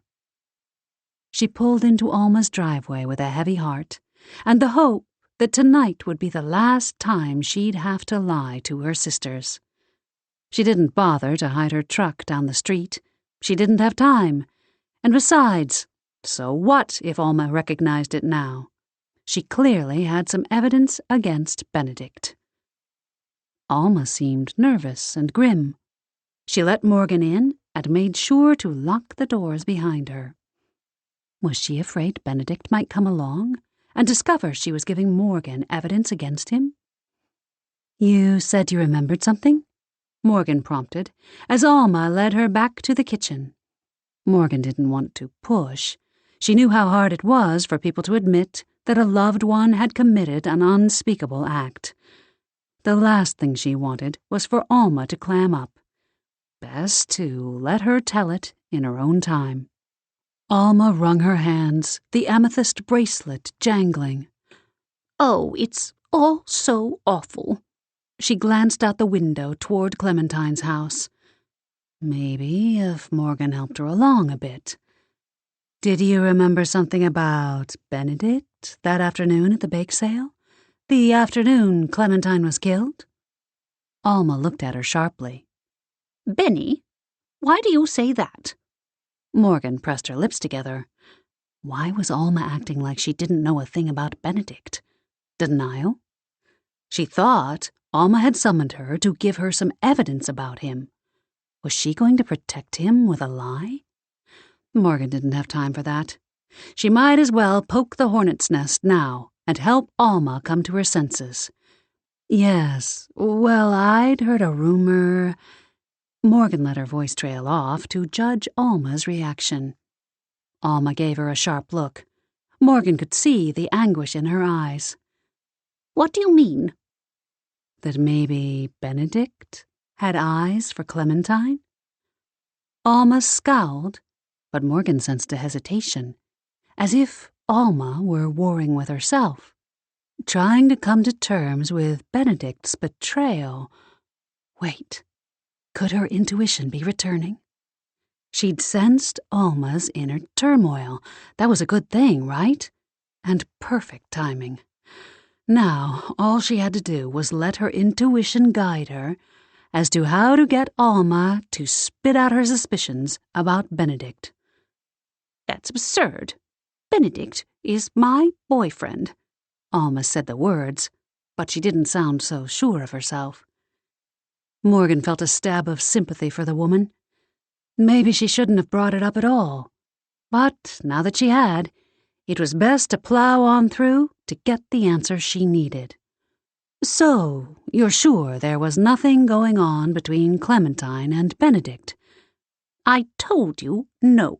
Of course not. He was committed to me. Alma's eyes narrowed. Where did you hear that, anyway? Harriet?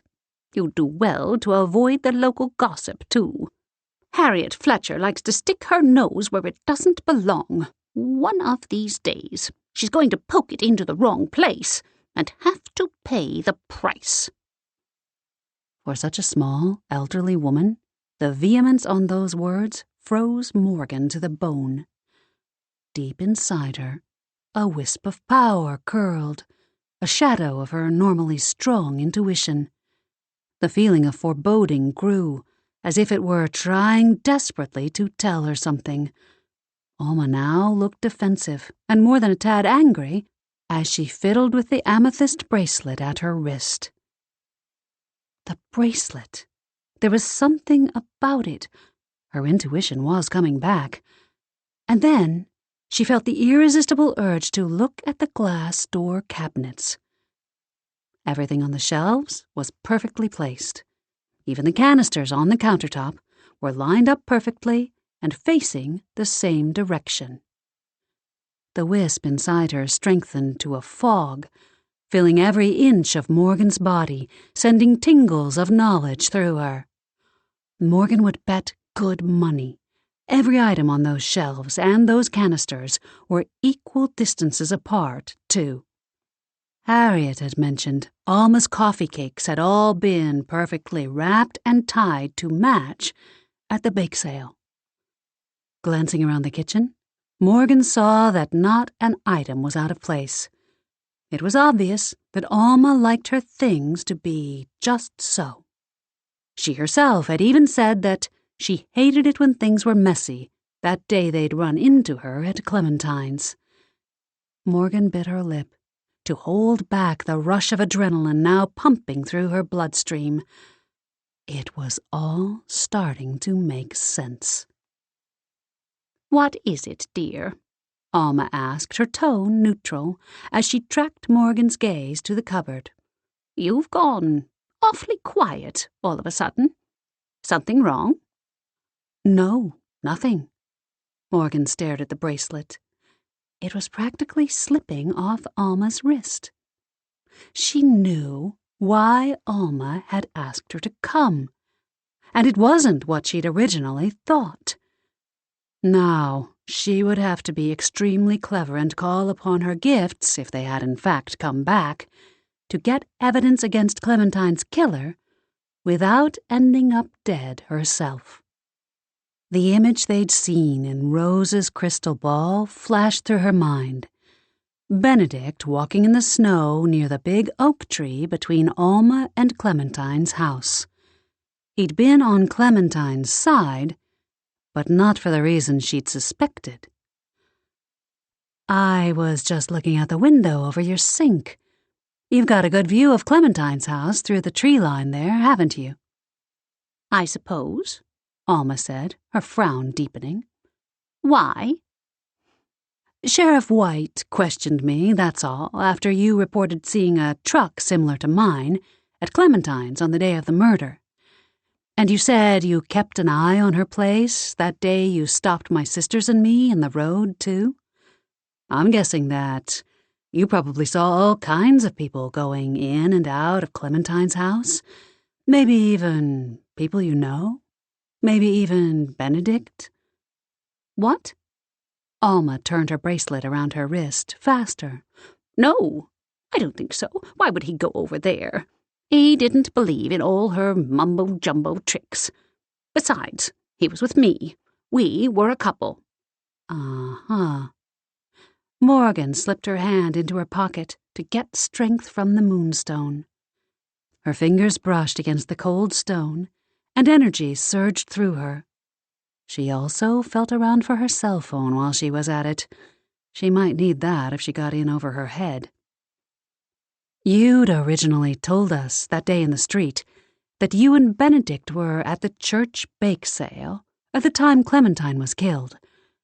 But when we spoke to Harriet Fletcher, she said she didn't see you or Benedict for a while after the argument. Could that argument have been about Clementine? I told you that there was nothing between my Benny and that woman. Alma pushed to her feet and stalked over to an ornately carved credenza and riffled through the drawer, the amethyst bracelet clanking against the edge. Oh, no? Then what about that bracelet? Benedict didn't want us to mention it to you. At first we thought it was because he was planning a surprise. But that wasn't it, was it? It was because the bracelet wasn't for you. It was for Clementine. As soon as the words were out, Morgan was sure she was right. She knew exactly what had happened the day Clementine died. The mark on Clementine's wrist wasn't from a paranormal. It had happened when the killer had ripped the bracelet off. And that killer was Alma. Alma spun around. Apparently, she'd found what she had been looking for in the drawer, because she was pointing a dainty pearl-handled revolver in Morgan's direction. Darn. Guess the old intuition wasn't working at full capacity, or she would have seen that one coming. Now what was she going to do? Morgan held her hands up in surrender until she could think of another way out of this. You Blackmoore girls really are too nosy for your own good, Alma snarled, moving closer. Sheriff White is right to be wary of you and your family. We've done nothing wrong. Morgan closed her eyes and concentrated, calling on her gifts for all she was worth, hoping to strengthen the fog inside her into full power. If she could just figure out what move Alma would make beforehand, perhaps she could get the gun away from her. The sinister snick of the hammer being cocked had her opening her eyes again. Morgan swallowed hard and fumbled for words. You can't just shoot me. People will ask questions. My sisters will come looking for me. Then I guess I'll just have to tell them that Clementine's killer came back, Alma said, her tone growing more high-pitched and urgent, more desperate. The killer's red Toyota is even parked in my driveway to prove it." "What? You know darn well that truck was not there when Clementine was killed. You were supposed to be at the bake sale, so how could you have even seen it?" Morgan's eyes narrowed. "Of course, you were purposely vague about the timing of when you saw it, weren't you?" Alma smiled, but it wasn't pretty. "Yes, I was. Though when I realized that my alibi was the bake sale, I had to act like a flustered old lady. I was actually hoping the sheriff would pin it on those hooligans that went over there that morning." The paranormals? So, they really had gone to Clementine's. At Morgan's quizzical look, Alma continued. "Yes, right after you left, and before I saw Benedict go in. Those nasty boys came over to Clementine's. I really did hear yelling then. They left in a hurry, and one of them lost his hat. I found it in the snow, even planted it in her kitchen. Cops must not be too smart, though, as it doesn't appear as if they ever followed up." Too busy trying to pin it on me, Morgan thought. "But I guess that doesn't matter now." Alma waved the gun maniacally. "You've given me the perfect opportunity to stop you from snooping and present the cops with their killer. I'll tell them that the murderer must have spotted me that day and needed to finish the job. I killed them in self-defense. Sheriff White will believe me. She can't stand you or your family anyway, and besides, you've been accused of murder before. Now, get up and move." Alma gestured toward the back door with the gun, and Morgan rose and headed that way, her mind reeling. "I'll tell the sheriff you were trying to break in," Alma said, moving in closer to Morgan now. "I'll say I recognized your truck from the day of the murder and was frightened. You came at me trying to attack me, and I had no choice." As the seconds ticked by, Morgan tried harder and harder to summon her gifts, to focus on the gun, to try and get the weapon away from Alma. Rose's words from the other night echoed in her head. "Focus on the victories." Her tea had worked on Jolene. Her gut had told her to look at the cups in the cabinet. She'd felt there was something about the bracelet. Her gifts were still there. She just had to believe in them. First, though, she needed to keep Alma busy talking so she wouldn't shoot. "If you're going to kill me anyway, why not tell me what really happened? Get your story out," Morgan urged, stalling for time. Holding all those messy secrets inside must feel terrible for someone who loves order as much as you do. Alma gave her a steely stare, her jaw tight. For a moment, Morgan thought she might just pull the trigger. Time seemed to slow, and Morgan braced herself for the pain. But then the older woman huffed, and truth flowed out. "Like I said to the sheriff, I saw your truck there. I like to keep track of who's coming and going from Clementine's, because there's so much customer traffic, and it has become a hobby of mine to call the cops and complain about it. Plus, I just had my weekly reading at Rose DeJarmo's, and she'd mentioned my love life might be rocky. Of course, I'd heard the rumors spreading about my Benny and Clementine, and I wanted to make sure for myself they weren't true." Alma's lips compressed into a thin white line before a small, hiccuping sob escaped her. If the woman hadn't been pointing a loaded gun at Morgan's chest, she almost might have felt sorry for her. Almost. "After you left, those hooligans showed up at Clementine's, but they didn't stay long. Then Benedict drove up the street. We were supposed to go to the bake sale together, and I thought he came early because he couldn't wait to see me. But he didn't park where he usually did. He turned off on a side street. Looking back now, I know that's because he didn't want me to see his car." Her tone deepened, became more brittle. "He walked through the woods and went into Clementine's house through the back door." Morgan's gaze flicked from Alma's face to the gun still pointed at her chest. "Naturally, I was upset. Benedict was my boyfriend. I loved him first. Then at the bake sale, when I questioned him about it, he lied." Alma's expression hardened. "That's when I knew there really was something going on." "So you snuck away from the bake sale and killed her?" "After we fought, Benny stormed off. I was mad, so I went over to confront Clementine. She tried to hide it, play it off, said she'd turned him down, didn't like him like that. Had never liked him like that. She even made tea, like we were old friends or something. I wasn't having it." Tears streamed down Alma's face now, and her gaze grew distant as she remembered her crimes. "We argued. Clementine told me all that, but I knew then that my Benny liked her better.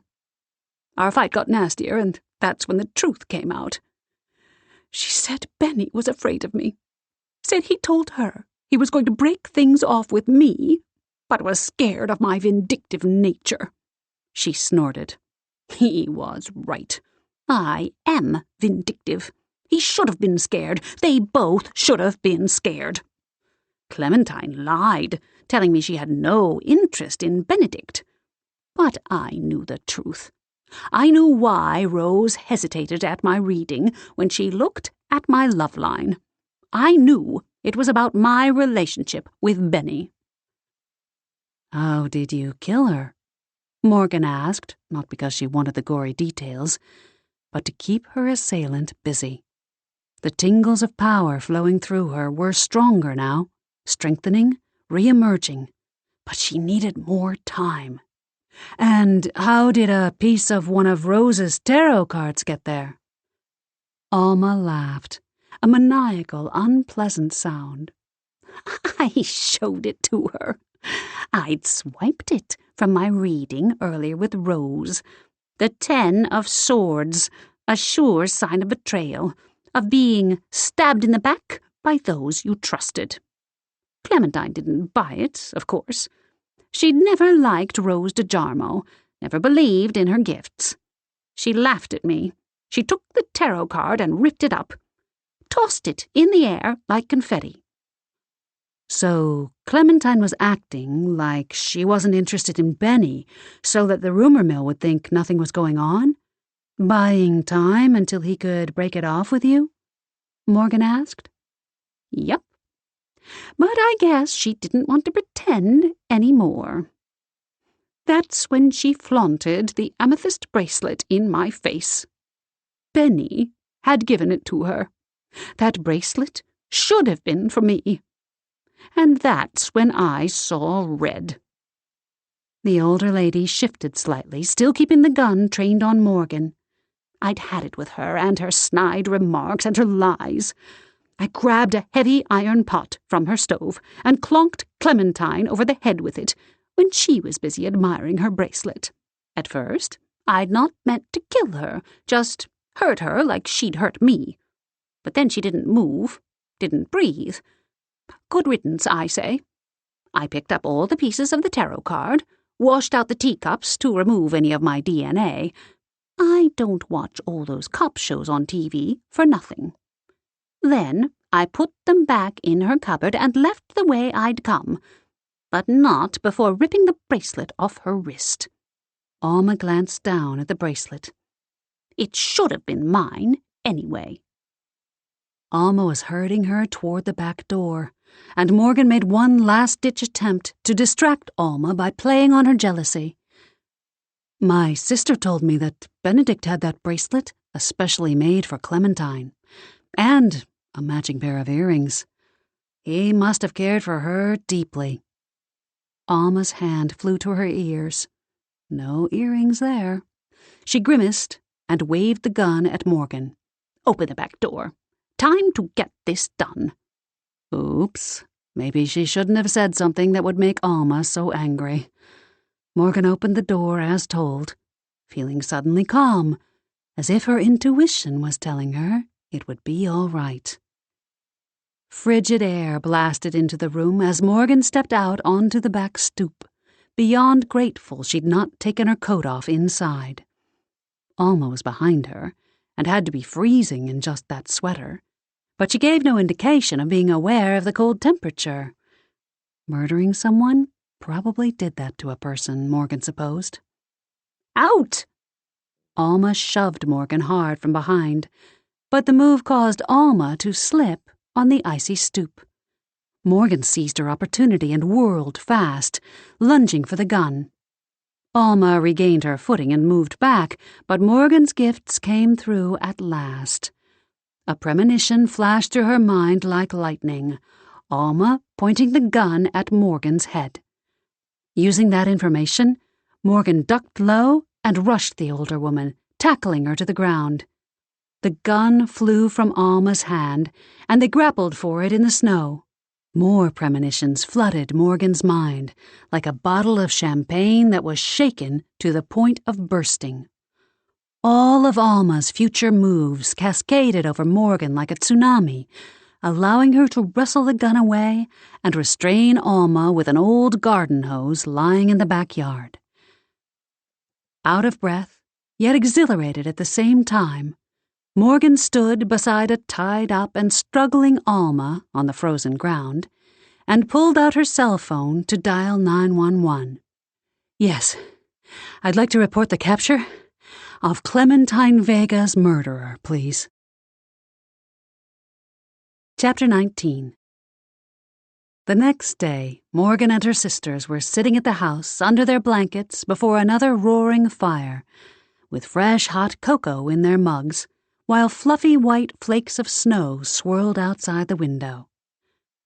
Belladonna was once again curled up at Morgan's feet, but her usual accusing glare was gone, and she purred happily.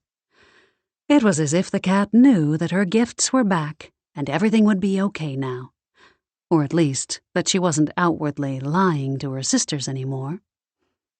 So, explain to me how you figured out Alma was the killer, Jolene said. Morgan went over how she'd put the clues together from what Harriet had told them and from what they'd seen at Rose's in the crystal ball, about how, at the crucial moment, her intuition kicked into hyperdrive and everything just fell into place. It wasn't the whole truth.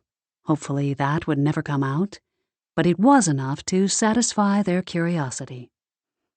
And you just figured all this out when you went back to Sticks and Stones to get that intuition-boosting herbal concoction? Jolene asked. Yup. Morgan nodded, her gut tightening at the lie. Hopefully this would be the last one. I took some of it, and then, bam, it all kicked in. Well, except I thought it was Benedict and not Alma. Guess I still have some work to do nurturing my gifts. At least that was one part she didn't need to lie about. Don't we all? Joanna shot Morgan a knowing look as she slid a plate of sugar cookies onto the coffee table before returning to the kitchen. Did her mother suspect what had been going on with her? She couldn't tell. And if her intuition knew, it wasn't signaling. That was pretty dangerous, going there alone, sis. Even if you thought Benedict was the killer. Who's to say that Alma might not have tried to act in her man's best interest to protect him? Fiona asked, giving her a disapproving look. You should have called one of us. We would have had your back. I know. Morgan reached over to snag a cookie. I just wanted to go by her place on the way home, before we got into it with those paranormals, just to ask a few questions about Benedict, because I figured if I was right, then we didn't need to stir up trouble with the treasure seekers. By the time I realized the killer was really Alma, it was too late. I was already in her house, and she was right there. It wasn't like I could just pull up my phone casually to call for help. Plus, it was my vehicle Alma said she saw that day, And that's what got us all involved in this in the first place. I felt like it was my responsibility to get us out of it. But you weren't there that day, Celeste said, watching her closely. Right? Right. I guess there really is another Toyota similar to mine. The lie was bitter on her tongue, and more guilt soon followed. But if she opened that can of worms, she'd have to come clean about all of it, and she didn't want to go there. Not now, when she finally had her powers back, or so it seemed. She wasn't exactly sure she could trust them to be back for good. Just to be on the safe side about that, she'd done another little experiment, to be sure things were back to normal, in the form of a special herb added to the hot cocoa her sisters were drinking at the moment. Belladonna turned to her with an admonishing glare. Oops. Liar. Morgan frowned. Yeah, that almost sounded like she was hearing the cat's thoughts. She narrowed her gaze on the feline and concentrated, but nothing else came. Probably just her guilty conscience. But maybe she should file that away for future reference. Even though her gifts had returned, she planned to stick with Rose's advice to avoid the same problems in the future. And if new gifts were also emerging, like animal telepathy, perhaps, she wanted to be prepared. She tuned back into the conversation around her and found her sisters were still rehashing all the clues they'd had in the case. Fiona chuckled and winked at Morgan. Bet Sheriff White wasn't too happy about finding out she'd been pursuing the wrong suspect all this time. Nope. Morgan grinned. Not much she can do, though, since Alma made a full confession. We'll have to watch our backs in the future, though. She's turning out to be every bit as bad as Overton. I heard through the grapevine at the yoga studio that poor Benedict is quite upset, Celeste said. Harriet said it turned out he really did love Clementine and didn't know what to do when she was killed. He never dreamed it was Alma who murdered her. I still wonder about those two paranormal energies I sensed at Clementine's that day, though, Jolene said. And the energy down at the beach. I mean, I guess they aren't involved in what happened to poor Clementine, but still, that's weird. Biting her lip, Morgan stared down into her cocoa. She'd been worried Mateo might have confessed to Jolene about them going to Clementine's house that day. But apparently he hadn't. Good. They'd keep each other's secrets. For now, anyway. She focused on the beach energy instead to distract her sister. I agree. That whole thing with the dig site by the shore is strange. We should keep an eye on that. Definitely, Jolene agreed. That treasure might be more important than we think if there's a relic included in the treasure.